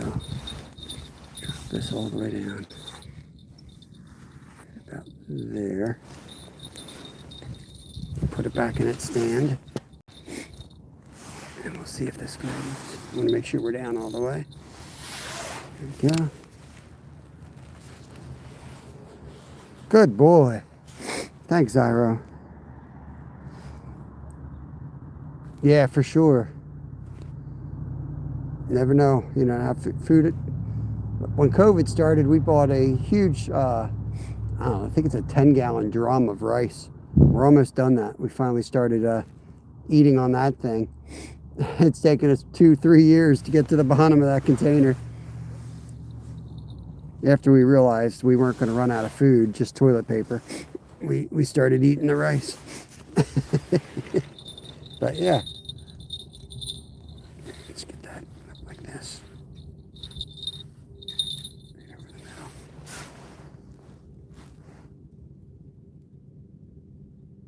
Oh, bastard. I know you're there. I know you're there. Oh. Did you guys see it? Little bastard. Put that in the hand, I'll miss him. Hey, real deal clear. In the house. He's out of Clearwater, Florida, in case you haven't figured that out. Hope you're doing good, brother. Got a little one playing right now. We caught some half-decent fish today for around here. Just about to wrap it up, but I always pack up everything and then go around jigging the holes that are left after I remove the tip-ups. We'll see, he might have stripped us.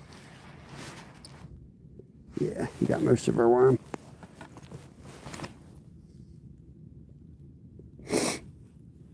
It's cold down there. You might be fighting parking tickets based on the last live I went into. We have that when we go down to Philly. We go down catfishing, we get locked into lots or we get tickets. It's hard to figure out what they want us to do down there. Half the people are burning the city down and half of us are trying to catch fish. And we get tickets. for parking parking next to the river. Last time I went down, I had to jump the curb to get out. Got locked in. I never paid that ticket.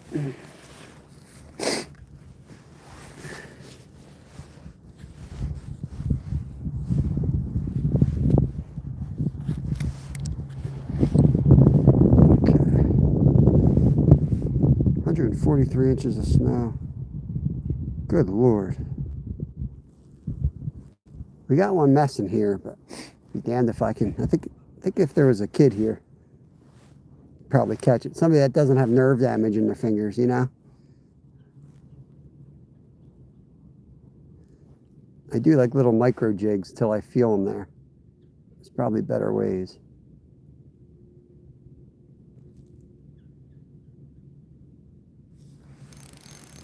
Like to, let's see, that's what I like to do. Give a little slack line like that. Just lay it on the bottom.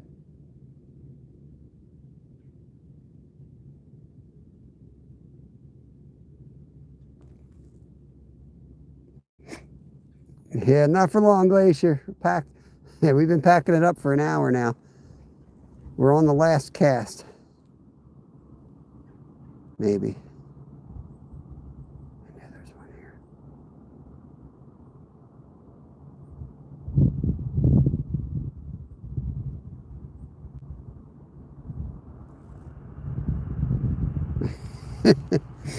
I can stop anytime I want.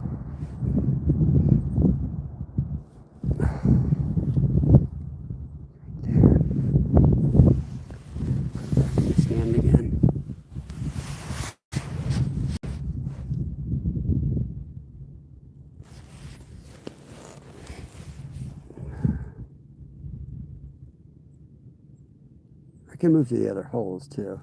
I just know there's one in here that wants this. Now we're on the last drop in each hole. There's 5 holes, so 5 more drops. Let's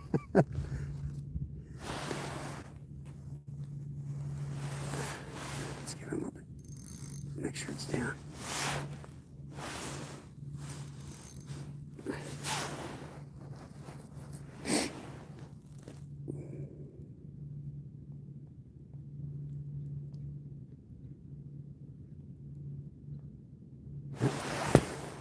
There he is. Got him. Pumpkin seed. New species on the day. Look at this beautiful fish right here. We got the little jerk. We got him. There he is. Beautiful little pumpkin speed. Pumpkin seed. Did I say pumpkin speed? Your brain might have froze. Let's get him back.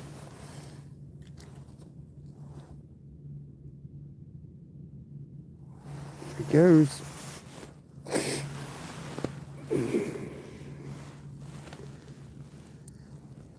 Still got the worm.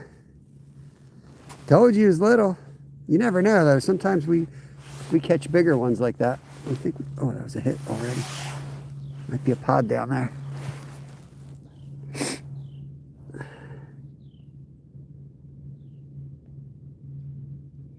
I like to hand line these little guys. Then you don't have to worry about your depth. Once you get the depth you like, don't touch the line. Just sit it there on a rod. If you catch a big one, then you got to grab the rod so you can use the drag system. Otherwise, just hand line them.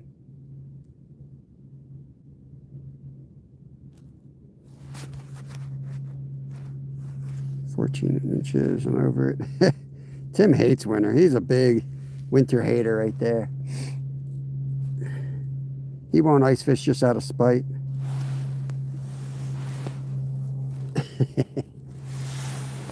Anybody want to update our fish count? That would be much appreciated. I'll take a snapshot of it so I don't forget. Well, I guess I could do this and just take a snapshot of that. I'll remember. There's one more bluegill.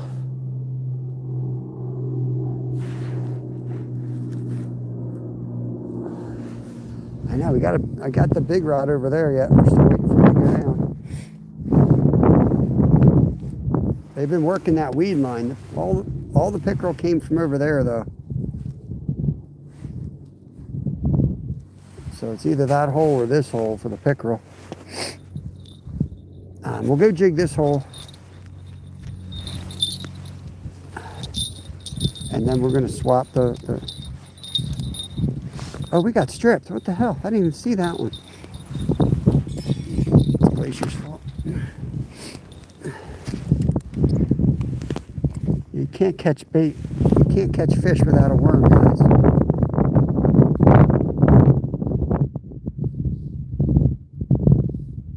Just give it a little something like that. Let's go back down. Let's go right back down. I thought that line looked sus. Let's get that off the ground a little bit like that.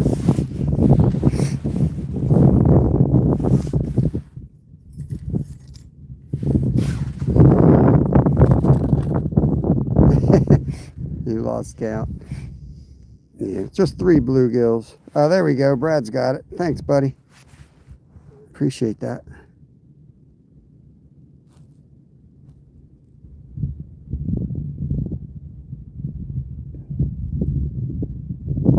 Can't feel your fingers. You can at least line watch. Wait for that little kink to go out. You don't get nothing. Just jig up a little bit. Make sure you didn't get stripped right away like an idiot. Let it drop. Watch it. They like to drop. Gets their attention and they come check it out, especially if they're hungry.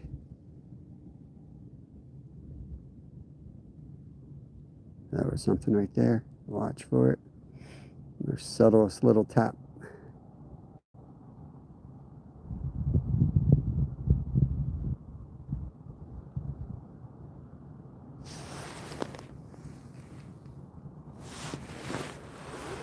Let's go jig the other hole first. We'll leave this one here.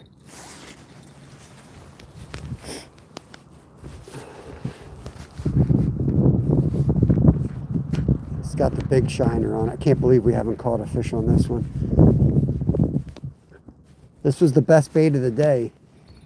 And we caught those nice pickerel ones, like less than awesome baits.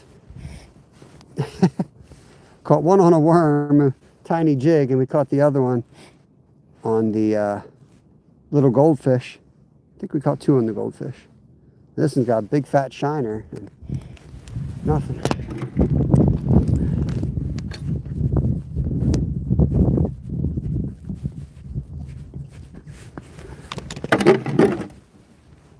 Let's put this weight down a little bit.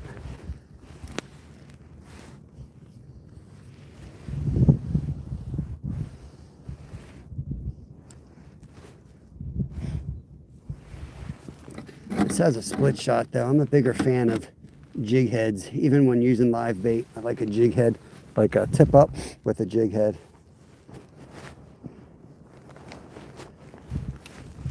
Put that there. Put that right there. We don't need to watch that one.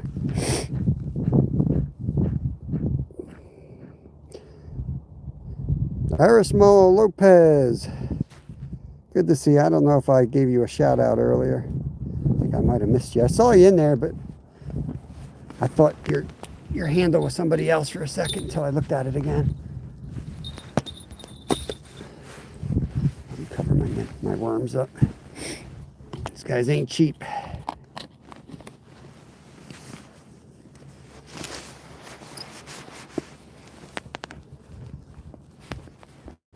See if we get a crappie out of here. This is the lily pads. If you haven't figured it out yet with all the pock holes over here. This is a bunch of lily pads. Sometimes the crappie come over here. Haven't caught one of those today yet. It'd be nice to catch a crappie or a bass before we go.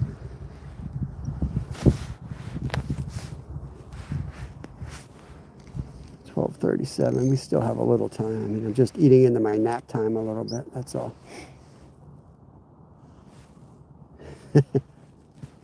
I'm going to be sleeping on that ice Sunday. I'll tell you what, I love sleeping in the cold. That'll be probably the coldest night Kevin's been out in. Be good to give him a whack at it. You don't have a bait puck for the waxies. What's a bait puck? No idea what that is. I guess not, Ricky Bobby. We're in Pennsylvania. That's my answer to that. I don't know what it means, but I've got like a container that is kind of thermalized for salt water. Maybe it's not really salt water, but I've always used it for salt water. It's got like two halves to it. And I've always put my cut bait when I'm down the shore in both sides of that. I know what hockey is, Ira. He ain't talking about hockey. He's talking about something you stick your bait in, bro.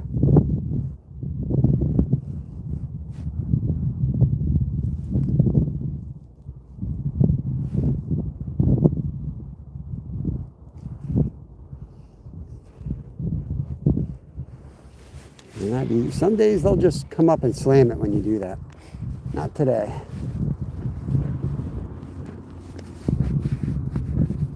Hockey.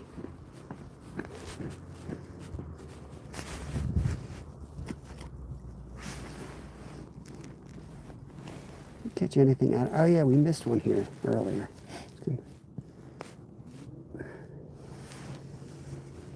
We caught a real big crappie out of here earlier this year.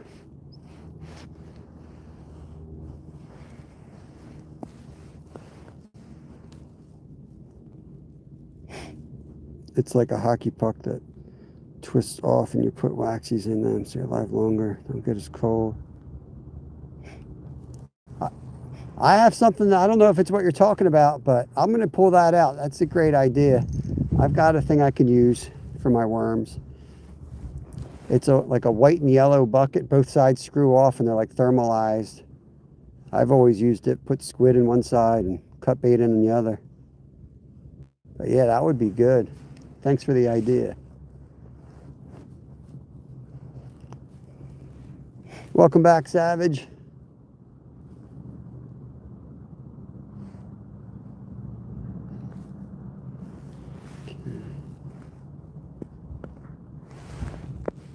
There's the FedEx man. That's the guy who scared my deer away from me yesterday.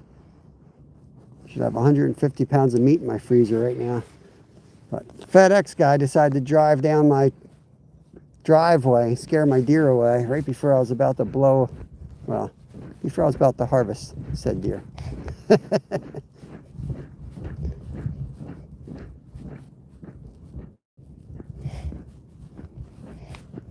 Sounds good. I mean, I'm sure you'll pop in at some point on Sunday. I'll unless I forget to pack it. It's sitting outside right now because it probably has, knowing my son, it probably has cut fish in it from the shore.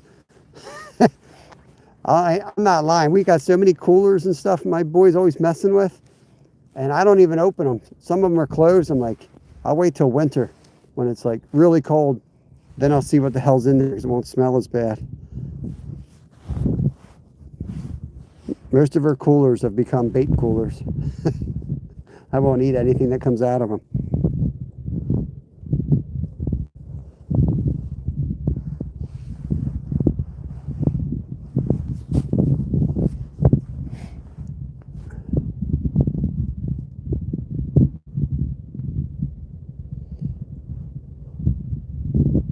Like 10 for 2. Yeah, that sounds like a good idea. Walmarts are different everywhere. Like I know even where I live, if you want to get good catfish and stuff, you have to go like to the ones up north, which is crazy because the best catfishing is to the south. But the ones up north, probably west too, but the ones up north have a huge catfish selection where we don't have anything for cat. We don't even have circle hooks in our Walmart. Real life, what's going on, pal? Good to see you there. Oh my God, the Yeti coolers. You need a freaking mortgage on those. Yeah, I can't own anything like that. Because I'll have to kill my son when he throws something in it. Open it up and maybe like a bunch of bluefish heads or something in there. All rotted out. Good to hear that, buddy. We're wrapping it up. We're supposed to be wrapping it up. I'm hungry. I'm gonna go home and eat. but it's hard to leave, you know? It's really hard to leave. Seems like this hole is the one that's producing. You know, there's a hole right on the edge. We haven't tried that. My test hole over there. We weren't sure if we were going to be able to get safely on the ice today, but it's getting thicker by the second out here. It's super cold out. Temps were in the 50s. This whole area was like open water. Like you can see over there, still open water. But this shelf out here, it was 9 inches. It's all the way down to like 4 now. But it's going to grow back this week. We got a big old coldest weather of the year's coming in. So if all goes well, I'll be out here fishing right up till I have to leave for Florida. I mean, look how thick that is just from when we got here this morning. Now, we hadn't fished this hole because I'm 10 feet from the edge. But back in the day, this is where all the crappie used to be. Right under that tree, which used to be the hole. But that's a summer spot. Let's get this out of here. There we go.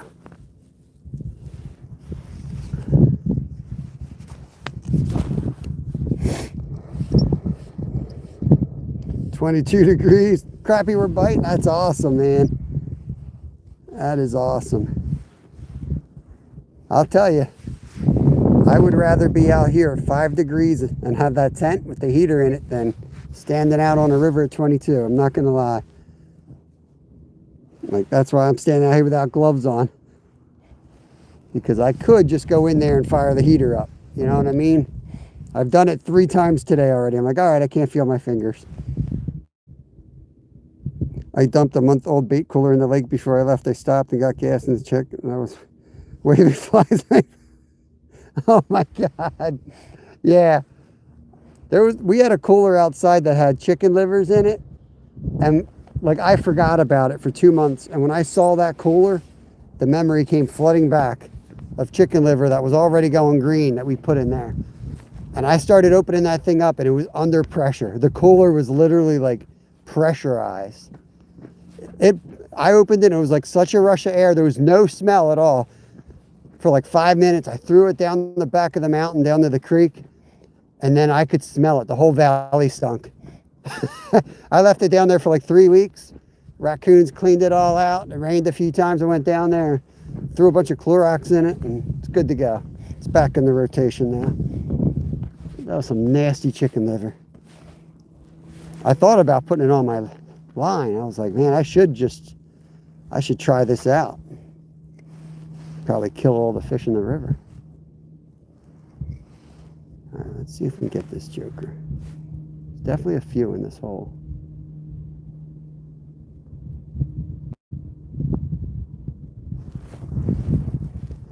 My bells are over there. My favorite spot's just right where the open water is. That's usually the best spot, right off this corner. I ain't that crazy. I'm crazy, but not that crazy. I don't need to be within 5 feet of open water. Let's move this one last time. Actually, let's jig this one. See if we can get one that get really angry and bite.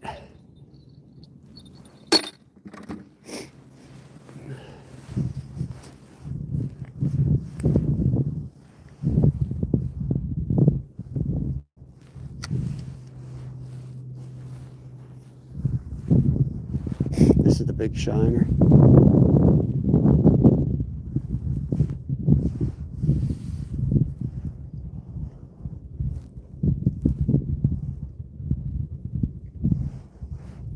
Sometimes they'll smoke it just jigging actively like that.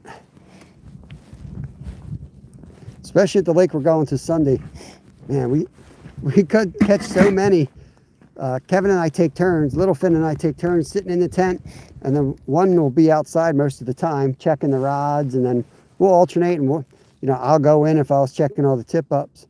But we go out, we make our rounds to each of the rods, jig them all, and yeah, we get on a lot of fish that way. Just having somebody work the finesse and somebody you know, just moving, running and gunning through all the open holes.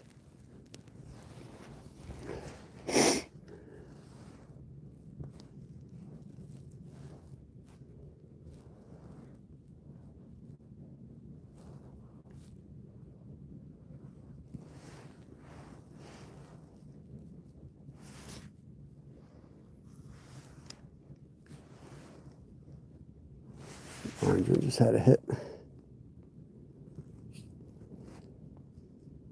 He probably just got stripped.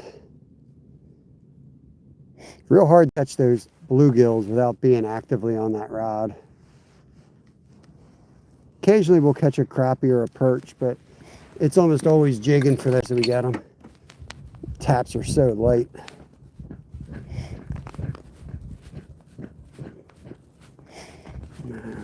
Throw this one down there. Then we'll put the lid on the tent. He's still alive. I can't believe nothing smoked this one.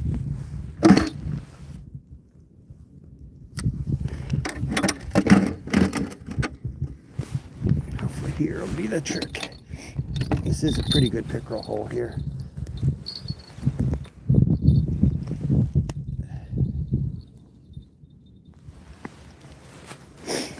Yeah, somebody started a fire on the ice. Not me. That's not me. I'm not the smartest person around, but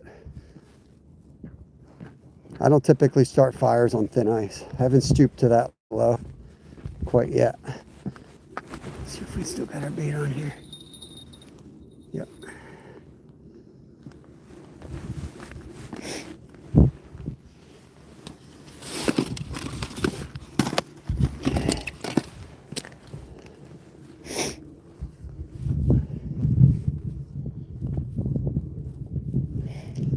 Ricky Bobby, not on 3 inches you don't.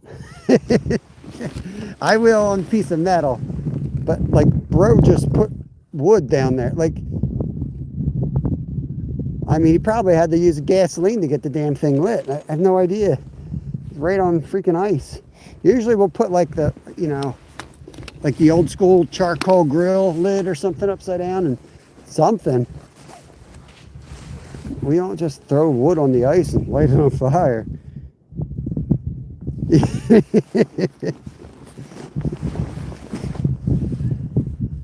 There's no way that was done without a large consumption of alcohol, because that, I mean, you guys saw when I was ice fishing out here, it's been 55 degrees. I'm pretty brave. I wouldn't have been out here. And I was already coming out here with 2 inches of ice today. But somebody came out here with 2 inches of ice and then started a freaking fire. Wouldn't be surprised if I see body under here somewhere.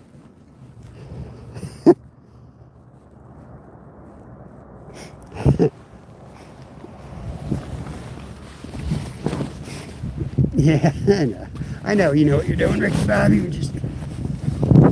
Even just from starting a fire standpoint, I mean, they could have dumped it. I guess they could have had it in a wheelbarrow and then dumped it out.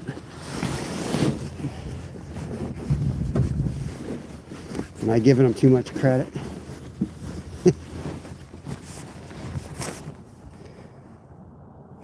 Yeah, the barrel burns, just like in Grumpy Old Man.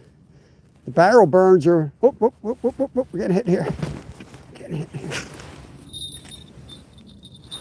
Oh, you gotta be kidding me. You gotta be kidding me.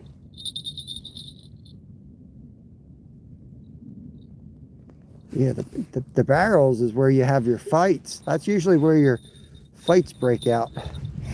If Grumpy Old Men taught me anything about Canada and Wisconsin and Minnesota. Let's see if he comes back. Oh, there he is. There he is. Got him that time. Yeah. There we go. We always catch one while we're packing up.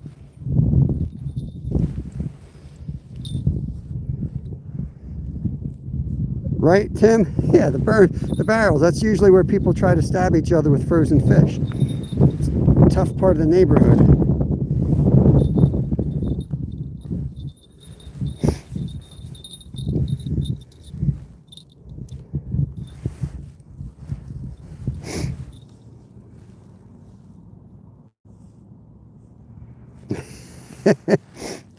Well, I think the ice drives people half crazy. Winter can drive people half crazy, so you got to get a little crazy just to, you know, keep your sanity.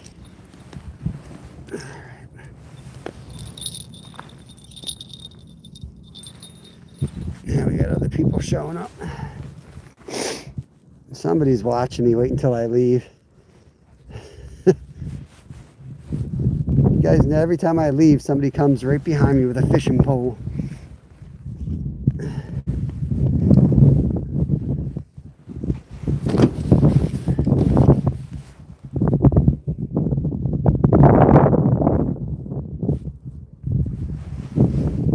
Yeah, all that ice or all that snow could kind of give you a false sense of security out there.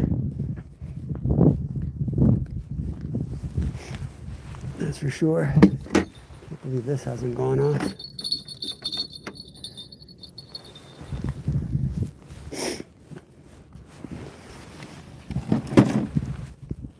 This is the slowest pack-up job you've ever seen, isn't it?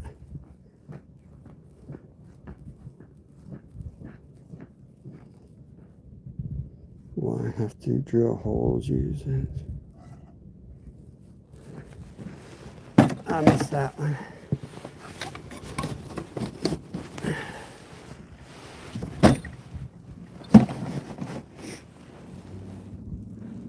Oh, he's leaving.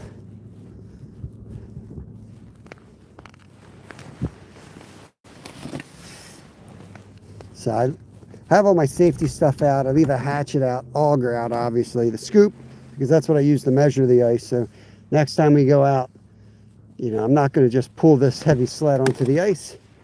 We always go out and check the ice first.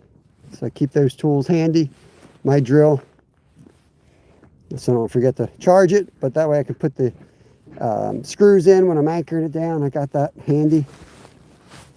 So pretty much our setup here. I really want to catch one on this before we go. I know there's some around.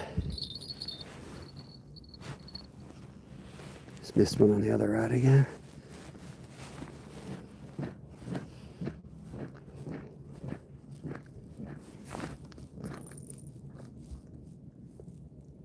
Get out of here, Zyra. Ah, man. Such a hater. Such a hater.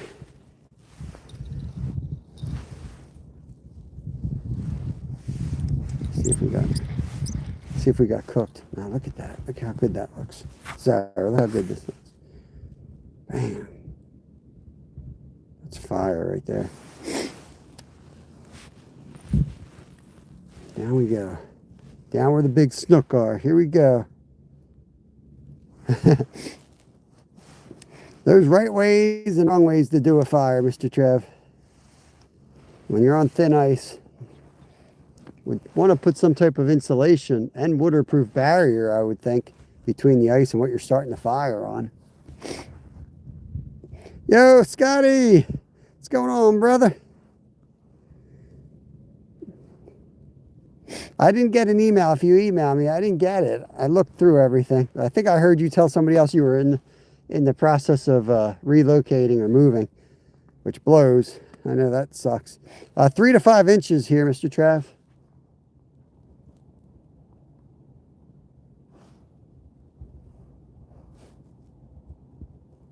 Living the dream. Something like that. I'm packing up here and going to work. I work my ass off behind the camera.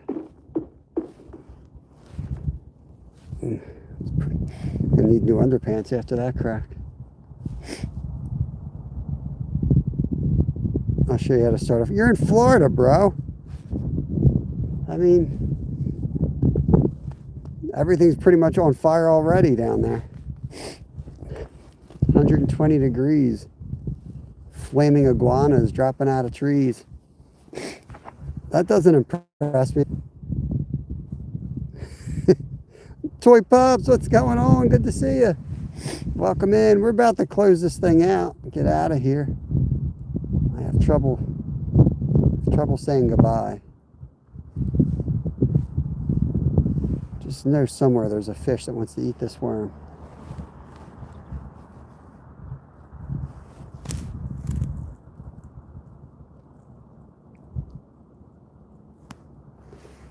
It's nice. It's like 28 degrees Fahrenheit, just below the freezing mark. It's been really warm for a week here, like 50 degrees Fahrenheit, way above freezing. So we got all this open water out there. Everything kind of melted. But out here, it stayed thick. Not thick, but it's 3 to 5 inches, which is a little dangerous, but doable if you know where you're going, as long as you know where to step. It's crazy, man. Weather is crazy.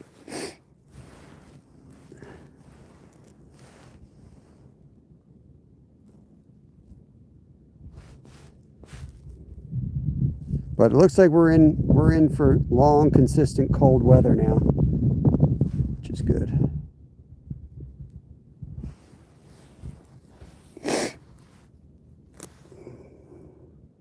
Living on the edge, literally. Open water right there. Earlier today, this whole area right here was flowing. This whole creek coming at me was all liquid. You can see a little bit out there still. But it was all blowing. You could see it in the wind. But that froze up today while we were standing here. That all froze up. I was going to take my my regular rod and start casting out there, honestly. See if I can get a bass in the open water or something.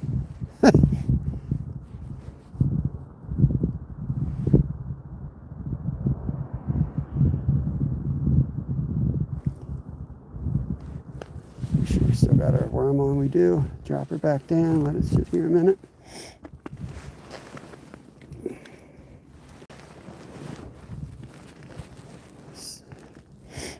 Dead stick it. See if he hits it.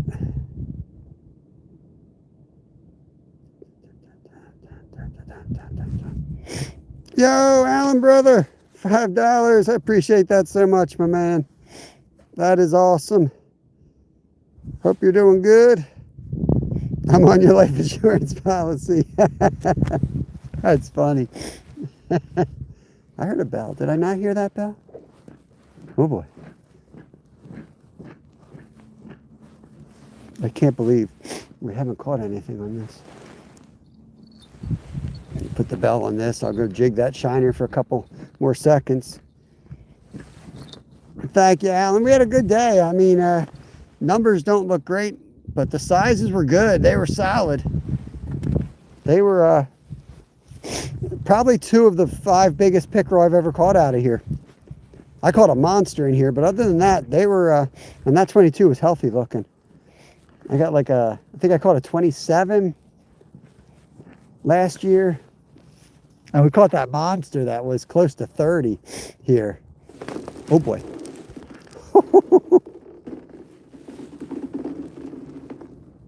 Oh boy. Did you guys hear that? That crack right there just formed.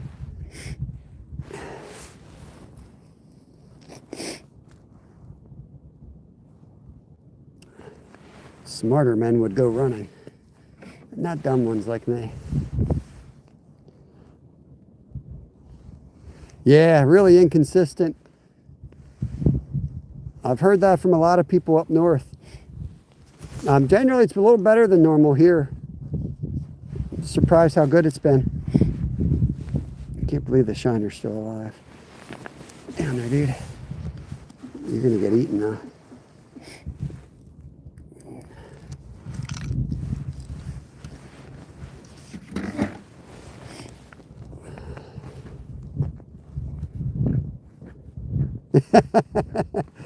Would have done somersaults off the ice with that crack. It's been cracking all day like that, especially early on. It's been growing ice though. It's expanding. Did you hear that, Tim? Come on. Don't be one of those guys who are afraid to ice fish. You're missing out on half the year.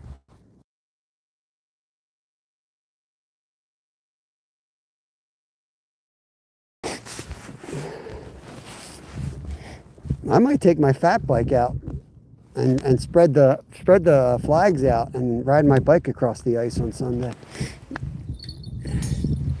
I think that would be fun. You guys want to watch me ice bike? I could pull this actually on my bike. I've got a rig that that I can pull a sled with my bike on. I'd rather miss half the year than be part of the lake. Oh, come on.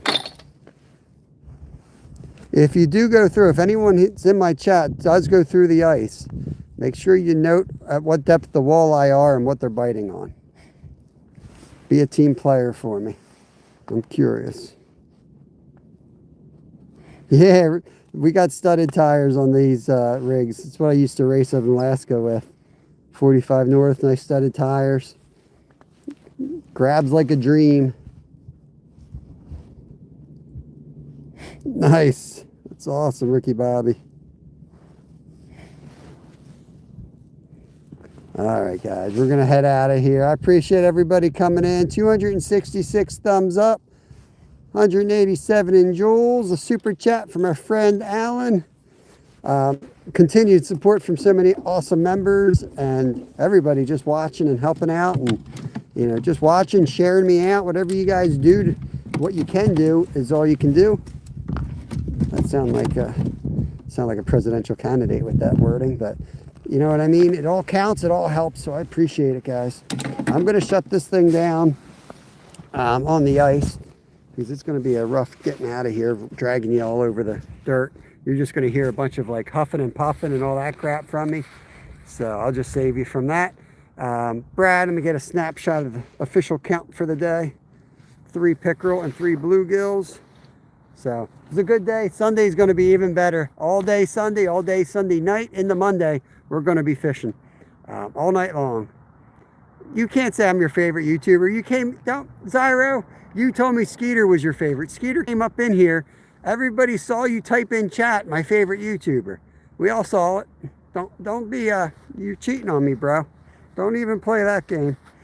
Spunky, have a good day. We're out of here. We'll catch you on the next one. Peace. Tiny K.